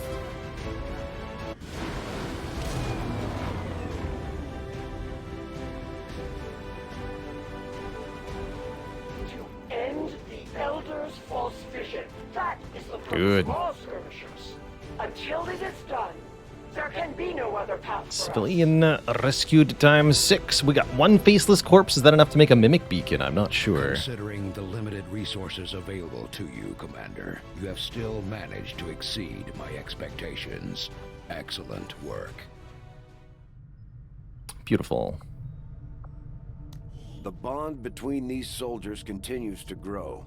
They can gain additional tactical strengths if they continue their training training together. center. Commander, many of our soldiers can improve the strength of their bonds if we give them a place to train.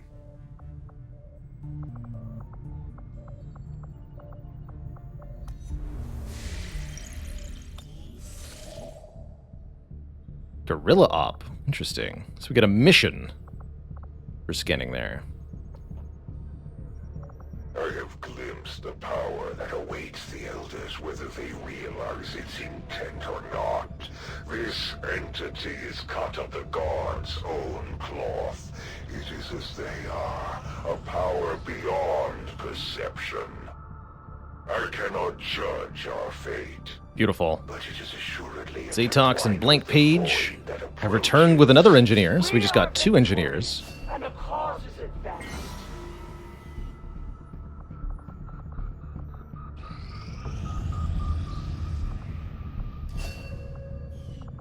Sweet. Okay, 2 additional engineers means we can get a lot more done Commander, over here. We should make use of the ring facility and deploy our idle soldiers on a covert action with the resistance. So now it's only 29 days. Let's get this cleared as well. Beautiful. So in 30 days, we'll have both of this cleared and the power relay will be finished. Let's level up Thanos. What class do you guys think Thanos is? Grenadier, Ranger, Sharpshooter, or Specialist? Feels to me like he's either a Grenadier or a Specialist.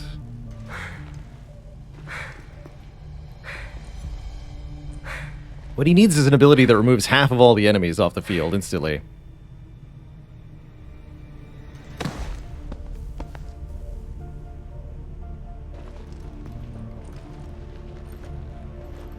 We are pretty low on specialists, so another specialist would be a good idea. Psy Trooper? Yes, actually. No, you're right, Psy Trooper. So we keep him in the barracks until later.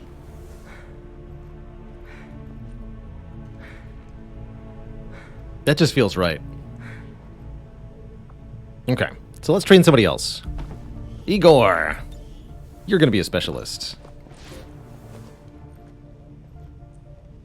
How's it going, Fucking Awesome? We played some Slay the Spire earlier. I wouldn't say that I'm taking a break from it in any significant fashion. I am playing other games alongside it, which is what we're doing here for XCOM.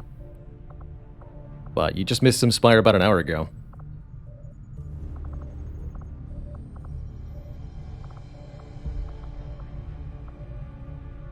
Alright, and Let's see.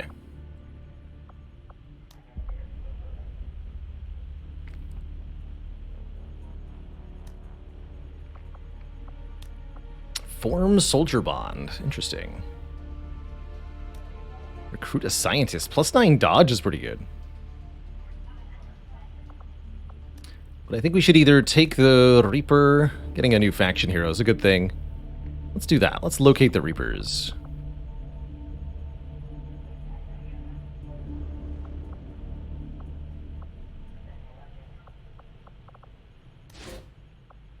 Actually, let's promote Zathox first.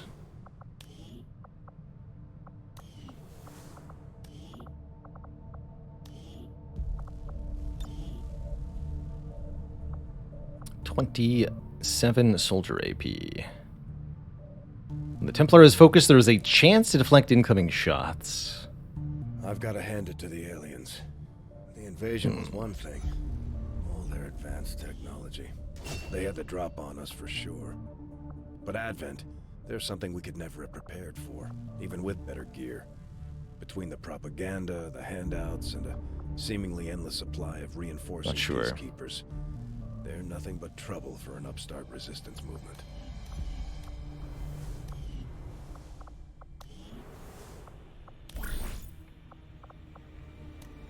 What does the upgrade to this do? Additional slot for XCOM to assign resistance orders. Takes 2 power. It's pretty good, actually. Yeah, we have a bond available, but we don't have the building that lets us actually use it. Is the problem.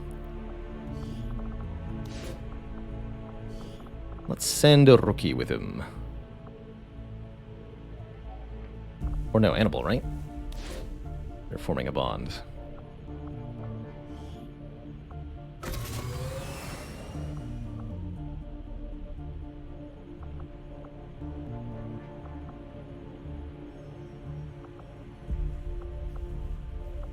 Not sure I want to upgrade yet. Hey, Commander. Still missing the faceless corpses for that. So we definitely did that prematurely. I wish we had a simulator for Bradford to practice on. If he crashes this ship... Alright, I think that means it's time to go to the black market. Avenger plotting new course.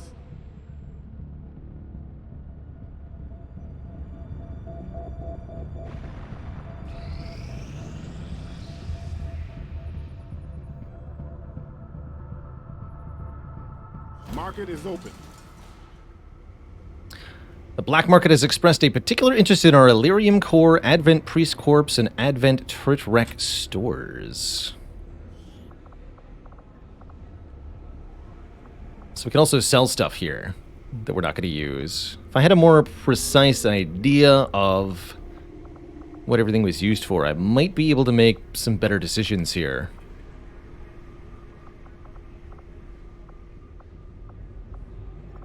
Probably sell that turret wreck. What do you got? Advanced conditioning PCS, more health. Scientist for 90 intel. We can rush research. Halves remaining research time for 185 intel. Getting faster armor could be a huge deal. But I think we're better off just buying the scientist. I think I'll take the PCS too.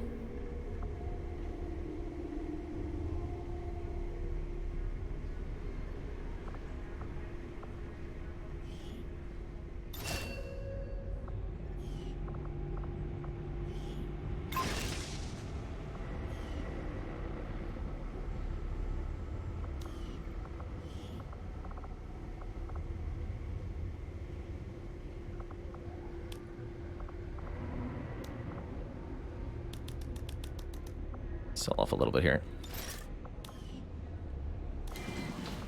Okay, that should be fine. Happy with the additional scientist. So we'll start working on that. I was hoping we'd see a soldier, but no. Tons of supplies. Not 100% sure what to do with it at its exact moment, but I imagine when magnetic weapons tech finishes, we're going to want to use our supplies on that. So, let's not worry about it. We'll get mag weapons before we do the Advent Black side, for sure. Avenger plotting new course.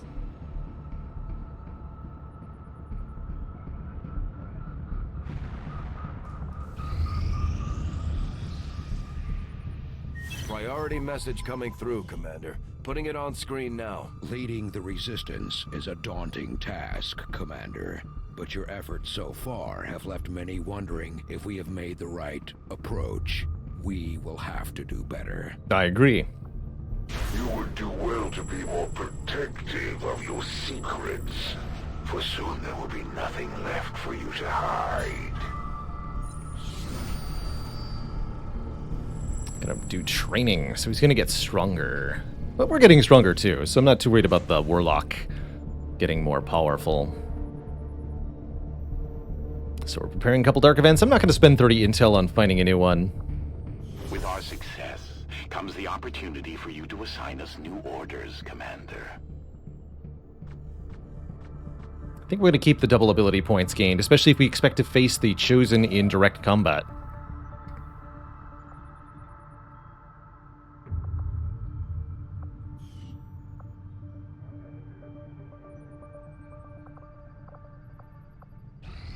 I think you will find our results have These magnetic-based weapons are a lot like the early railgun prototypes. They fire projectiles at extremely high velocity.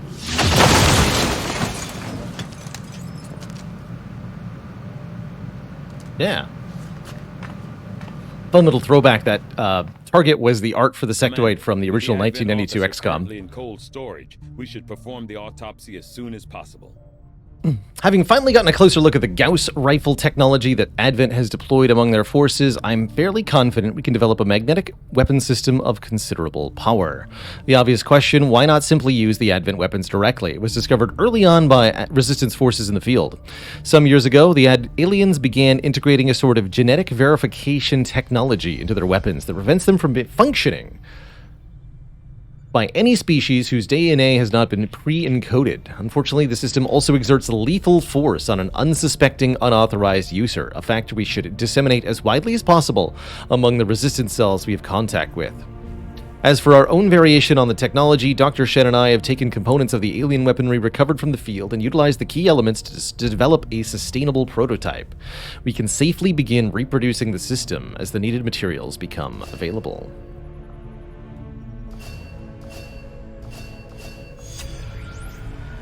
Gauss weapons inspired.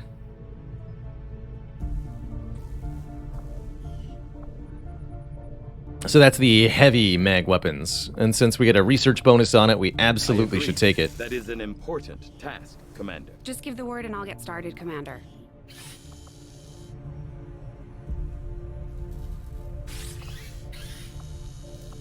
So supplies and alloys required here. And I think this is an upgrade to everybody. Yeah, it applies to all classes. Very cheap auto pistol upgrade.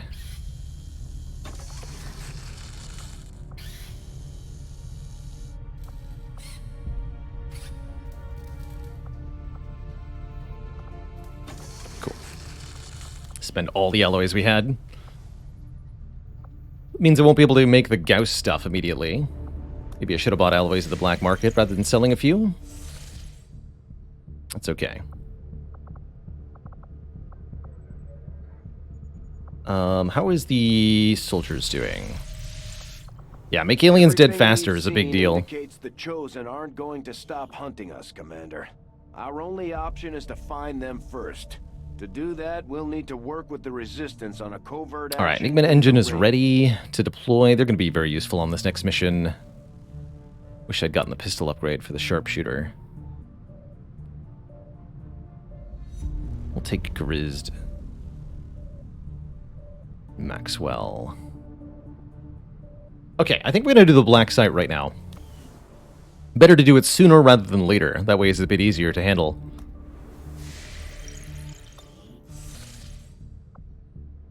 And that'll help us make some negative progress on the Avatar project.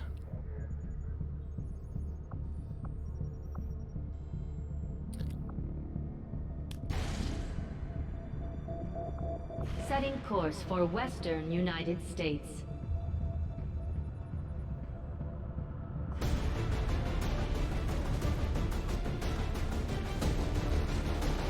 Okay, I only want one sharpshooter.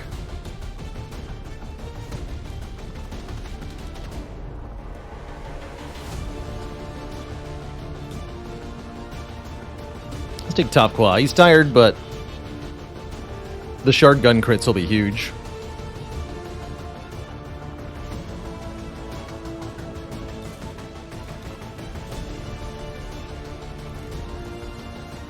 Let's give him the hair trigger.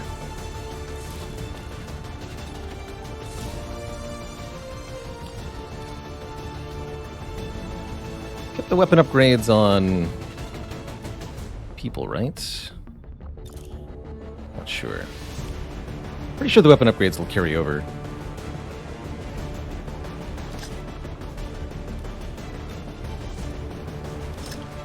What, gas grenade, frag grenade on you? We'll give Dillard in the flashbang. Alright, not the greatest squad in the world, but this should be sufficient for handling the Advent Black Site, at least I'm hoping so. Some of our new powered guns, particularly the Skirmisher, should have an easy time, comparatively. Sky Ranger deployed. Should be lots of high ground to grapple to with the hook.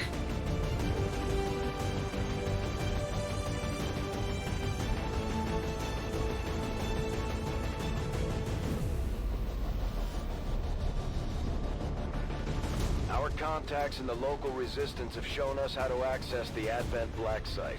The aliens worked hard to keep this place under the radar, and we don't know what we're gonna find in there. Keep your heads up. Expect heavy opposition.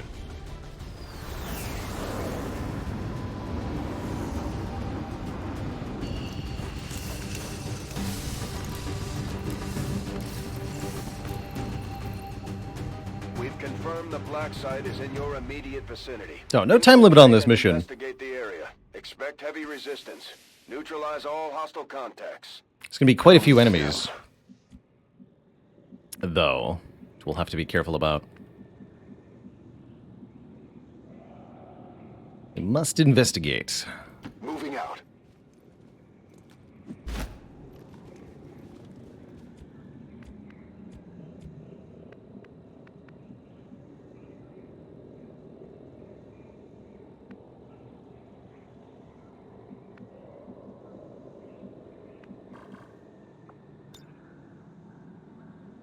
Can grapple back there, but not over here, and at least not yet. Probably blue move and then grapple over there. Moving. But I don't want to do that on this turn.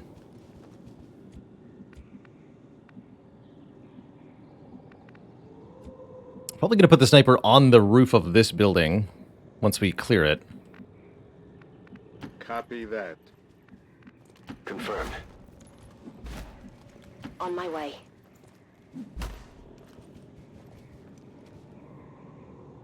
Okay, we got a spot of a couple 10 hit point enemies. I'm not sure what those were. Oh, we got an Advent mech.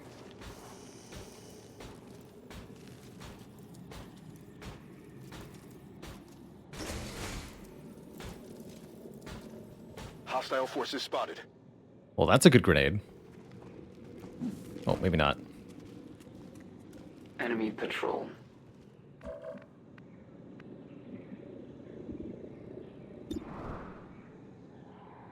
Okay, well, that's gonna be how those two die. Probably. Let's get people into slightly better cover, though. Roger that.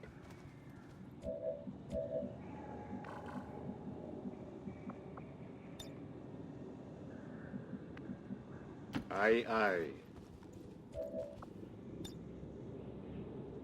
Close.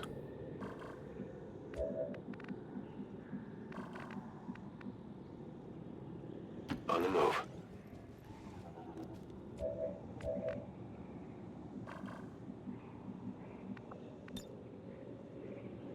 Yeah, that's a spotted tile, though, so let's not do that.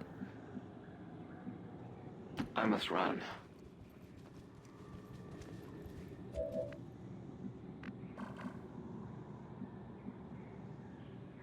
Moving out. I'm on it. Affirmative. Covering now. Overwatching. Affirmative. Covering now. Good.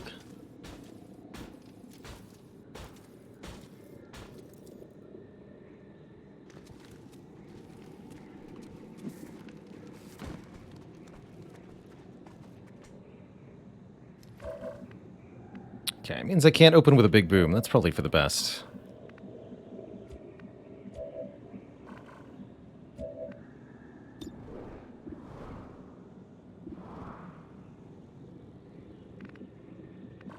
I think we just kill them from here. Roger. I've got my eyes on. I'm willing to lose my concealment now. I could try to sneak around and get more stuff done, but I don't want to. Eyes on the prize.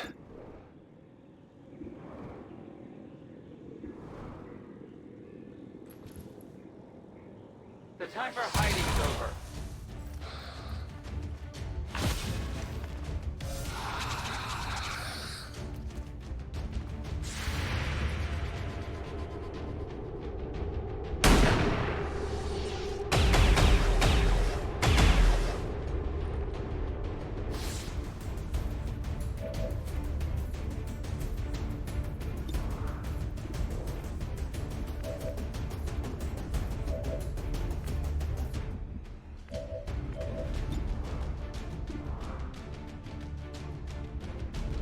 Okay, so I can kill them both with that, but that would prevent any loot from dropping.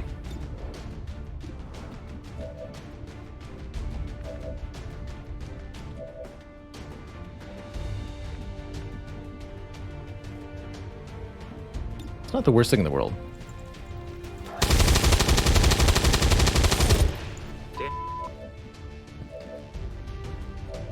That is going to continue to make me smile.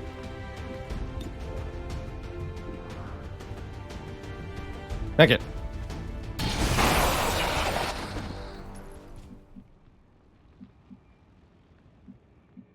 Reinitializing weapon.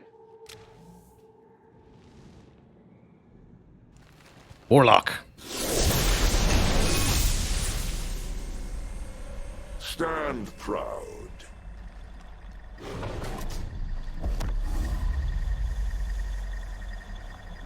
You fall to the Elder's greatest warrior.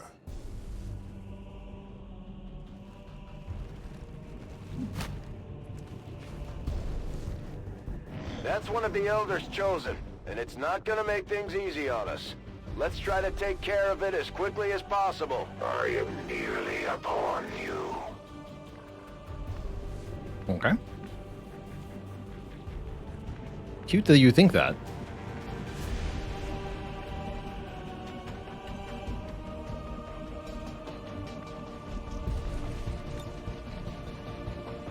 Doesn't look very safe.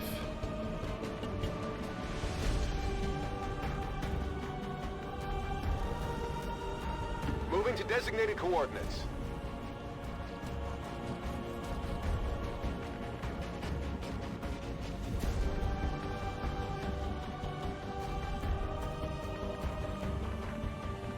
Confirmed. Identical.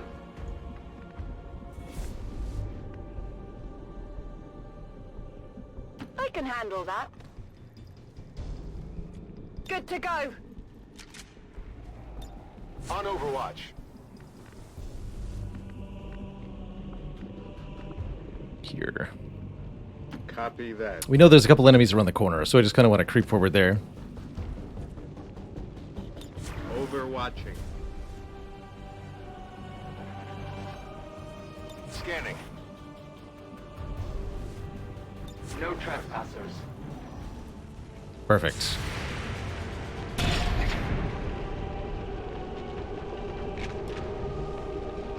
Hardly did anything. This is an extremely well-equipped mechanized combat unit. We'll need to look for vulnerabilities if we're going to take that thing out. Missed. They live on. Shot failed to connect. I've got eyes on Advent troops. Oh, crap. That is an unexpected complication. Even the weak may serve.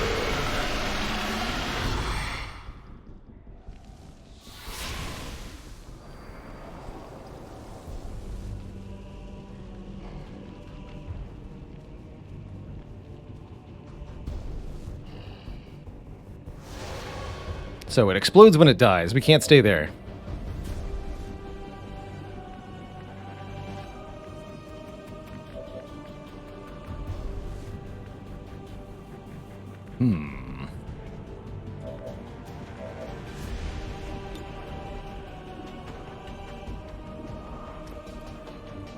Can't see the mech.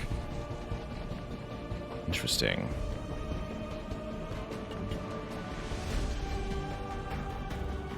Really don't like that these guys crept around on me. Greetings! Okay, that's good shots on the Stun Lancer. Stun Lancer is the top priority at the moment.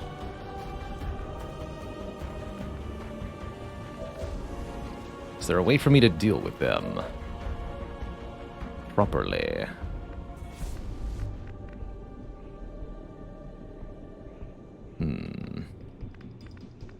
It's looking like a no. So I think that means we need to fall back a bit.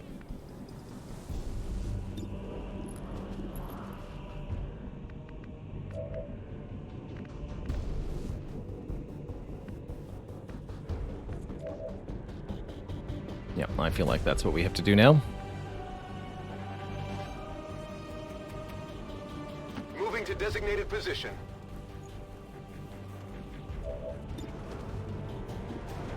So that should be a guaranteed kill there. We'll take that. Jack Ishmael.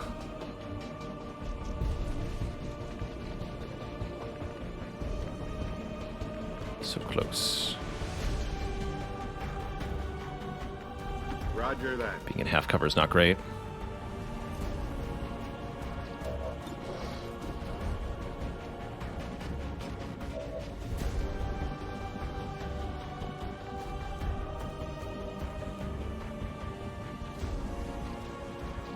Fortressed. We just need to fall really far back here. Get up onto trees and such. Location confirmed. Yeah, I've been going blast padding on my heavies. Relying on explosives for shred currently. Don't know if that's correct, but I do like the additional point of armor. Quite a lot. So we're gonna run to here.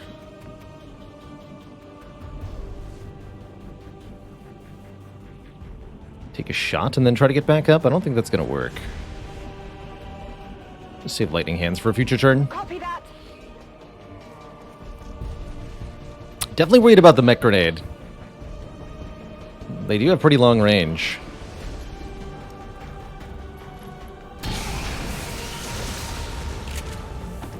Enemy destroyed. Draining ammo fast.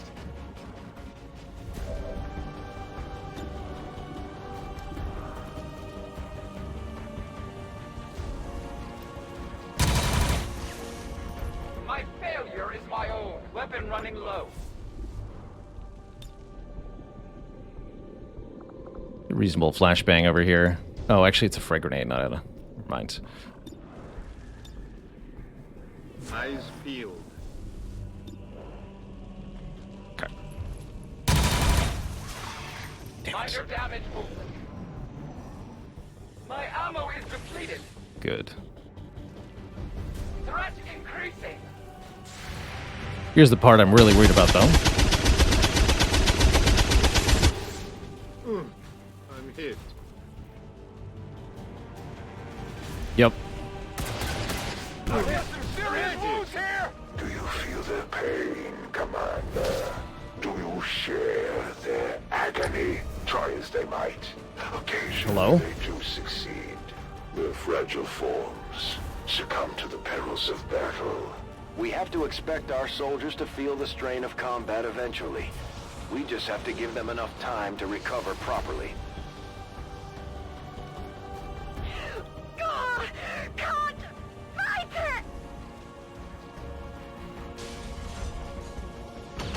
Oh, man. Oh, this went sideways so fast. Damn it. Getting a little too warm over here. Your forces will perish, and you will return to the Elders, Commander. Bummer. That mech that I couldn't do anything about because it ran into... brutal. I only have 2 soldiers with actions this turn. Looks like we're about to wipe.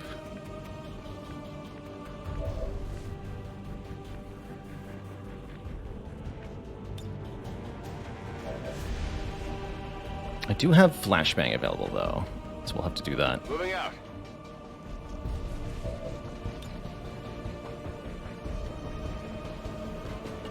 Break the mind control.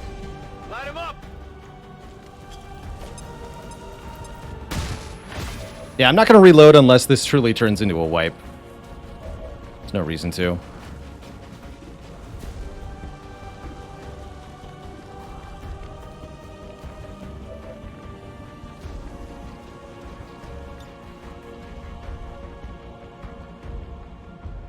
Throwing explosives!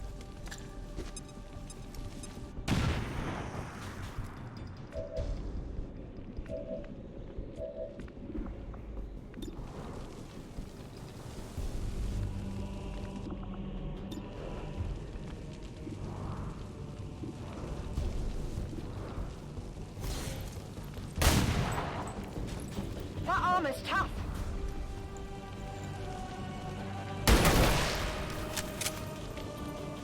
Well, My how power about that? cannot be compared to these lower forms of life. Reloading weapon! I cannot go on much longer! Your soldiers cannot That's a brutal, last man. forever, Low cover's pretty Commander. bad, though. Can't really expect it to do any much of anything for you. Still, it's brutal to get hit like that. Will never cease their attacks. Ugh.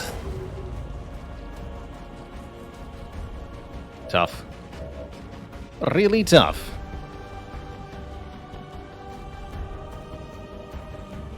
I guess we have to leave again. If I'm playing Honest Man, fine.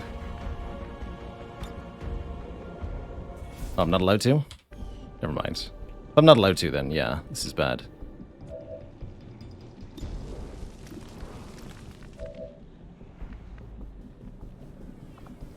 Ugh.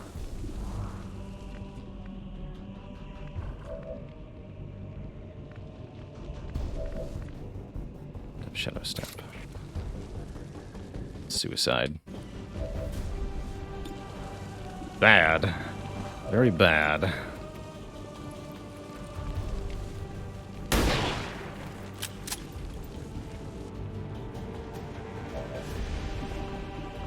Got aid protocol, but not the stabilize. The skirmisher is dead too. Kill confirmed. Ugh. Running dry. Heading It's to my that trigger location. Overwatch. Did not. Target For neutralized. every fallen child of the Elders, humanity will repay a tally in flesh. Wow. They honor their creators by All right. shattering There's a. Oh, there's not a restart. They move beyond death. Brutal.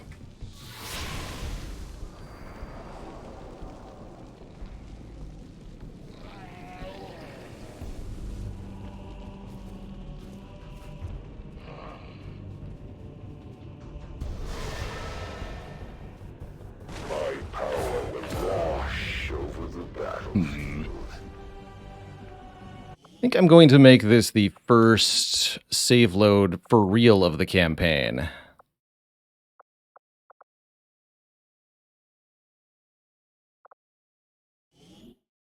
Let's try this again.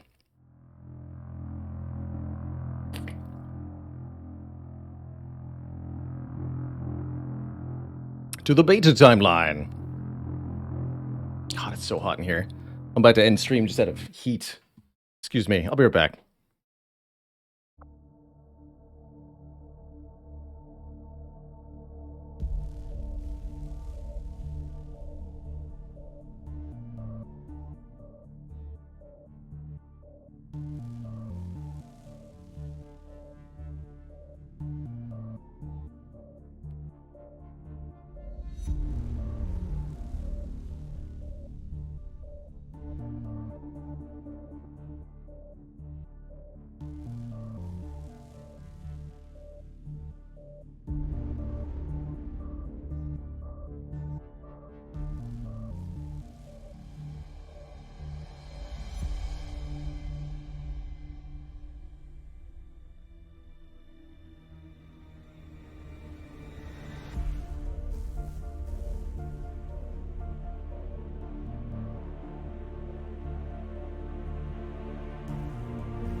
All right, folks.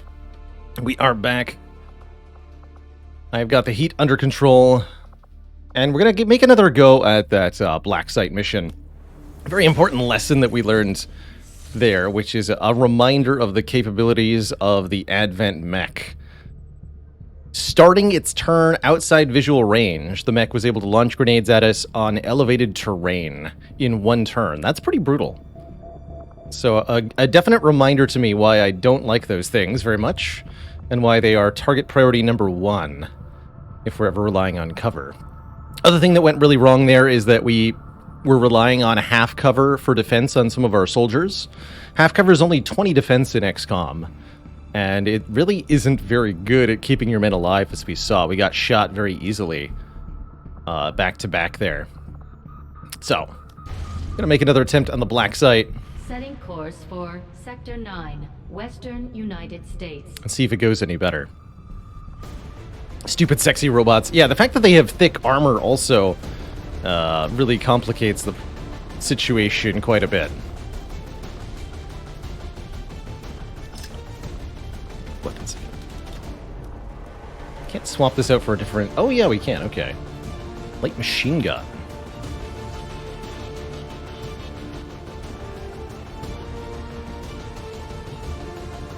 Oh, that's right. We can use the...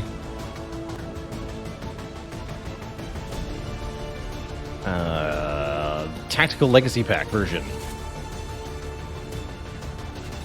Let's get the advanced stock.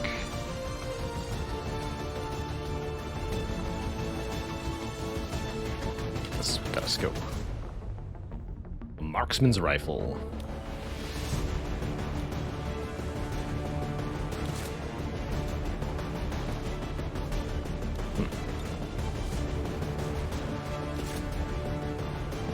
Definitely only taking one sniper on this was my intent.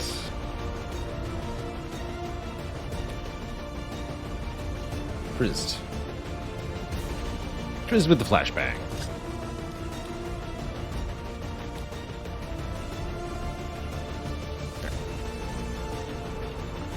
What's my flashbang? Oh, this is it. Understood.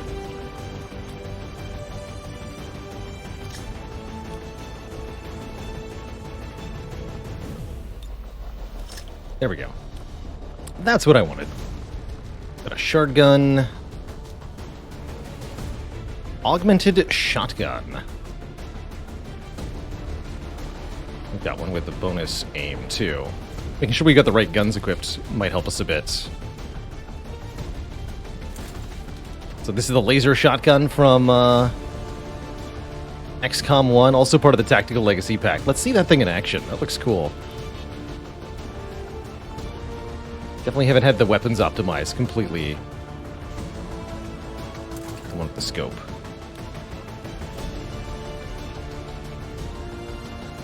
Okay. Let's go with this loadout. Yeah, we're going to do the same mission, just trying it again. Let's see if we get a slightly different outcome. I'm happy to lose 2 or even 3 soldiers, but I'd like a successful mission here. And I think what happened last time will hopefully be the exception and not the rule, but maybe I've got some more lessons I need to learn.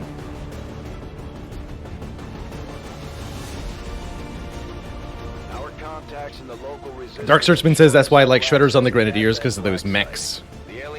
They are definitely a sufficiently powerful early game threat. Keep your heads up. Expect heavy opposition.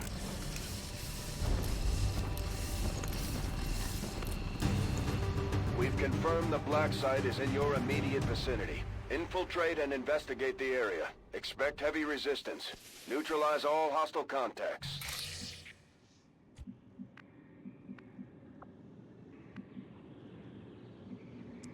Much smaller looking map layout this time. One big building in the way. I think this time we probably want to break our concealment when we're trying to kill the mech. That might make our life a lot easier. Affirmative. Moving out. So let's make that the goal. slightly different approach should have dramatically different results, hopefully. Advancing quickly.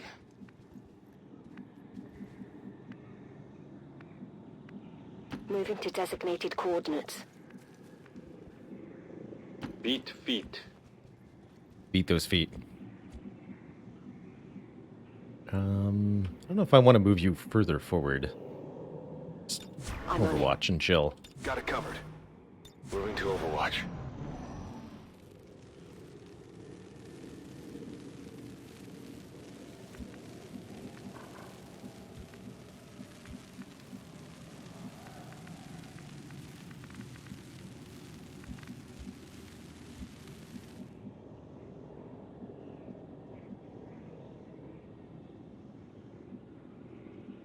Good to go. X-ray spotted. Okay, there's the Sectoid and Lancer.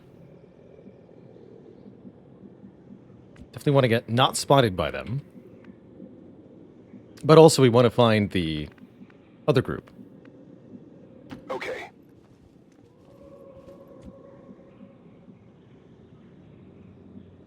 Which is right here.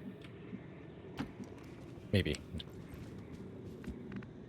Thankfully not. Okay. Done.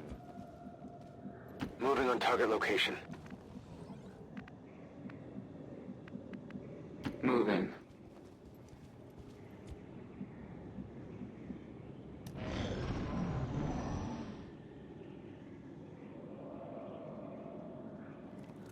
Again, since there's no timer on this mission, what I should be doing is probably scouting it out a little bit better.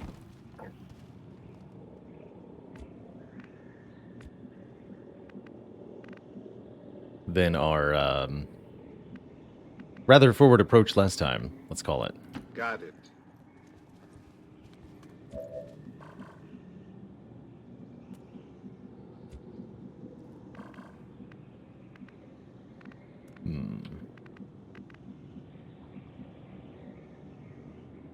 Moving out.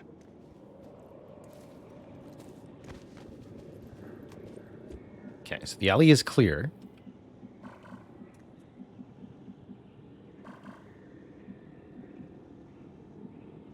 Moving.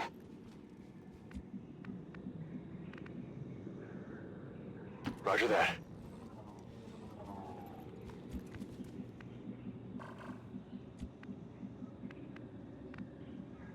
Orders confirmed. On the move. Probably want the sniper on the roof.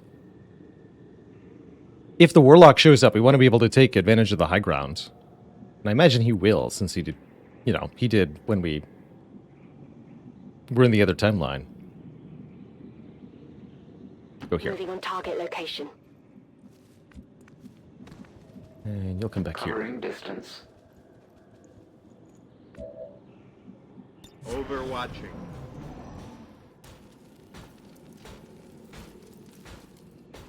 Contact.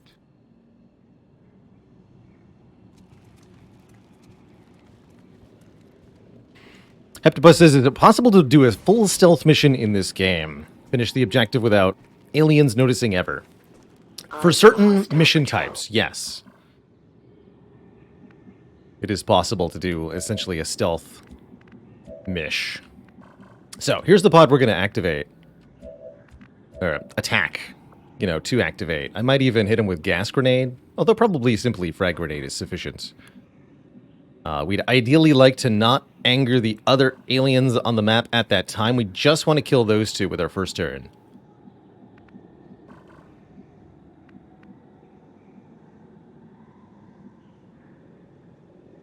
Orders confirmed. On the move.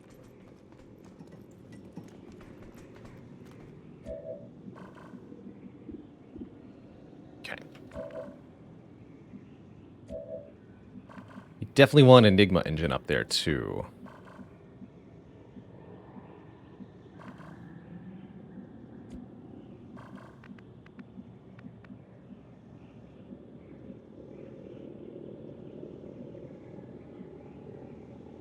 Will do.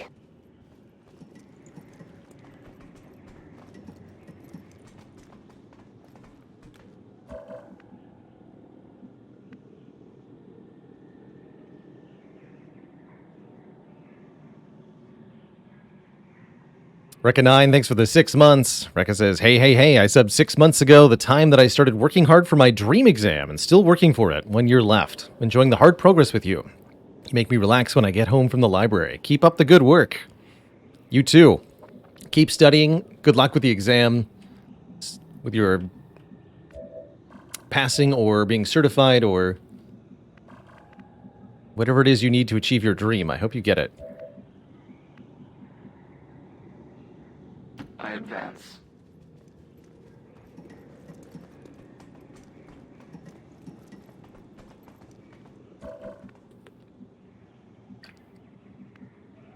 I don't know if we have to clear the map on this mission, but I would definitely like to.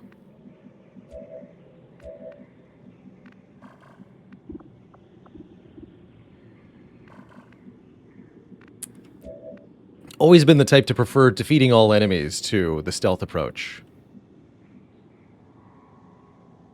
Roger that.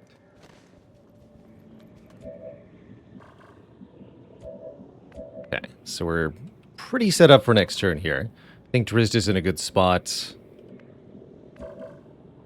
Come get Overwatch just in case we are discovered. Covering now. Roger. Got my eyes on.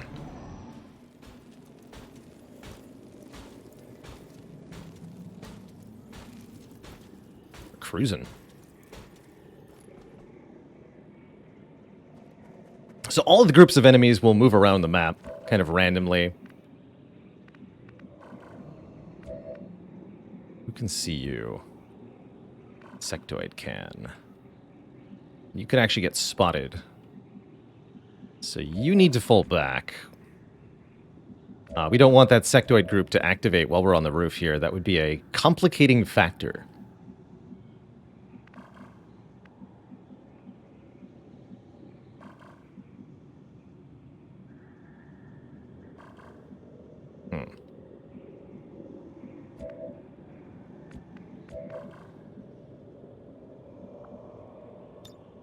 Probably going to start our turn with this move.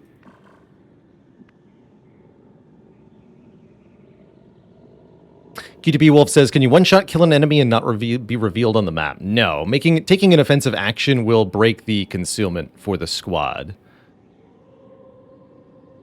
But the other enemies on the map may not necessarily know where you are.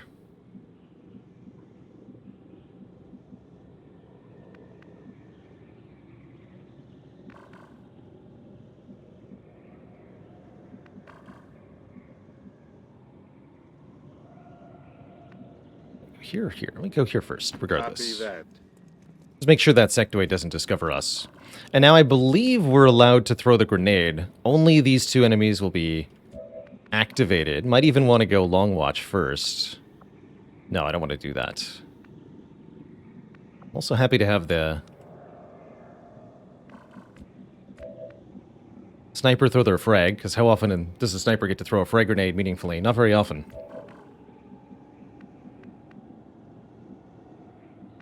But I think I'd prefer not to try to do Overwatch stuff. Just let them move. See what happens.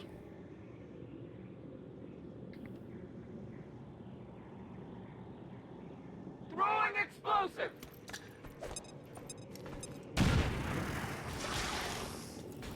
There is no more hiding! This is an extremely well-equipped mechanized combat unit. We'll need to look for vulnerabilities if we're going to take that thing out.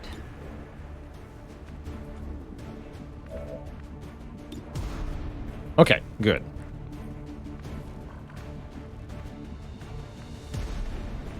Kind of weird positions they ended up taking. Not bad, necessarily. Especially not if this is a kill. Take the shot, sir. Yeah! Alright, no getting grenaded on this mission.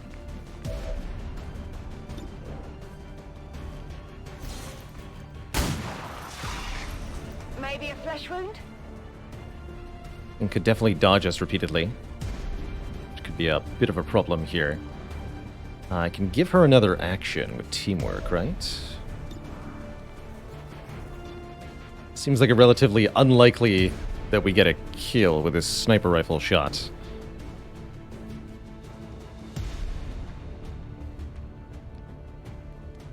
The things like smoke grenade to block enemy vision or deployable walls. There are smoke grenades, but they simply provide defense bonuses to everybody in the smoke. Not a particularly good defense bonus either. Don't think the XCOM 2 smoke grenade is very good. There are deployable walls so that you can create cover in a couple situations. I think there's a psionic ability that can do it. We saw the Templar can do that. There might be a couple other ways to get cover too.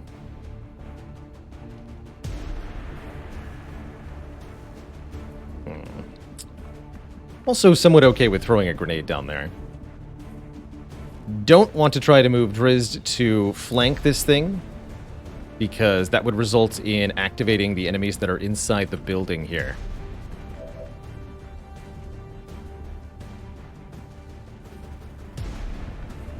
Could retreat out of line of sight here, but I think I'd rather just take this shot.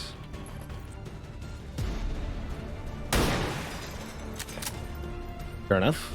It's still moving. We don't want to move either of these two guys. They're going to go on Overwatch to try to catch anything that moves into sight here. I can give her another action with teamwork. I think I will.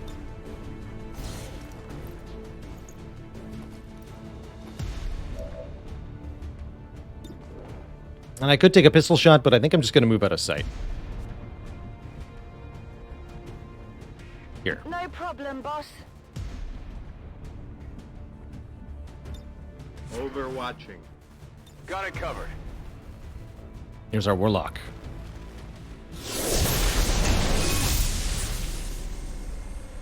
You have been judged.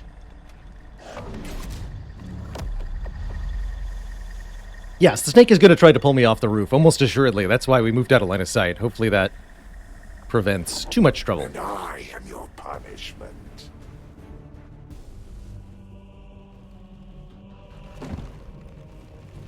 Not sure how much trouble Warlock's going to be here. Just picked up a unique signature. One of the Chosen is here. That thing is only going to make trouble for us until we deal with it. It is nearly time for atonement. So, no clue where our Viper is right now. But we've got other stuff to deal with. Now's the turn to spot and deal with the pod that's inside the building. And or figure out where the Viper went. So I think we'll have Drizzt move first. Take a peek in the building here. Affirmative. Moving out.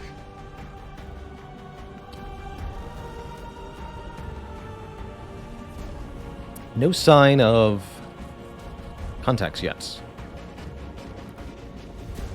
Which is...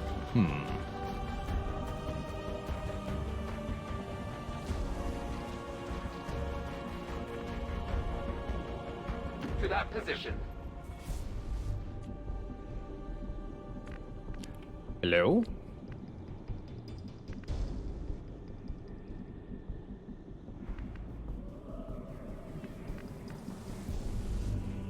Roger that. I think I'm just going to do a bunch of Overwatches then.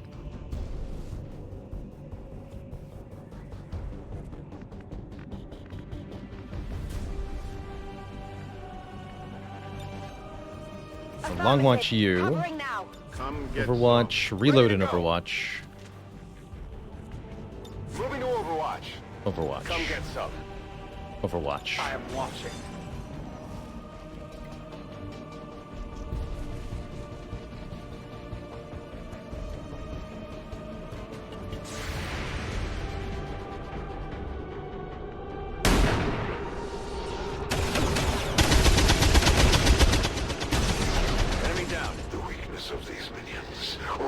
Not bad. For my presence here.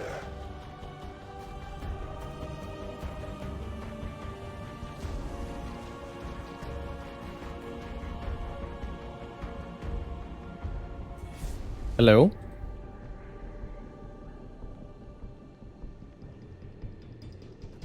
Oh, there he goes.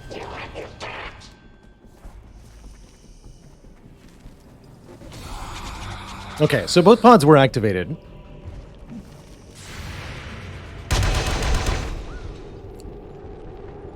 Kind of okay with it. I have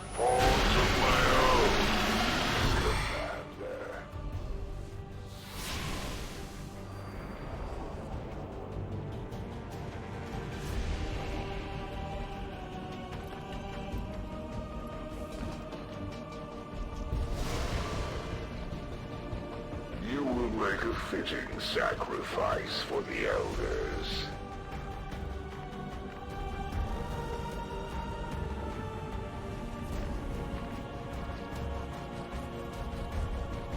Biggest threat this turn is the Stun Lancer and the Viper.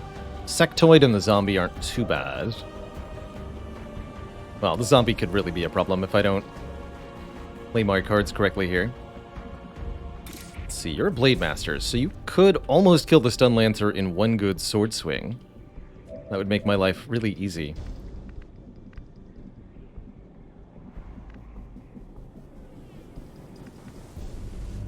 That's really a flank I can very easily kill.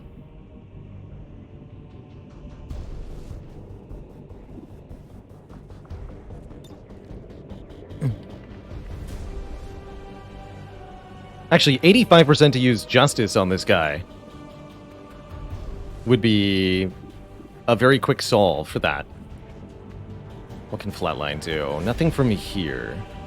Long Watch was so good last turn, I was very surprised that worked. The zombie needs to be taken care of. The zombie is within explosion range, so I can make a double explosion, as long as I get everybody very far away. That's not a terrible idea.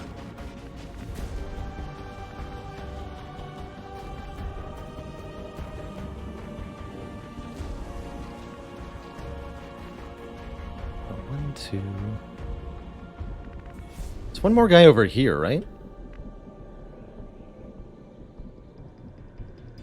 I killed the sectoid, but not the thing with the sectoid. There's one more guy over here.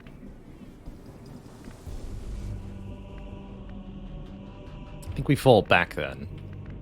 Like to here. Explode things.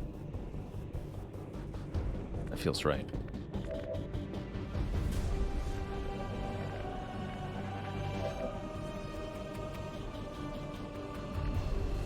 Not safe for Drizzt.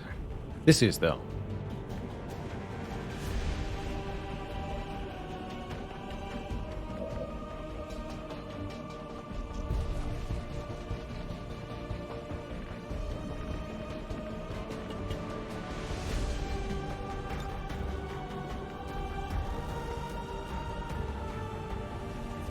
She can move first. I think that's an appropriate use of our grenade, though.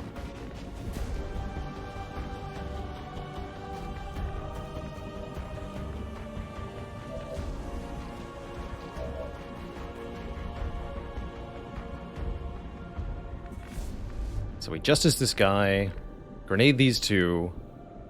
Maxwell takes kills one of them. Drizzt kills the other. Or tries to. We might not get everybody here.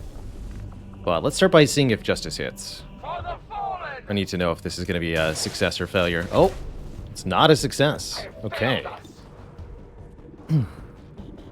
Also, those are 100% shots. But still, the Stun Lancer is the most dangerous thing here. So we must now reevaluate the plan a little bit. Might have to go for the sword attack, 88%. Although that's... Oh yeah, only 3 to 5 on this guy. Not a Blade Master. Well, heck.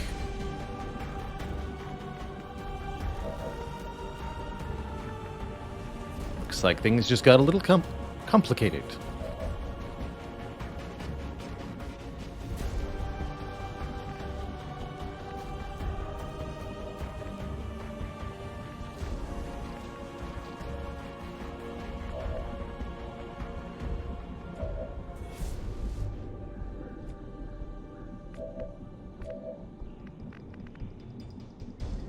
I miss running gun.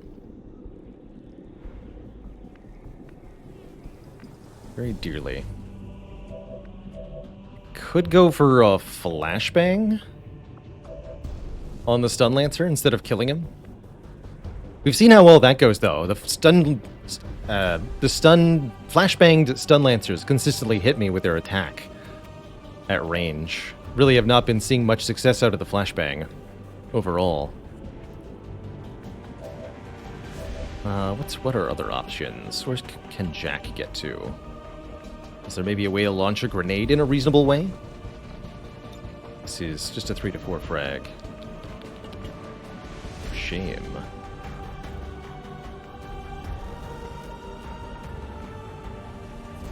I think we're really in a pickle now. We missed that justice.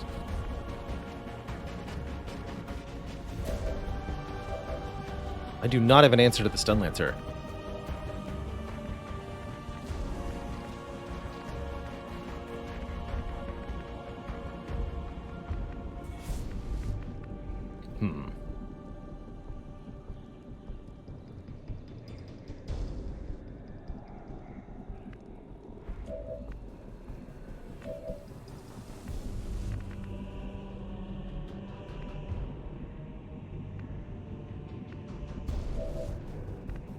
Let's get Drizzt moved. Which I think means I need to grenade first if I'm going to grenade. Alright. Whatever you say. I'm going to move to here, full cover, and throw this grenade. I hit them both. It's a 3x3 tiles. No. Okay, hit the Viper.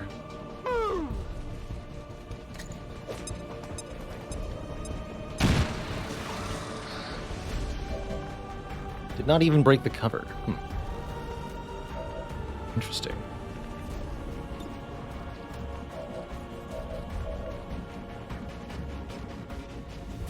Done. Next going there, and I think Drizzt goes here. Moving to position. Alright. Jack blows this up. Created them for this very purpose. In that respect, they are fulfilled. The building might start to fall apart now, which is a bit of a concern, but that's a concern for future Baylor. The 8%. That seems like a good spot to overwatch from. Looks like our answer to the Stun Lancer is... We don't have an answer. The Stun Lancer. Their casualties grow. Not a good answer. Almost out of ammunition. I could go there and kill the sectoid, but there's the mystery guy. So everything's on fire now. What I want to do is overwatch so that if the Stun Lancer tries to get up here, he'll get blapped. Overwatch. Is that actually going to work? I'm not sure.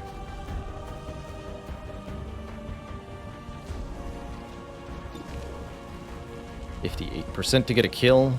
I'm going to take the chance here. Nice. Kill confirmed. Bring the Elder's mercy to the godless. Okay, so Stun Lancer could do something pretty nasty. He's on fire. And Overwatch. Wait, what?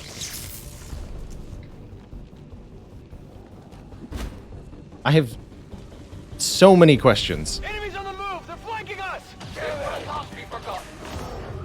What? Your incompetence has cost them dearly, Commander. How long did you think you could What on earth just happened?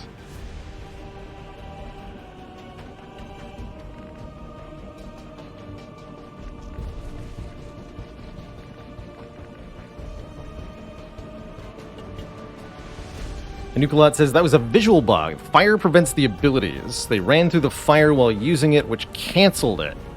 Thus, their turn was reset.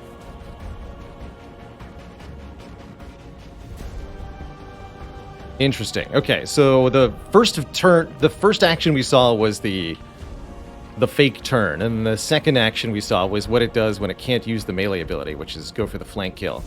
I accept that outcome. I also feel like it would be improper of me to finish this mission without losing somebody, considering that we've already reloaded it.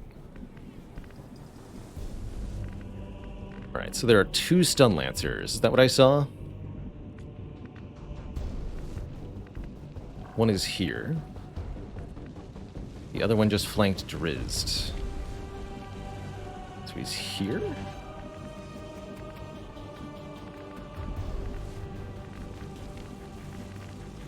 tile are you on, sir? Deeply unclear.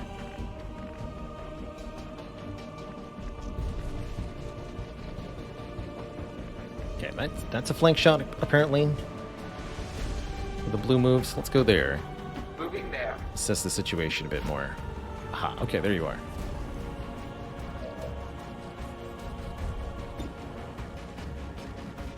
What is XCOM without a bunch of jank? Indeed. There's always going to be some of it. Okay, now we know where they both are. Good. So is that why the Overwatch didn't go off? Because the first turn wasn't real? Or did I miss something with the Overwatch on these guys? They are definitely not immune to Overwatch. From what I remember.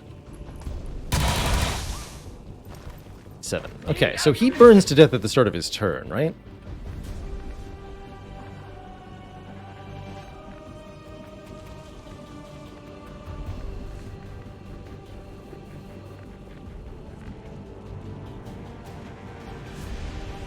Heading there now.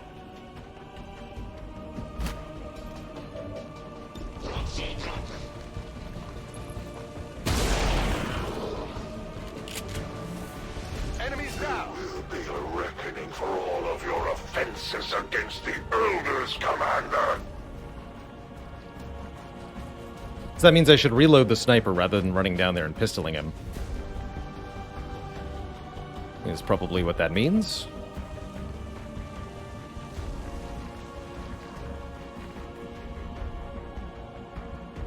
Let's move her here and reload. I can handle that. Ready to engage. Check if he's actually burning. He is. Got the debuff.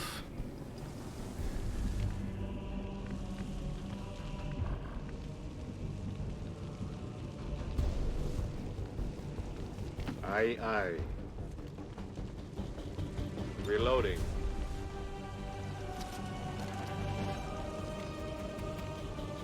Go for it. Yeah, there he goes. And honor the Elders with your actions. Are you ready to be redeemed? Alright, what I should not do is make the mistake of assuming I just killed all of the non-chosen enemy on the map. There's definitely going to be some more. So I must progress carefully. Copy that. Moving to position. I'm ready. I will move. Do not seek mercy or redemption here, skirmisher. No, I will bring you only pain for your betrayal of the Elders.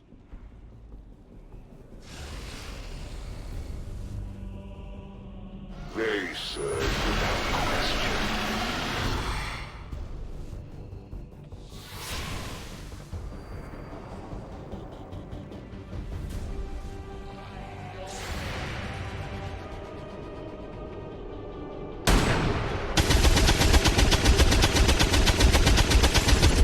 Enemy is still up.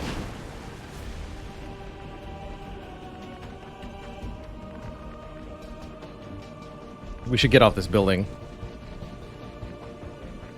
Also, did I just get promoted by killing the summon? Interesting. Okay.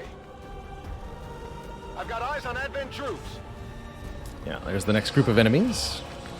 Got a priest, a purifier, and a trooper. Not too bad.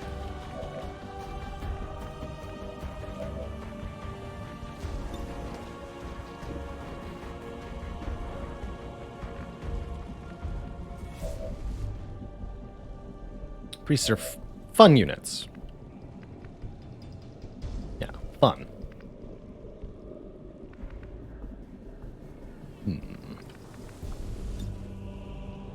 Won't be able to see them from up there.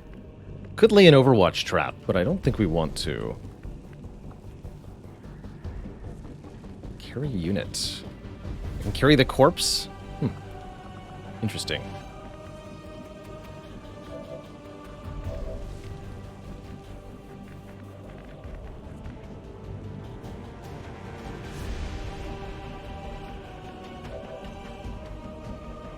Yeah. That's good cover.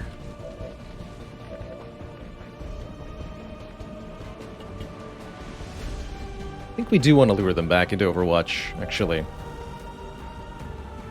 Moving to designated position. Well, I maybe should have taken this shot first.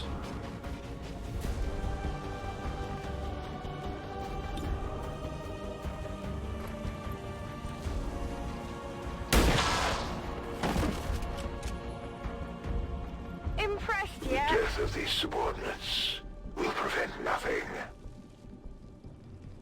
Got it. Eyes peeled.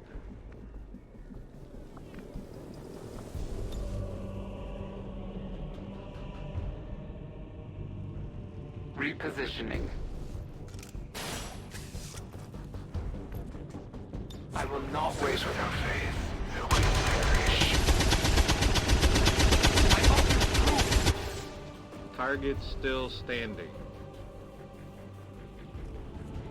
Gonna lock down one of our units for a little bit. Not a problem in a mission where we're not under time pressure, but this ability can be a serious problem if you're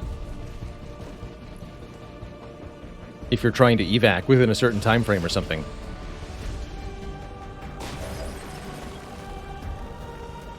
Oh yeah, this building is going down.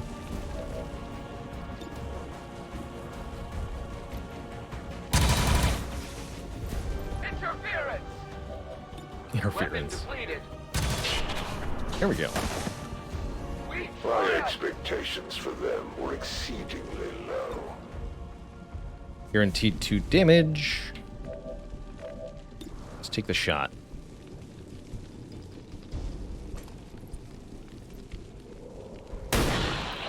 Perfect. Like we said, we have guaranteed 2 damage, so just shoot here. Should have reloaded and then shot, actually.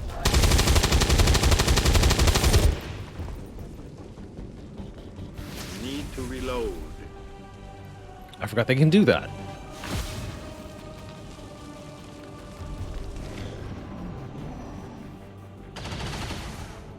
You imagine if that thing had just killed me? He's so rude. I am nearly upon you. Ready to go. Chosen stays way in the back for dramatic effect. He talks big smack, but he's actually pretty sad, and we'll kick his ass very quickly if we can see him.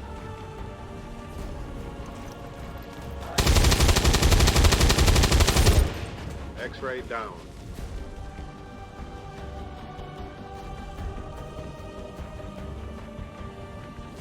Reloading. I go as ordered.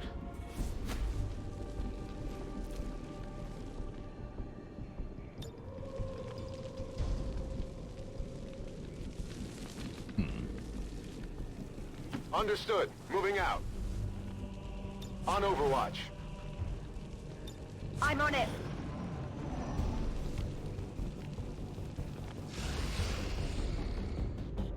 He's way in the back.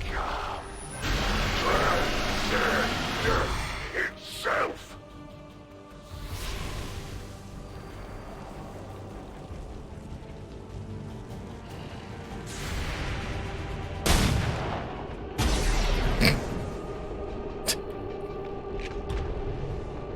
Bruh. Not good.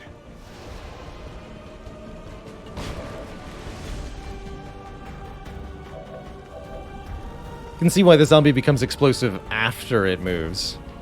Otherwise, Overwatches could really ruin you. On the move.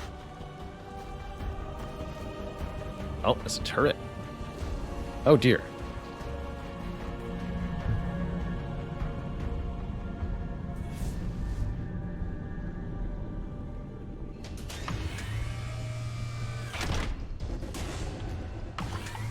Double turret. Don't actually have to engage those. Pretty difficult to do so, actually.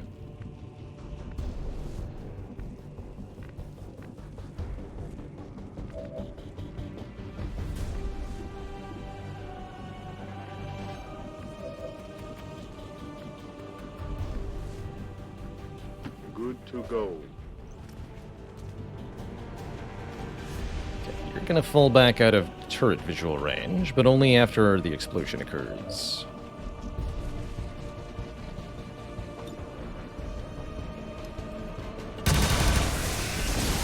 They will fight no more. Affirmative. Oh, I should have taken Moving the sniper shot first, though. As you command. For now, I'm just gonna avoid them. I'm going. Locked and loaded. Got it covered. Does collapsing the building with a grenade kill the turrets? Yes. Defy the Elders. Yes. And I might use the Grenadier's second frag grenade for that. They're probably on Overwatch now, which is annoying. I don't have Shadow Step on the Ranger, so I can't really check without getting shot at. Don't really like that, so I'm probably just going to try to stay out of their range. Try to forget that they're there. I move. Don't worry about it. There might be one more enemy group on the map, too. I'm not sure. Double time.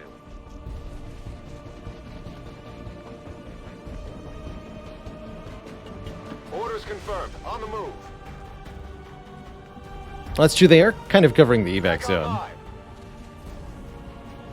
I can deal with them after the chosen is dealt with. He's gonna make it problematic for me. He's like way in the back, though. Okay, we'll have to get onto the roof of the black site building then. Let's move the sniper forward. Getting it done.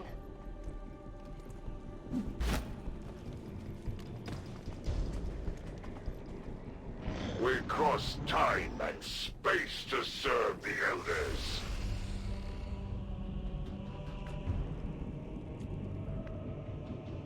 Cool, there's a way up. Good.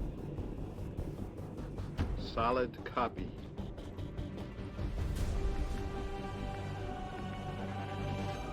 I'm all over it.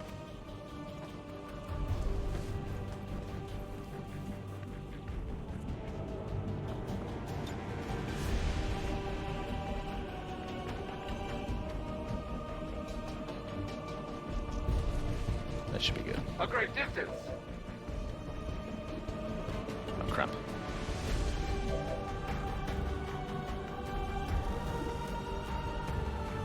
Might get hit there.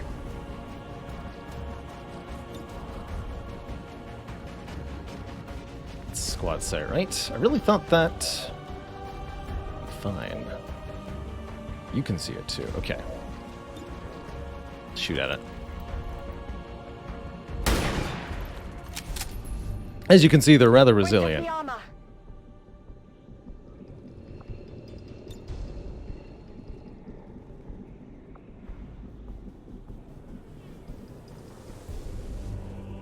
Anyone's gonna get shot at. I would like it for it to be this guy.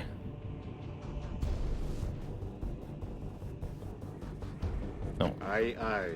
Get closer. We will cleanse this world in the name of the Elders. My body. Did that to myself. Your troops grow weary of your failures. Serve their gods with honor. Absolutely did that to myself.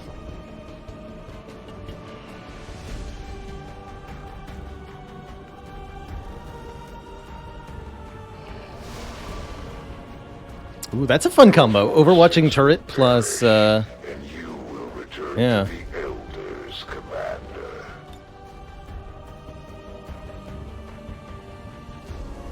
Alright, I think I just have to run the Overwatch. Armor will make this reasonably safe. Overwatches can't crit. Roger that. That all you got? Good.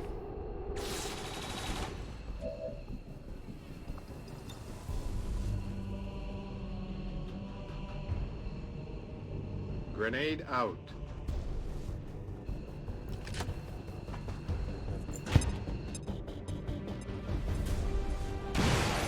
loss of these subordinates is as meaningless to me as it Advent is to turrets you. were killed. Don't open the door. Repeat, do not open the door.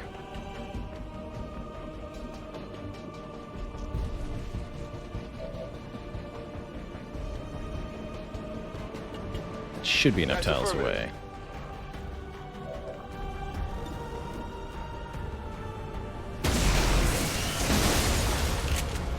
Target neutralized. Good.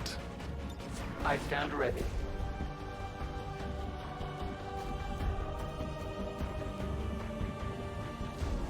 Got it covered.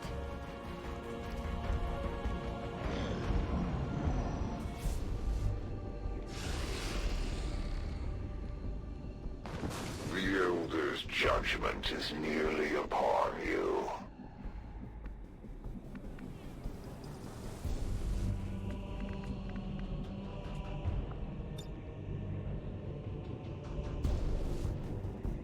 Tactical movement. Let's see what's up here. Any more turrets or anything? Seemingly no. Seems doable. Advent troops here.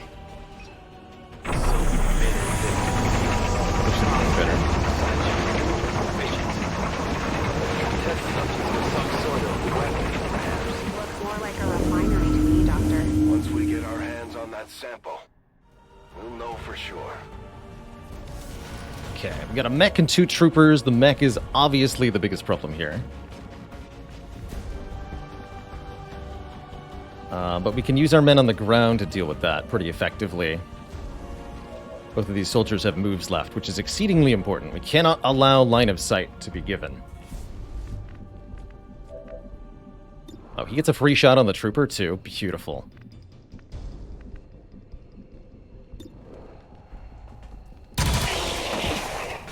Their journey ends here.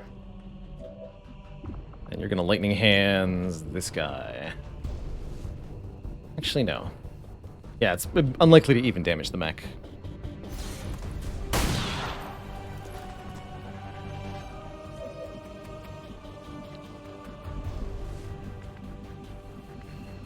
So the enemies don't know that doors are a thing. Which we'll use to our advantage here. Copy that.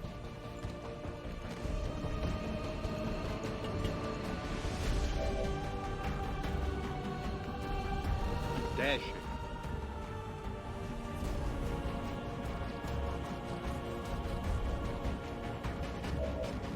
We need to be... Whatever you say. Actually, get off the roof. Seems like a good move. Yes, Commander. We will bring this resistance to a close.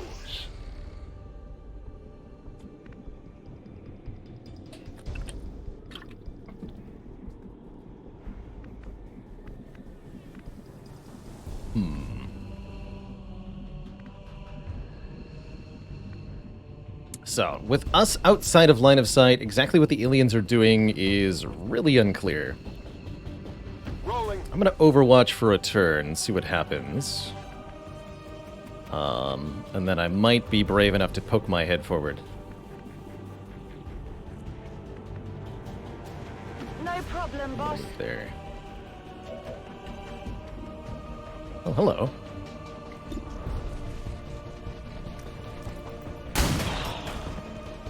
You know that was good. Overwatching. Got it covered.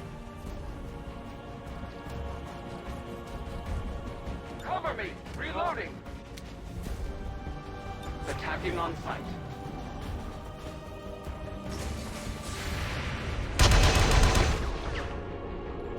No tissue damage. Wow. I need some help. I can't believe it had an action, and B, I can't believe it didn't use that action to kill one person. How did it get over there? We put our soldiers Lord. through a lot. They'll need time to deal with these issues when we get back. Thank goodness they don't explode when they die. others may be gone. All right. But you have yet to face your greatest challenger. They are mine to control.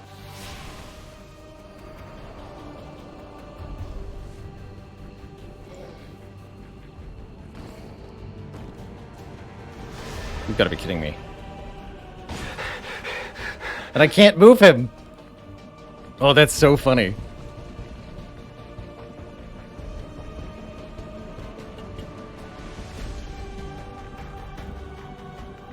I can't believe the mech got from here to here in 3 moves.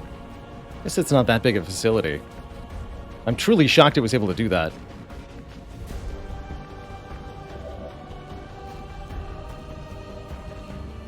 The mech just opened the door like it was nothing. Alright, so the unfortunate reality here is that this ranger is dead, and there is literally not a thing I can do about it. If we kill the zombie, it explodes and he dies. If we don't kill the zombie, it kills him and he dies.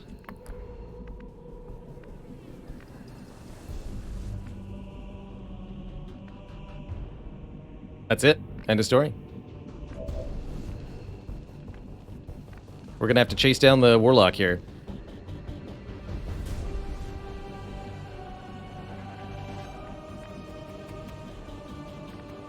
There's also maybe a chance that the zombie misses. Could justice help? Can't use justice on a zombie.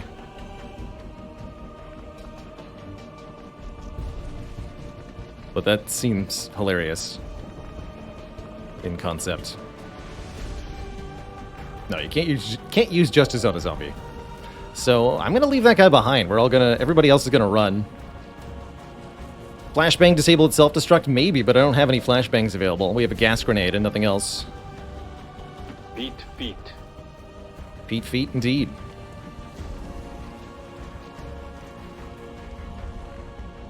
Yes, Pete feet. I can handle that. No, you can't pull your own guys with it. If only. I run.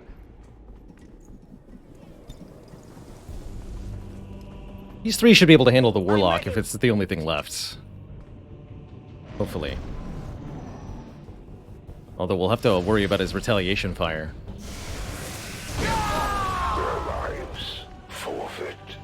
Your fallen comrades will never feel the Elder's embrace. Sad, man. I want to feel the elders. I'm going. Is he over here? Where is he?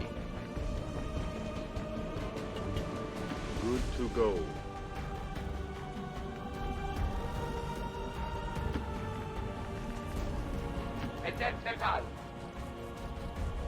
I reload.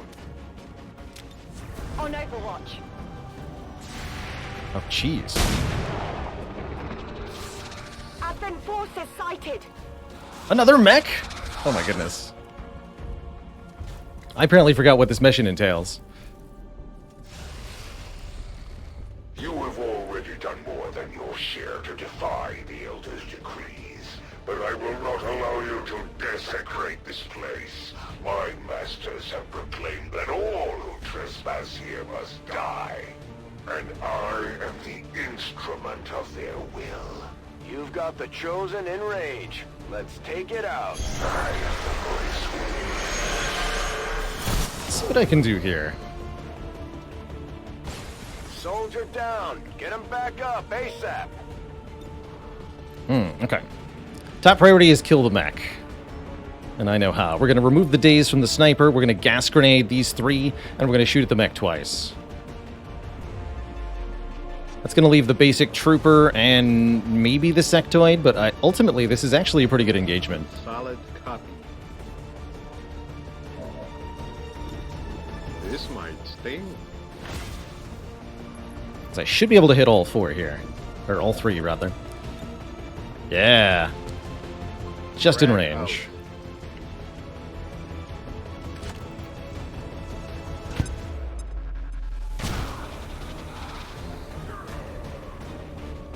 And that poisoned the warlock, too.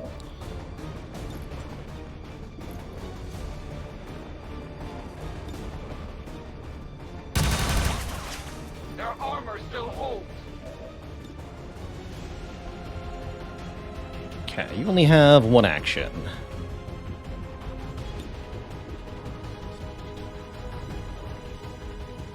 Warlock, 58 on the sectoid. I think we'll have to let the sectoid do a thing, but I can probably kill the trooper.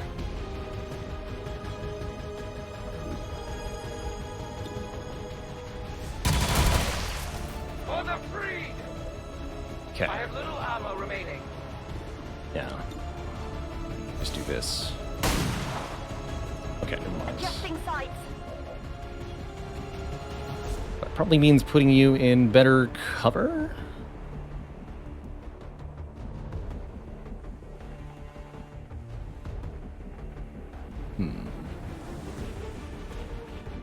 Is there better cover that can actually see anything? Doesn't seem like it.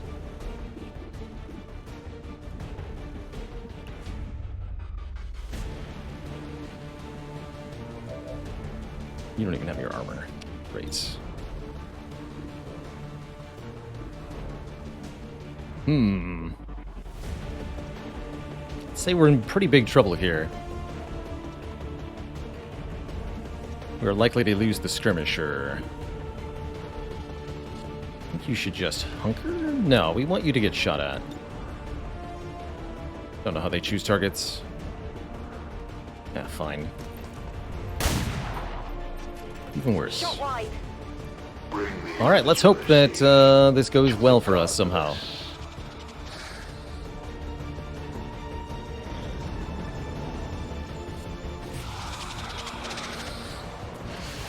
Oh, I'm really scared. Love him.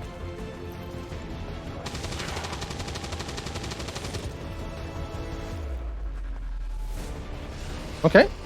This is, in fact, going well for us somehow. Great teleport, Warlock. Oh, this is the problem, though. Mind control. Resisted. Yes, somehow this is going well for us. Somehow.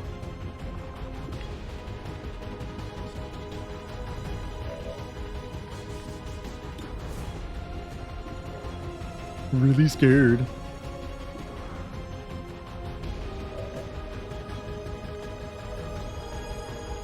Okay, I'd like to flank the Warlock to force him into a different position if possible. I just have two people who have actions this turn. Let's start by trying to kill this guy. Yeah.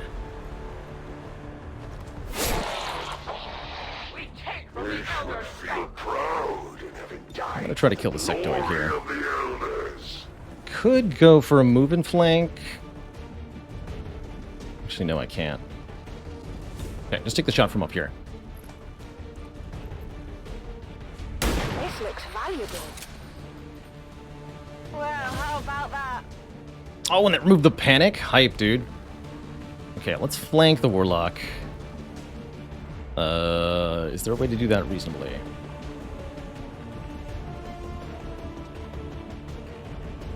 Not quite. Not this turn. I could just take shots at him in the full cover, but I don't think that's going to go all that well for me.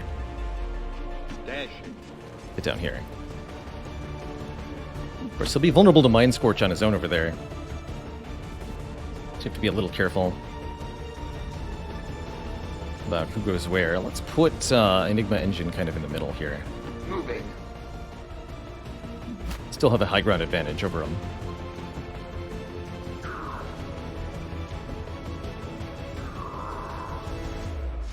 I call upon the Elders' endless reserves.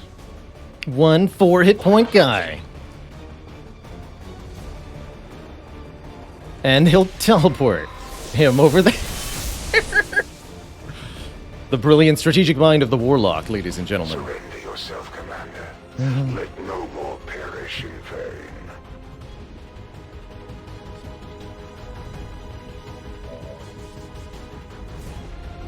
Generally, I don't think the Warlock tends to make attacks with his weapon, but I'm still kind of afraid to just kind of flank him.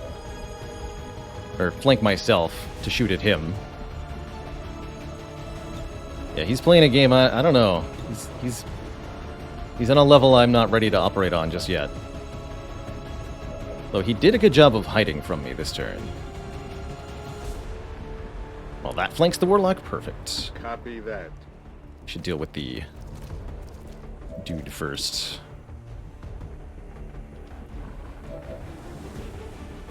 So let's start by taking a sniper shot here. Nice. More loot. Not too The shabby. loss of these Brilliant. subordinates is as meaningless to me as it is to you.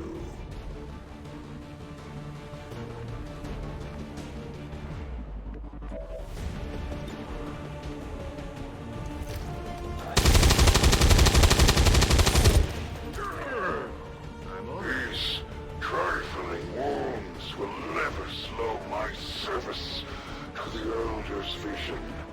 But rest assured, Always get back onto the high ground if he makes himself available. Let's see what we do here. Let's focus. I should have given somebody the advanced conditioning PCS before this mission.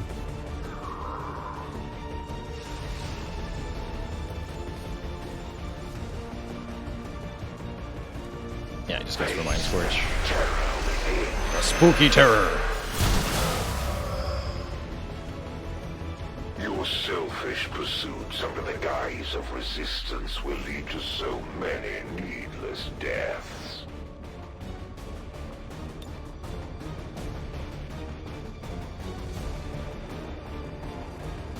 Okay, we can get over them with one blue move. I should.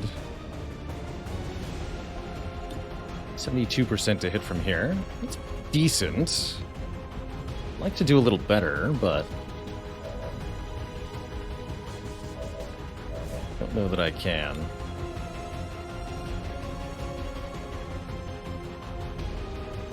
I take a new approach.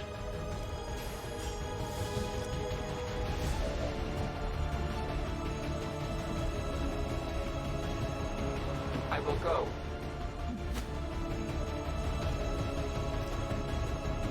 You heard the doctor. Secure that canister. Be healed. What? Who is? So you have come for your imprisoned comrade.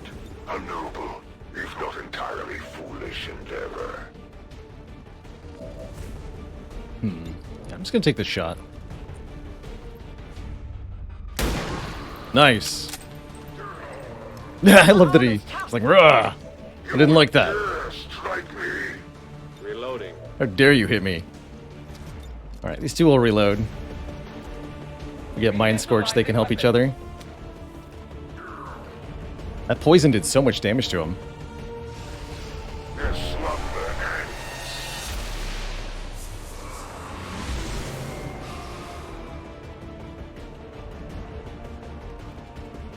Spectral Stun Lancer. Send me your fledgling. It's really weird that would be allowed to make an attack against me. Ready to absolve them. I'm glad it's not. We just take 2 shots from here. He's in stasis until we kill that.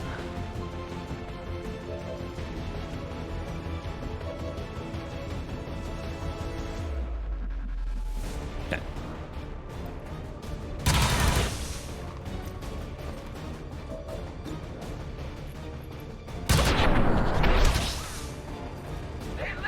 Thankfully, the Warlock himself is usually not a direct damage threat on any given turn. Humanity will repay a tally.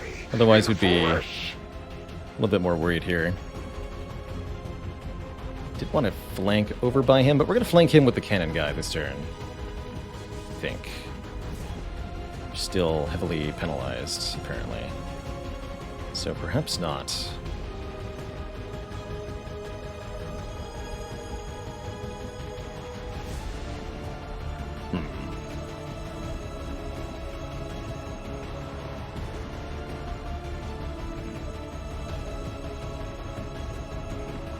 Well, this technically is flanking him, but I'll be flanked too. I guess let's find out how bad this is to do to him.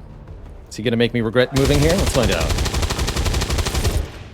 I'm up. Your time will Still come up. soon enough. Good to go. I actually want you a little closer to the action. Seems doable. Here.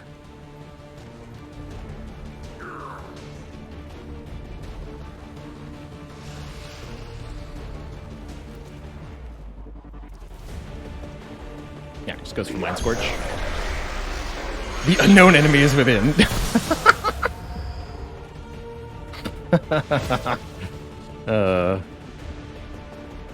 You're funny, dude.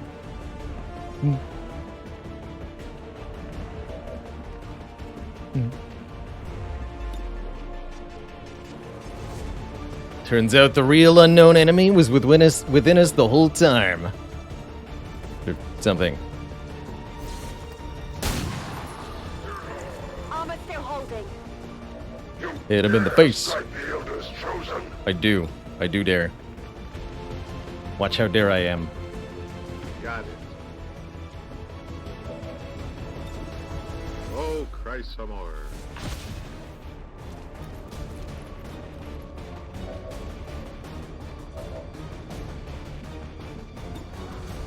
Don't want to take lousy shots at him. That's not a lousy shot, though. 71 is huge, actually. We could kill him with that.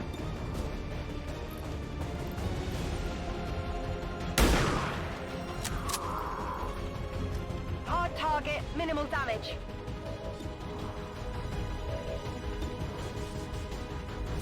Problem is, he'll fire back. I think I'd rather just let him get another turn. I am reloading. He may fire back at me if I miss him.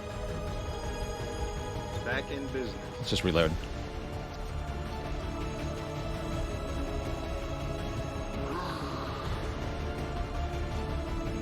I'd be really surprised if he killed somebody. Will you take the lives of your own, knowing they now shield your enemy? I bring Yeah, that's fine. this wrath to all who would oppose them. It's completely fine. You know why? Because I can flank you, sir. Grapple up here. Utilizing hook.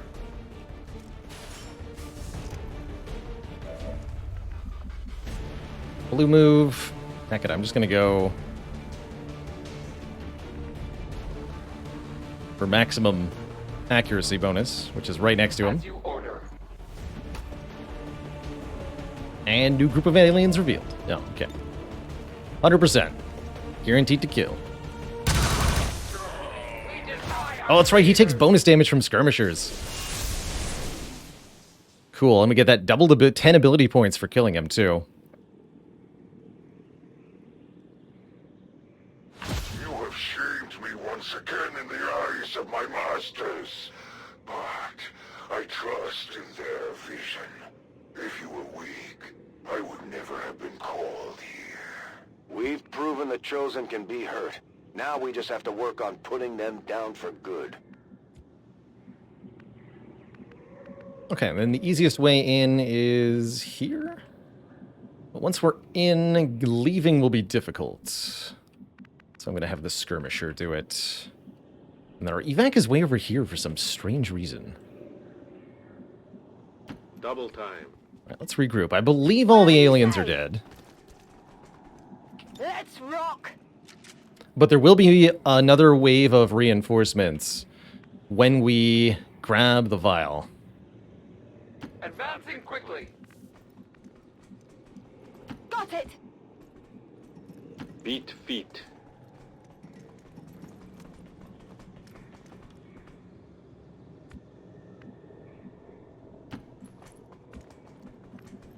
Dashing. Reloading ammunition.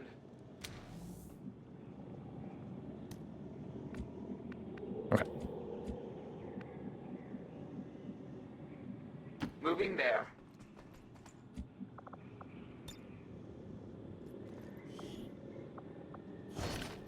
I will guard it closely. No, those are not the XCOM mods. I'm only using 2 mods for this playthrough. Free camera rotation and numerical health listing. Everything else is vanilla. No signs of radioactivity, no significant energy signatures of any kind. Whatever it is, it's safe to handle. We've confirmed acquisition of the sample. Move to rendezvous at the extraction point.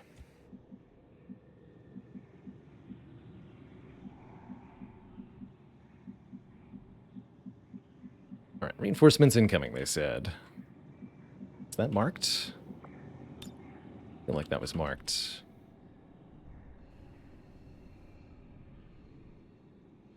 A useful aid.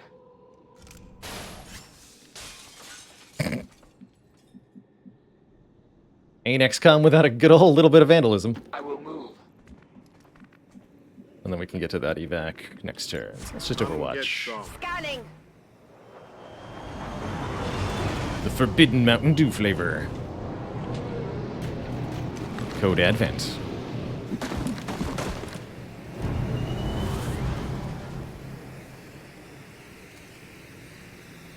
Got some Advent here.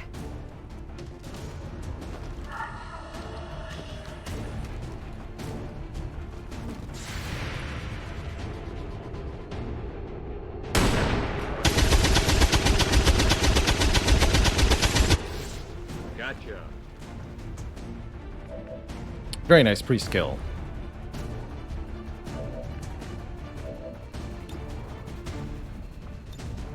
%99 on the purifier. These guys explode when they die sometimes. I'm not sure I want to do that.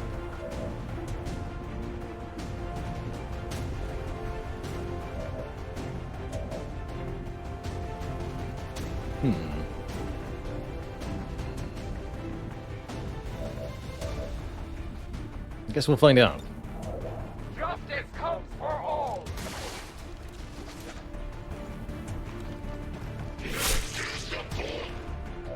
I'm not going to be standing next to him when he dies.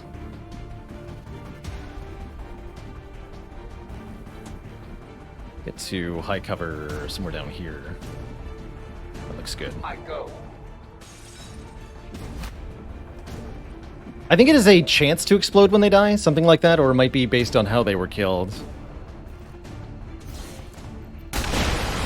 Yeah, that guy definitely exploded. That was 1000% an explosion.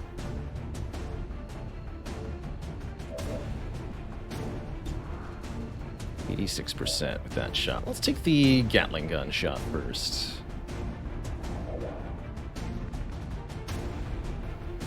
Solid copy. Always explode if killed by an explosive. Literally a 50-50, huh?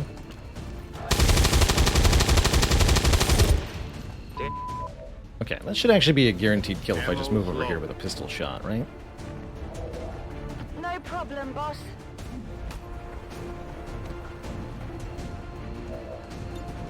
Yeah, it's guaranteed. Well, how about that? Okay, more coming, which means we just need to get out of here. Enemy brings allies. I think they might be unlimited. Covering distance. I can handle that. Copy that. Eyes peeled. Moving to 100% explode if your ranger swords them. If your ranger swords a purifier, you are asking for trouble. Do not recommend.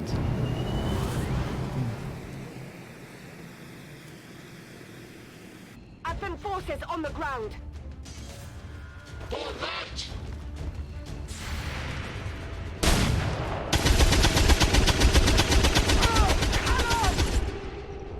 Definitely time to leave. They attempt to flank. Goodbye. I'm going. Let's go. Roger that. Got it. As you command.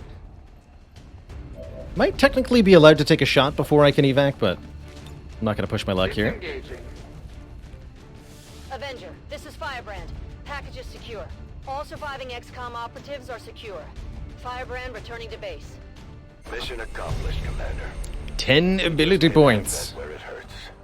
Good. This was a place no living human being was ever intended to see. Venom Fox, thank you so much for the 32 months for the XCOM win. In retrospect, I think we took on the black site a little bit too early. I would have liked to have armor to protect our soldiers from the mech weaponry in particular. However, we've got a completed mission. Skirmisher is still alive. I'll take it.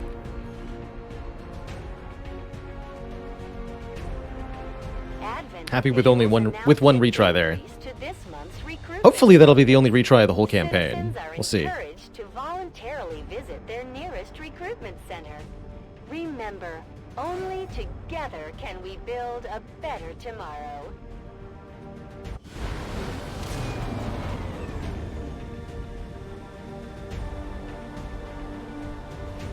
At least we know these Chosen can be killed. Well, temporarily. Davqua! Avenge him! And Drizdo Erden, vengeance will be ours. Sensing a theme here. We need vengeance. We need vengeance. Demolition. Unleash a volley of bullets to your target's cover, significantly damaging or destroying it. Or suppression. Fire a barrage that pins down a target, granting reaction fire against it if it moves, and giving it a -50 to aim. Don't remember how suppression works in XCOM 2. -50 aim seems really good, though.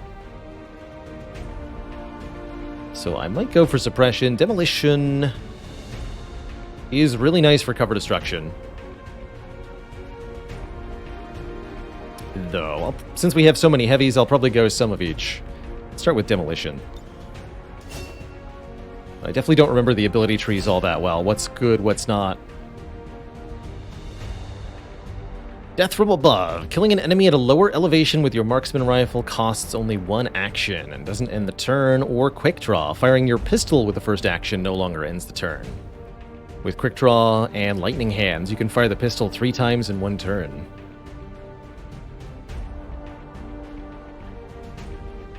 I agree, we're going to want somebody with Shredder now that mechs have started appearing. The armor is not as big a deal as you might think. We can also activate... I'm going to upgrade our comm network for another slot. We're going to get +1 shred as our resistance orders. So starting next month in game, our grenades will shred 2 armor. That's probably enough for a while. Let's go Death from Above. I do like Death from Above quite a lot. Now that we've recovered the apparent product of the Black Site facility, I imagine... An autoloader. The first reload in a mission does not cost an action. I definitely want to give that to our skirmisher.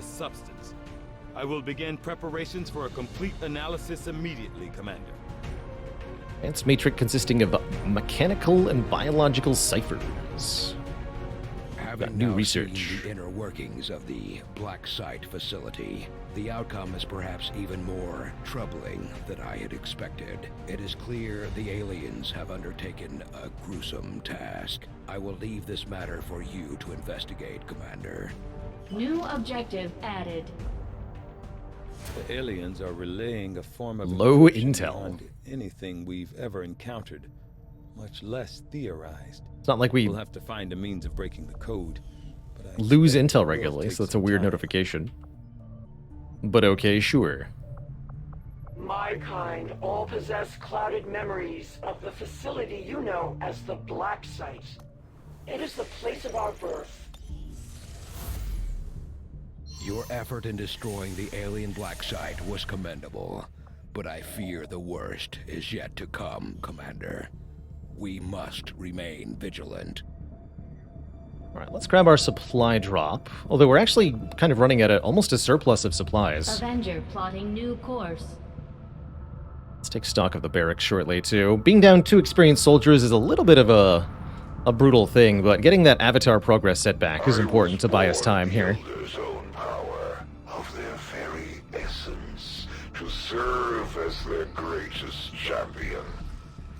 gods have many children, but I am the true instrument of their will, and they instill in me an understanding of their gifts that none other can comprehend. We're about to get our first Reaper. Avenger plotting new course.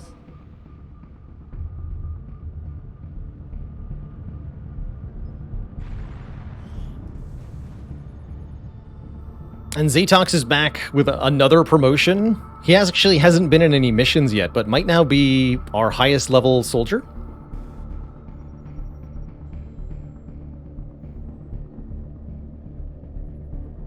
Leofa, thanks for the 2 months of support. Leofa asks, would you recommend playing the base campaign before War of the Chosen?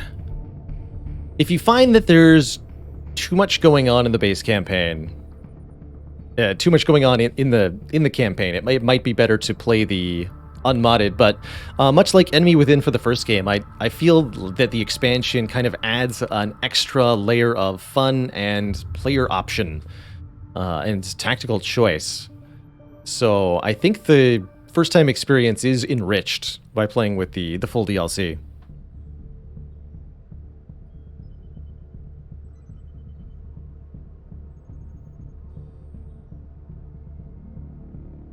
Can we get the 6th squad member now? Ooh, good question. That would be a huge impact in our mission performance too. Known as the Reapers. They're an elusive bunch, but this is their headquarters. We can scan at this location now to start benefiting from our newfound cooperation. We may have chosen a different means of resistance, but our people fight for the same reason, for the world we once knew. Together we will end this occupation, or die trying. My people have thrown off the shackles of alien oppression, and through discipline, we have survived. Ooh, covert option to gain ability points seems cool. We don't rely on the aliens' technology, and we would never live in their cities. We are the hunters. We move in the shadows. Anti-Lost Order, fun. And we won't sleep until the last. Ooh, on timed missions, the timer does not begin until the squad has lost concealment. Sounds like my Reapers can take on some new orders. In general, with War of the Chosen, there are a lot less timed missions. So that's not as good as normal, I don't think. Hold on, got so many things. We've constructed the ring facility, Commander, but currently we don't have any soldiers deployed on covert actions with the Resistance. Squad size 2, because we got our captain. That's a very early squad size 2, and I think that's going to be the game changer for us here. What I also should have waited for that before we did Black Site, by the way. Start every mission with 1 focus. That's pretty good, although the 200 supply cost is a bit much. We do have a surplus of supplies. Probably. I'll buy that later. We have a chance to deal the Elders a great blow, should you wish us to, Commander. Let's give Zatox his promotion. 2 hit point, 8 PCS advanced conditioning. I'm going to put that on the skirmisher, because I want the skirmisher to not die ever. So only 2 ranks left, Major and Colonel. When the Templar has 2 or more focus, there is a chance to reflect incoming shots back at the attacker. Deflect and reflect. Switch locations with an enemy unit for 1 focus. +1 to max focus. That seems really good. It's got 37 AP, so we can get easily 2 of these. Free auto pistol shot. That's always a good one. Definitely take lightning hands and give me 3 max focus. Focus is a ability for the Templars specifically that lets them. It charges up their psionic attacks essentially. Also going to take reflect. Spend 2 of our XCOM AP. We've got 30 banked thanks to killing the Chosen there, so we should maybe spend some of it to get some highly leveled people.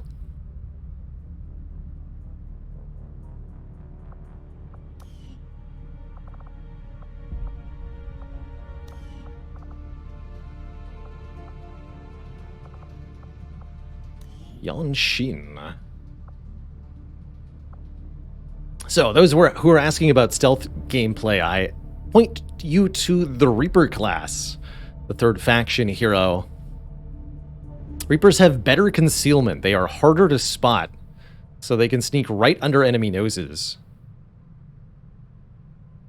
And they can sometimes take action without breaking concealment. They also have a Claymore ability. Throw a targetable environmental explosive. The Reaper is not revealed when shooting the Claymore or when it is triggered. So you can use this to kill enemies without breaking concealment either. Very abusable class to do a whole lot of stuff with. But ultimately, all three of the hero classes are really, really powerful in their own right.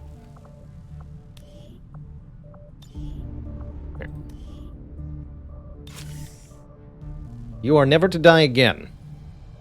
Do you understand? Good. Claymore can also shred armor, that's right. What can I do for you, Commander? Okay, so we're going to upgrade the resistance ring. Takes a little bit more power, but it's okay. I've been digging through some of the old data files.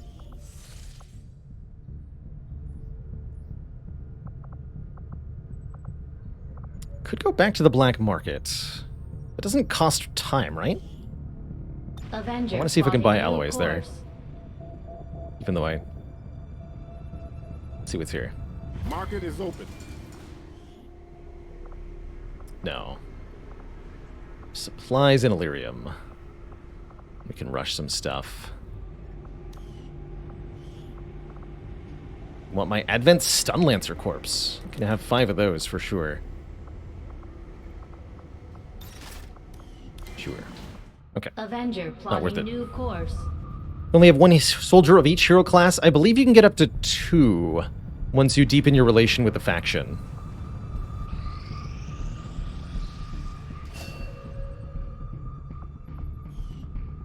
New specialist get. Put another rookie in. James Wood. You are to become another ranger. Would you like to be a ranger?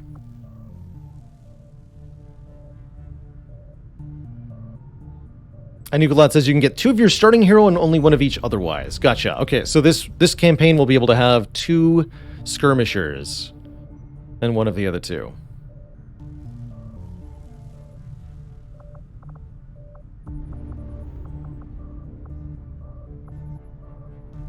Oh, that's right. We got a resistance ring here. Gain ability points. 17 of them. And we can get a soldier to have +1 mobility. That sounds really nice.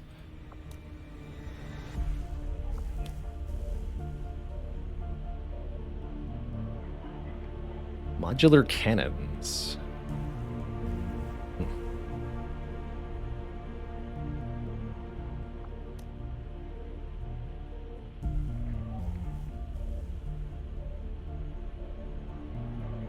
Another way to give soldier mobility, increasing the combat intelligence, the rate at which that particular soldier gains stuff.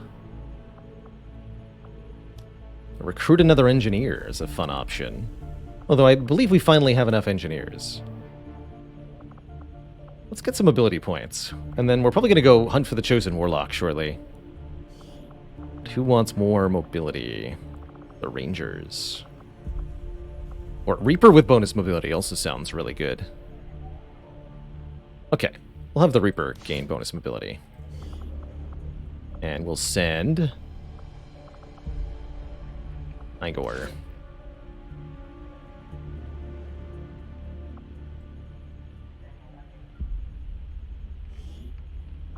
I'll order my people to get underway immediately. We can get even more slots, too. Neat.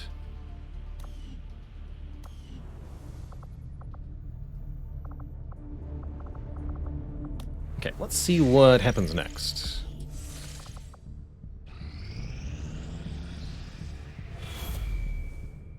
Commander, the aliens continue to make progress on the Avatar project.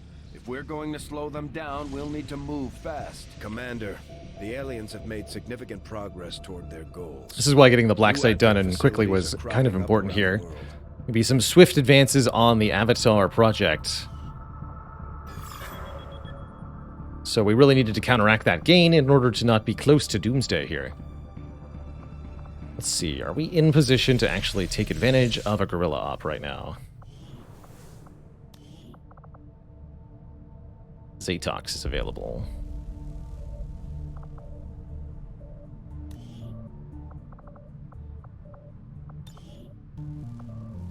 Yes, bond with Zatox.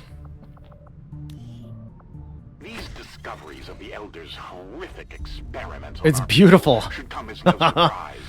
Zatox and Barca. Time to make some bodies drop. As we have seen, In the space. take not only our power 17 and our combined world, kills. the essence of our very being as well.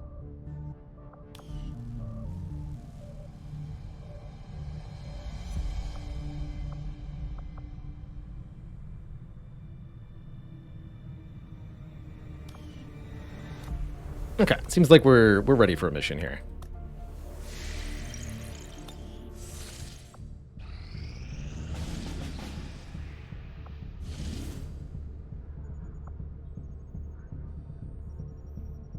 Ooh. Countering, reducing the retaliation counters. Good. This gives intel. Counter the stiletto rounds. That's also a big deal. Hack the workstation.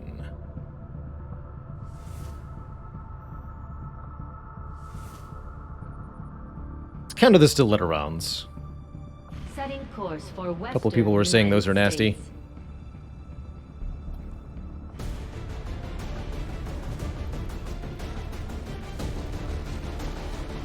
So, Zatox has how many hit points? 8 plus 1, 9 health. He'll be very hard to kill.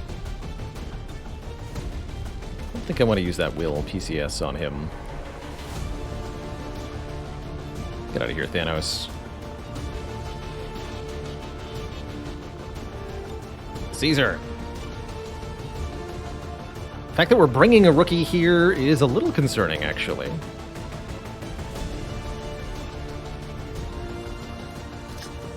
I'm not gonna obsess about it.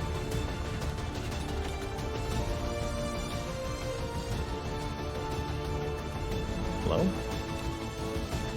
Where's my flashbang?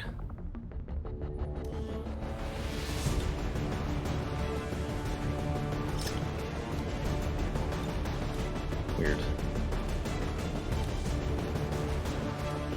Didn't lose it, did I?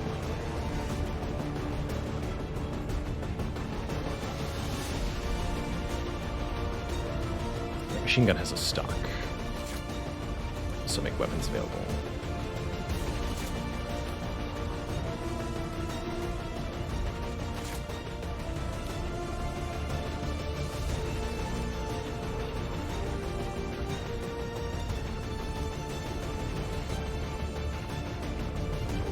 Okay, nothing fancy for him.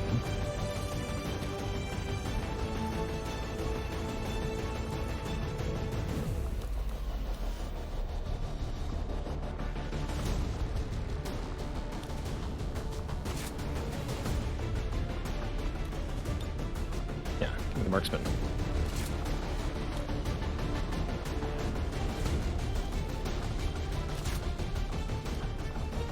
You got the one with the scope. Good. Okay.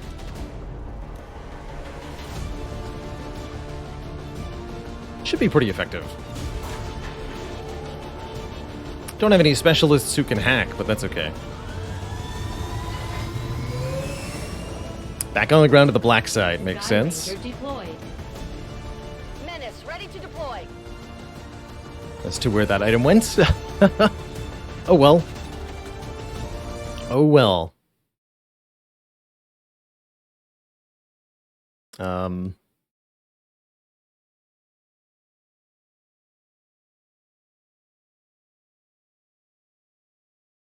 I think we've had a problem.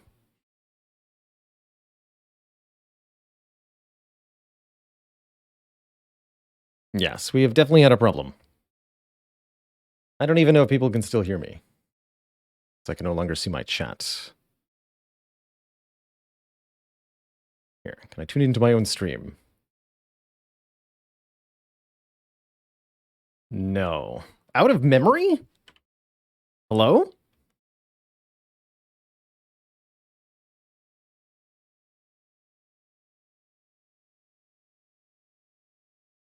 Okay, I know what I need to do.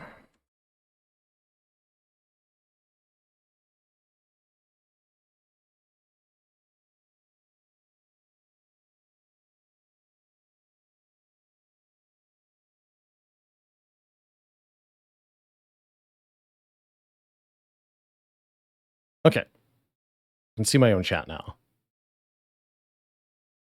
What do you mean out of memory? I mean, what happened is my computer managed to fill all available memory with something.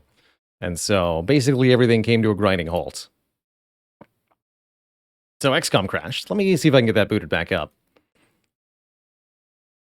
Hopefully this is still being captured correctly. Very alarming.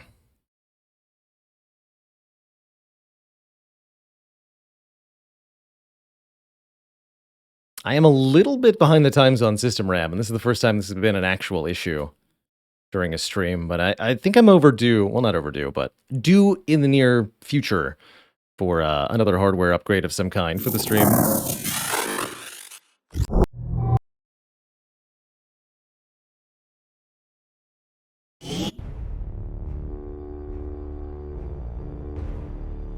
Perfect.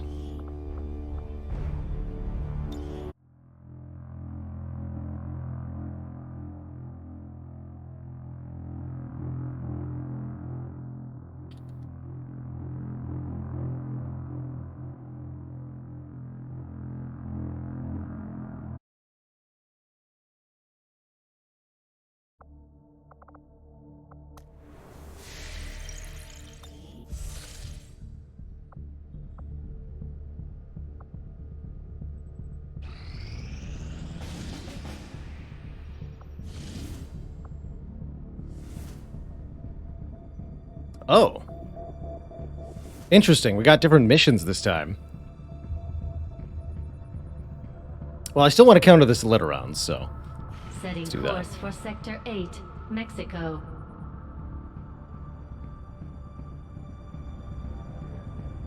Commander, I'm getting faint traces of a signal coming through.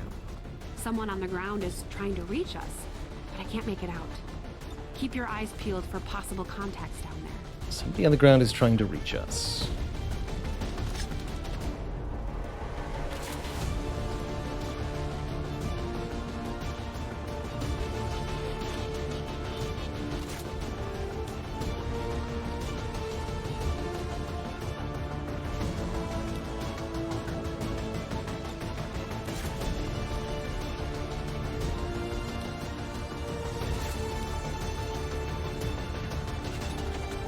Oh yeah, we can change the armor for the old style too. I forgot about that.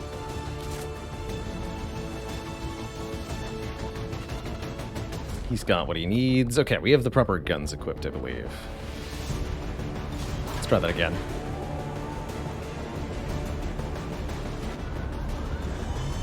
Catch a leader, Beards and Bacon. Thanks for tuning in.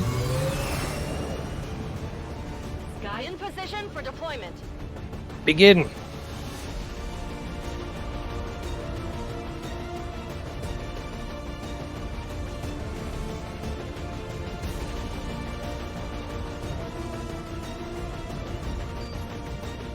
Resistance set up a data tap on the Advent network through an access point in this area. And they've been retrieving data critical to the aliens' latest operation. Unfortunately, Advent picked up on the signal and are moving to destroy the emplacement. We need to move in and eliminate any hostile forces threatening that device. Resistance Hostile forces are contacts. already moving to destroy the data tap installed nearby. We need to lock down the area and secure the device at all costs. We must contact an undercover civilian. We want to gain bonuses. Intriguing. Very intriguing. Heading to that location. Protect the device. This is one of the things that has like 50 health? Yeah. Looks fine. Understood, moving out.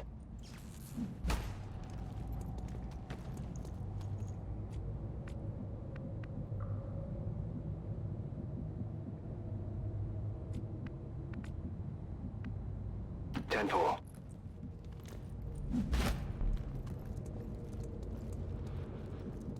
Affirmative. Moving out. Peek thy head forward. I'll lead the way. Moving. But not too far forward. Solid copy.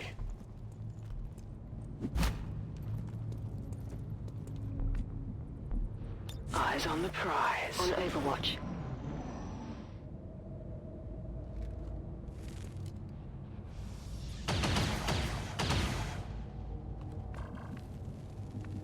Alright, well, that's where quite a few of the enemies are. Good to know.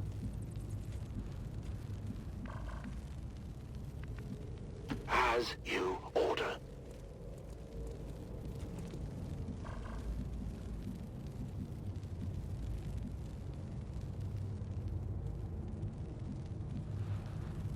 No regular civilians, so it should be easy to spot the undercover agent if we find them.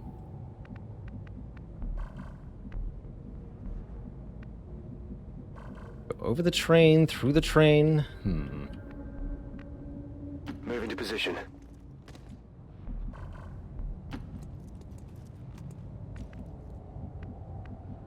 On my way. Let's head this way for a bit. Advance. Affirmative.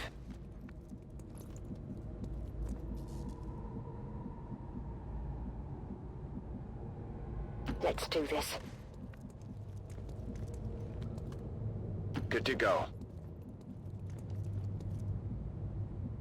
Move into position. Maintaining this area. Okay, they're definitely all right here. Well, that is a complicating factor. Confirmed.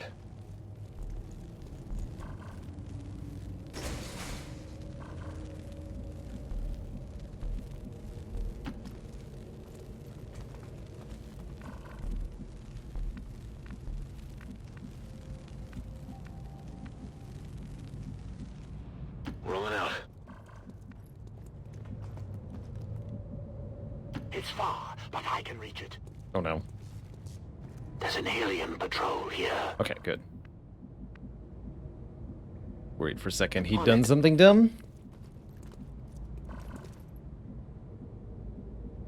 Location confirmed. Roger that.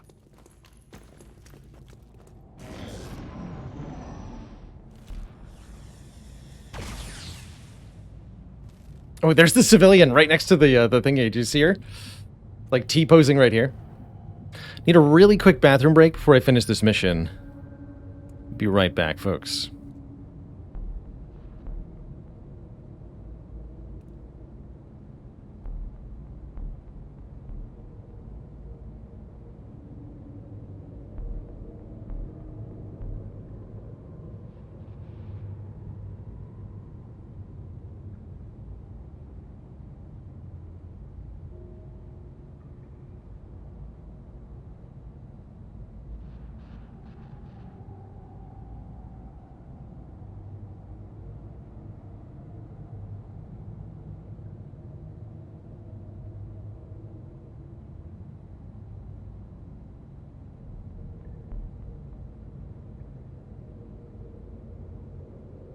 Okay.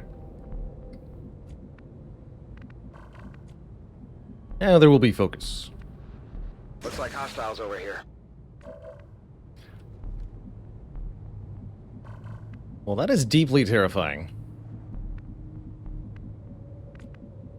Just need you guys to know, that is not ideal.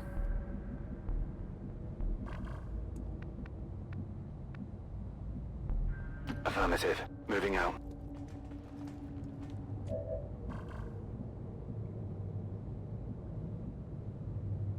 Because we've got the mech right there, okay.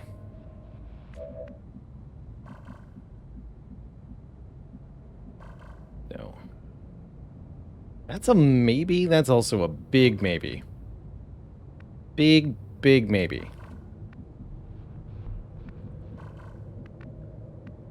That might actually be secretly spotted.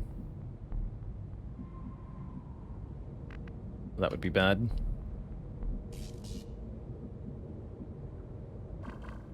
Headed there now.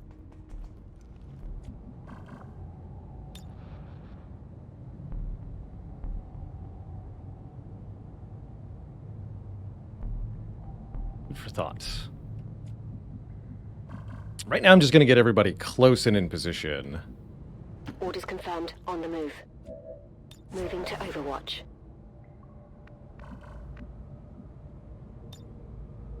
Scanning. Got it covered. Got it covered. Trust him to move. Onward.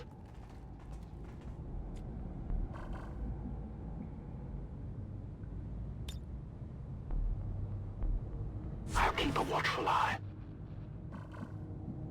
Scanning.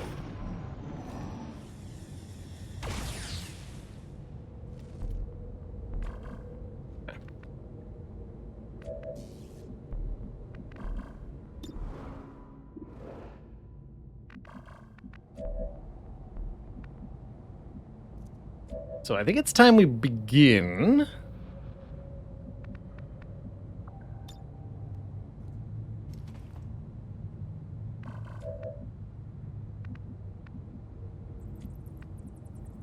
But I'm not 100% sure.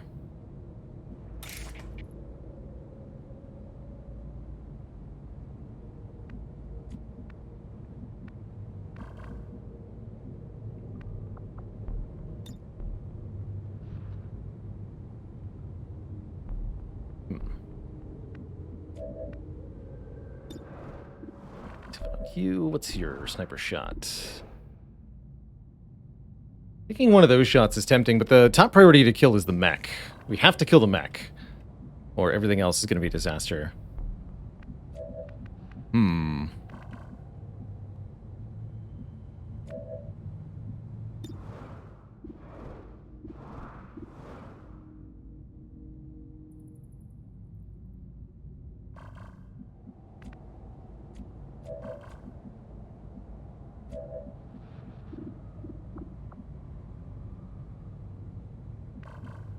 To do concealed long watch here. Get somebody in the chaos of their initial movements. I think we really need to shred first, though. So I think I'm going to reveal by grenading.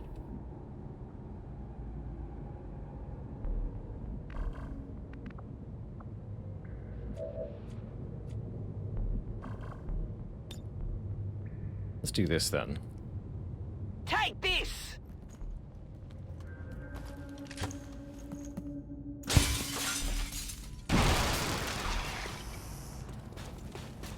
Cover's blown!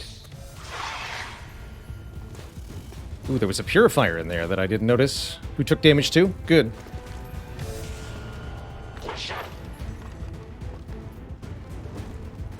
And then basically everything gets revealed at once, which is going to be a huge mess. Oh, thankfully we didn't reveal the third group. Good.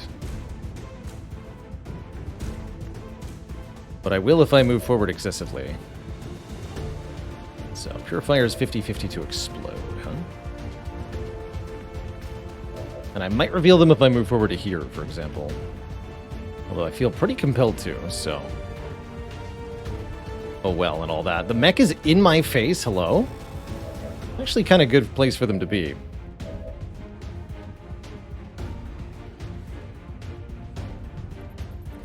I'm on the move.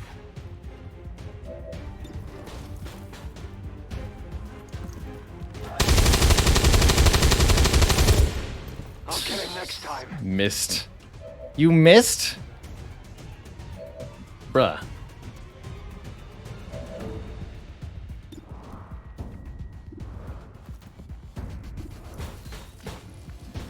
Let's see, is that other purifier sufficiently far away? No. Definitely have some problems here.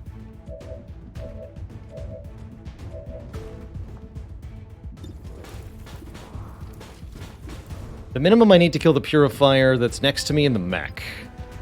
Everything else is going to be interesting. Can't be too grouped up because of the purifier.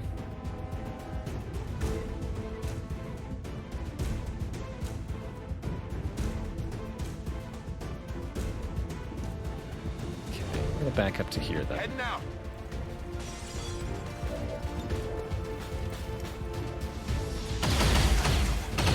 Templar can finish that and get a point of focus. So who kills the Purifier?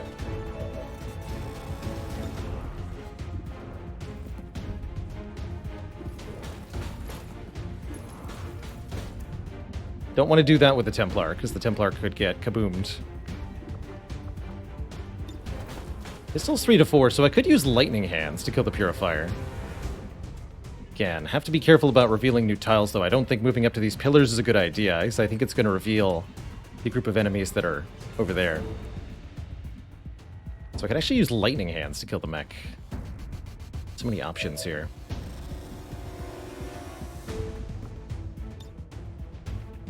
I think this is going to be one of them, too. Got Sniper, Sniper, Templar. That's it. Sniper, Sniper, Templar. Okay, can we kill the Purifier from here? 40%. 48%. That's probably our best bet. It's the 48.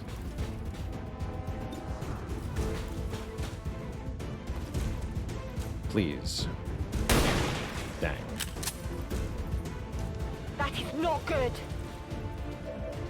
I'll say.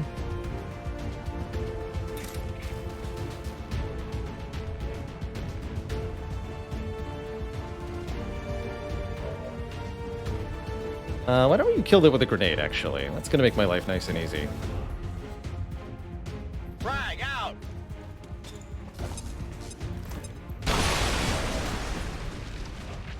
Didn't blow up my cover. A righteous strike!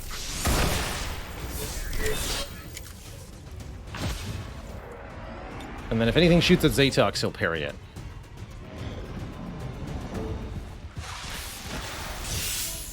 Like that. They're targeting me! It's in my blood. Ooh, poison. It's pretty mean. So good. Definitely a lot of enemies that could do some nasty stuff here.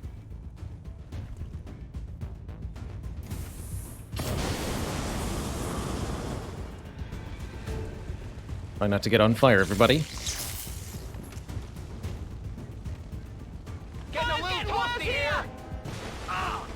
They got me!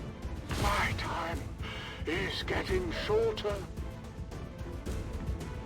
Connie's already free, that's good.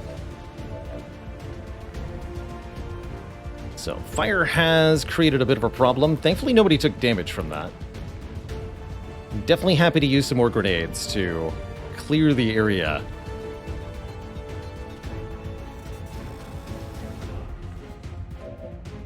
All things considered, this has gone fairly well.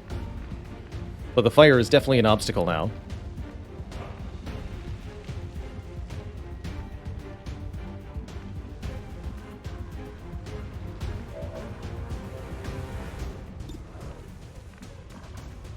Actually, a really good shot.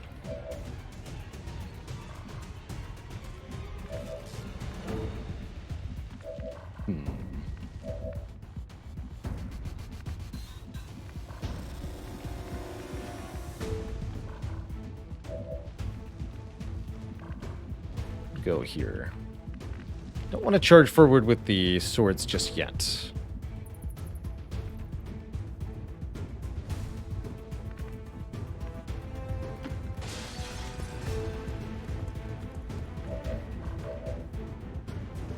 Oh yeah, I don't want to go there because there's poison there. That's another good reason not to go there. Moving out. Objective position confirmed.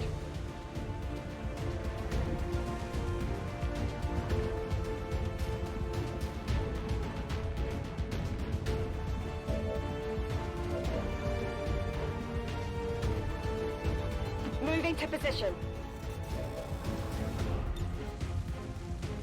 Heads down!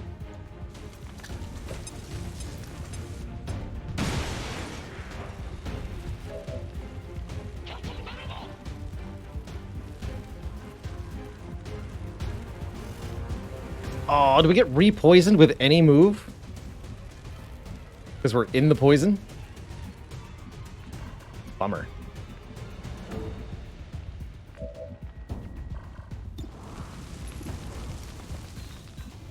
was hoping to maybe gas grenade over here.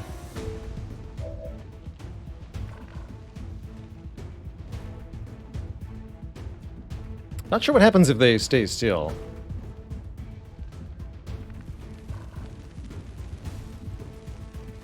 It's a passable move. If anyone's gonna die, it should be the rookie.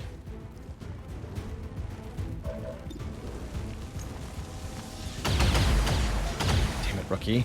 Negative damage. Rookie gonna rookie. Alright, shoot this guy. Target down. Okay.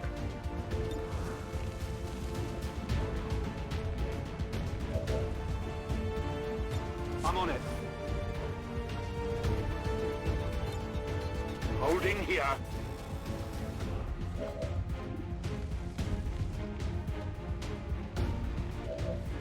You're gonna hunker. All set.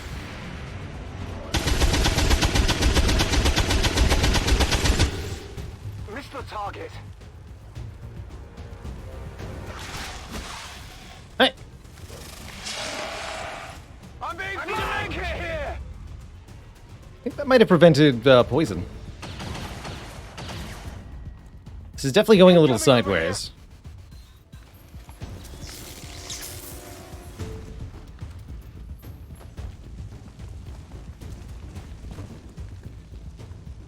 Advent forces sighted. Okay, here's the other group.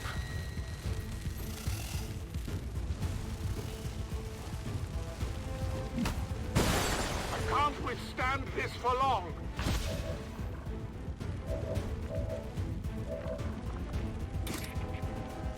Okay, Rend is a perfect guaranteed kill there.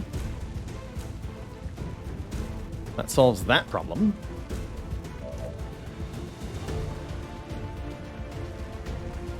There are other problems.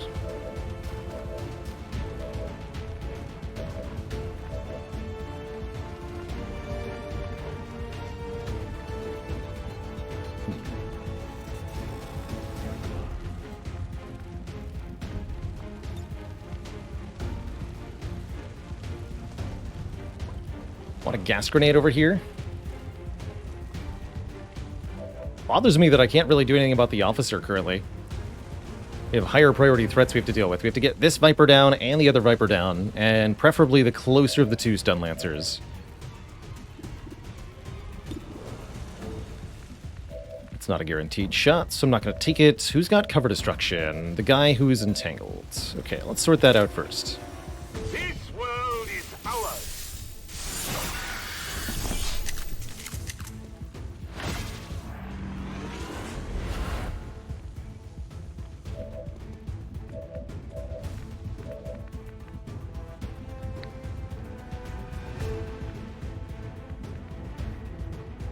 Heading there now.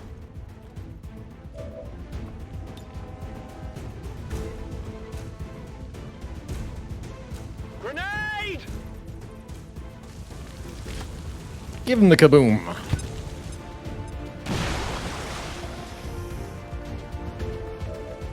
I use the gas grenade there also. But now we've got some clearer shots, at least. It's in poison.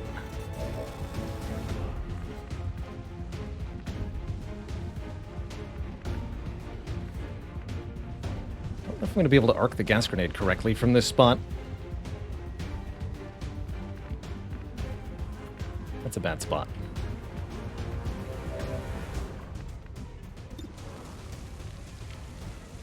Really good shot of the Viper with our sniper there. Let's take that. See what happens.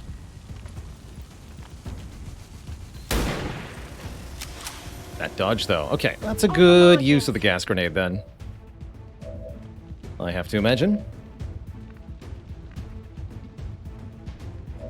Means you need to move. You're in an exceptional spot.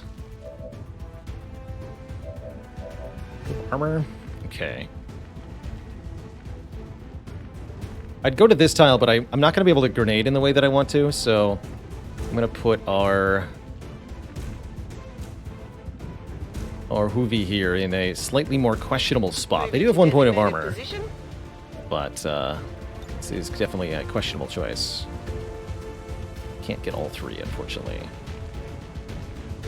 Catch!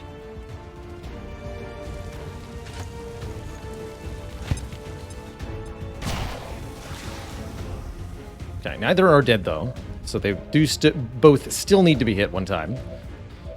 I've only got 2 shots, so let's make them count.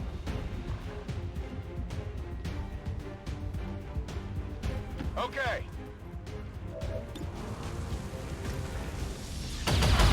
Good shooting, rookie. Enemies down. My ammo's running low.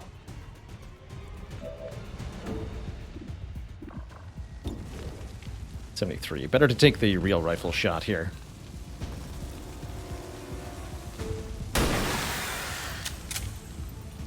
Okay, we successfully got the Lancer and 2 Vipers.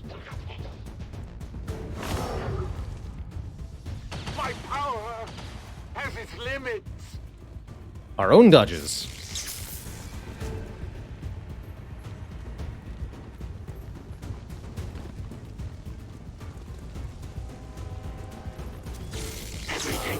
Oof. At risk.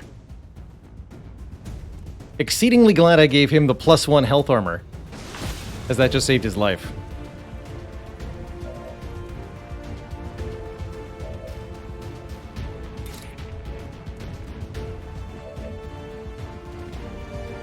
But I should be able to deal with the rest from here.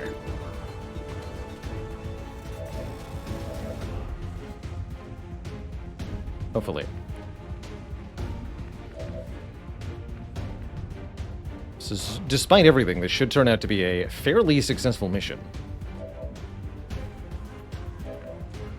Just with the usual bout of injury times. Moving on target location.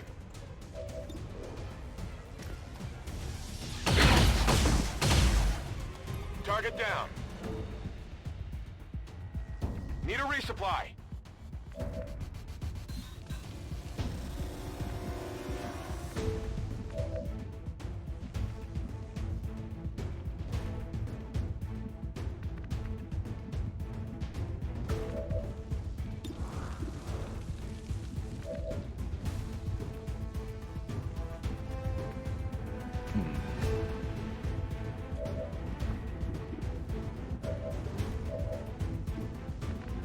See that guy. There I can. Closing on target position now.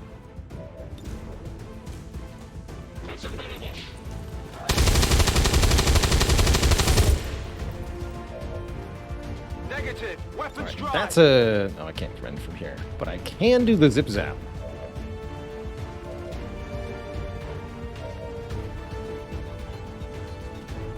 Looks like we're gonna have a bit of a problem.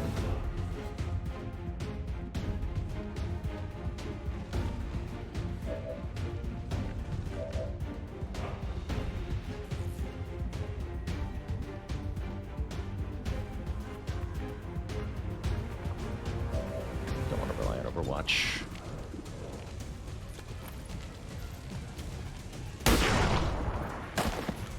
Good work. Enemies down. Okay, you're gonna hide.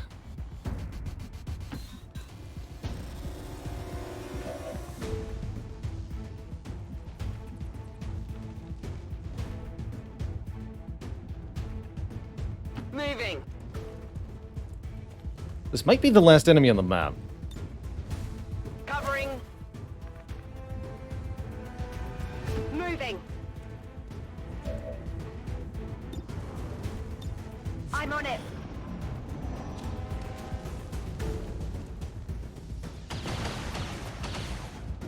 Taking heavy fire.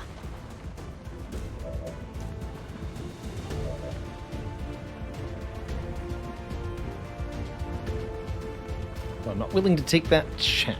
Actually, we've got teamwork? Okay, I am willing to take that chance. Go! I see the path.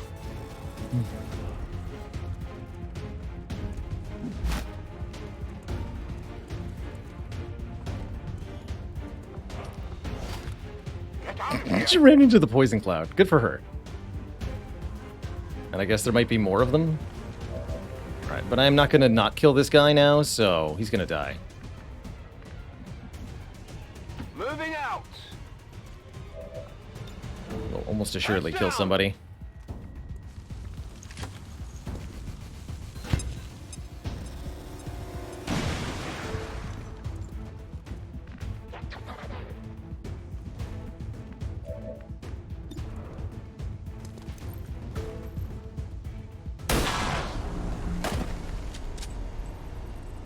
Hostile Status neutralized. confirmed. All hostiles are down and the area is secure. I'll take it. GG. Advent officials revealed today's maneuver by local peacekeepers was a planned exercise. Citizens should not be alarmed. All weapon fire and wounds were simulated to better train Advent forces. All wounds were simulated.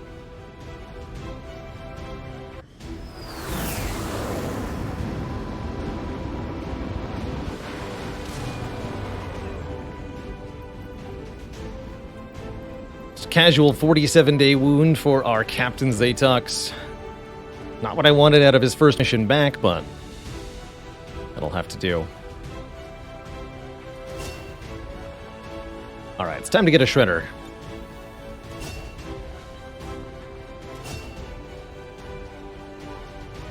Not sure if I want to give somebody return fire. Let's do it. Just for variety's sake.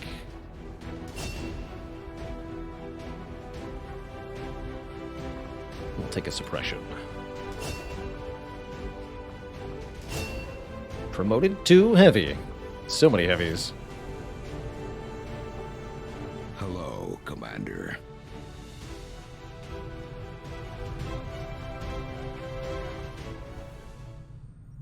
Zatox acquired a fear of poison after that recent experience, and I can't say that I blame him. It's tough stuff, man. Definitely tough stuff. Form the bond. You saw the same things I did in that facility. So now you should understand why I've kept my people away. 8 combined missions. The aliens offered up miracle cures, and they weren't lying. Death does cure You got it. all ailments.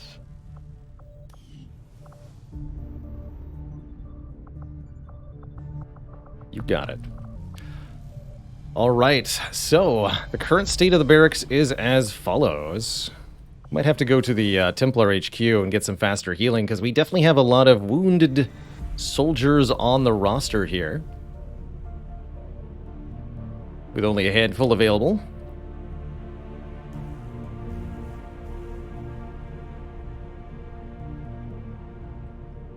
Might have to get some more rookies.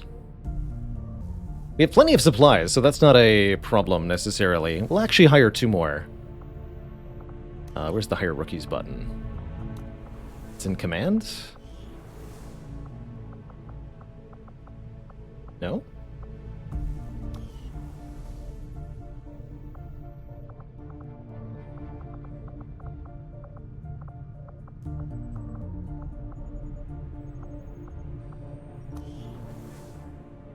Here's the recruit button. Okay. Give me the Canadian. Preferential treatment.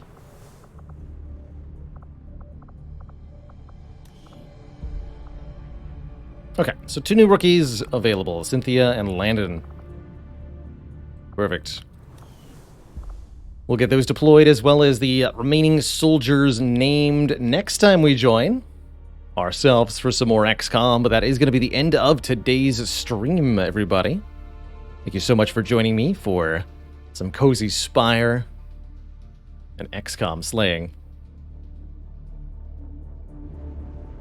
That's going to be tomorrow, starting not later than noon Eastern Standard Time, our usual startup time. We are live, of course, 5 days a week, same time each day. Hope you all have a good one, everybody. This is Baylor signing off, saying ta-ta for now, farewell, see you later. Till next time, stay cozy, my friends. Toodaloo.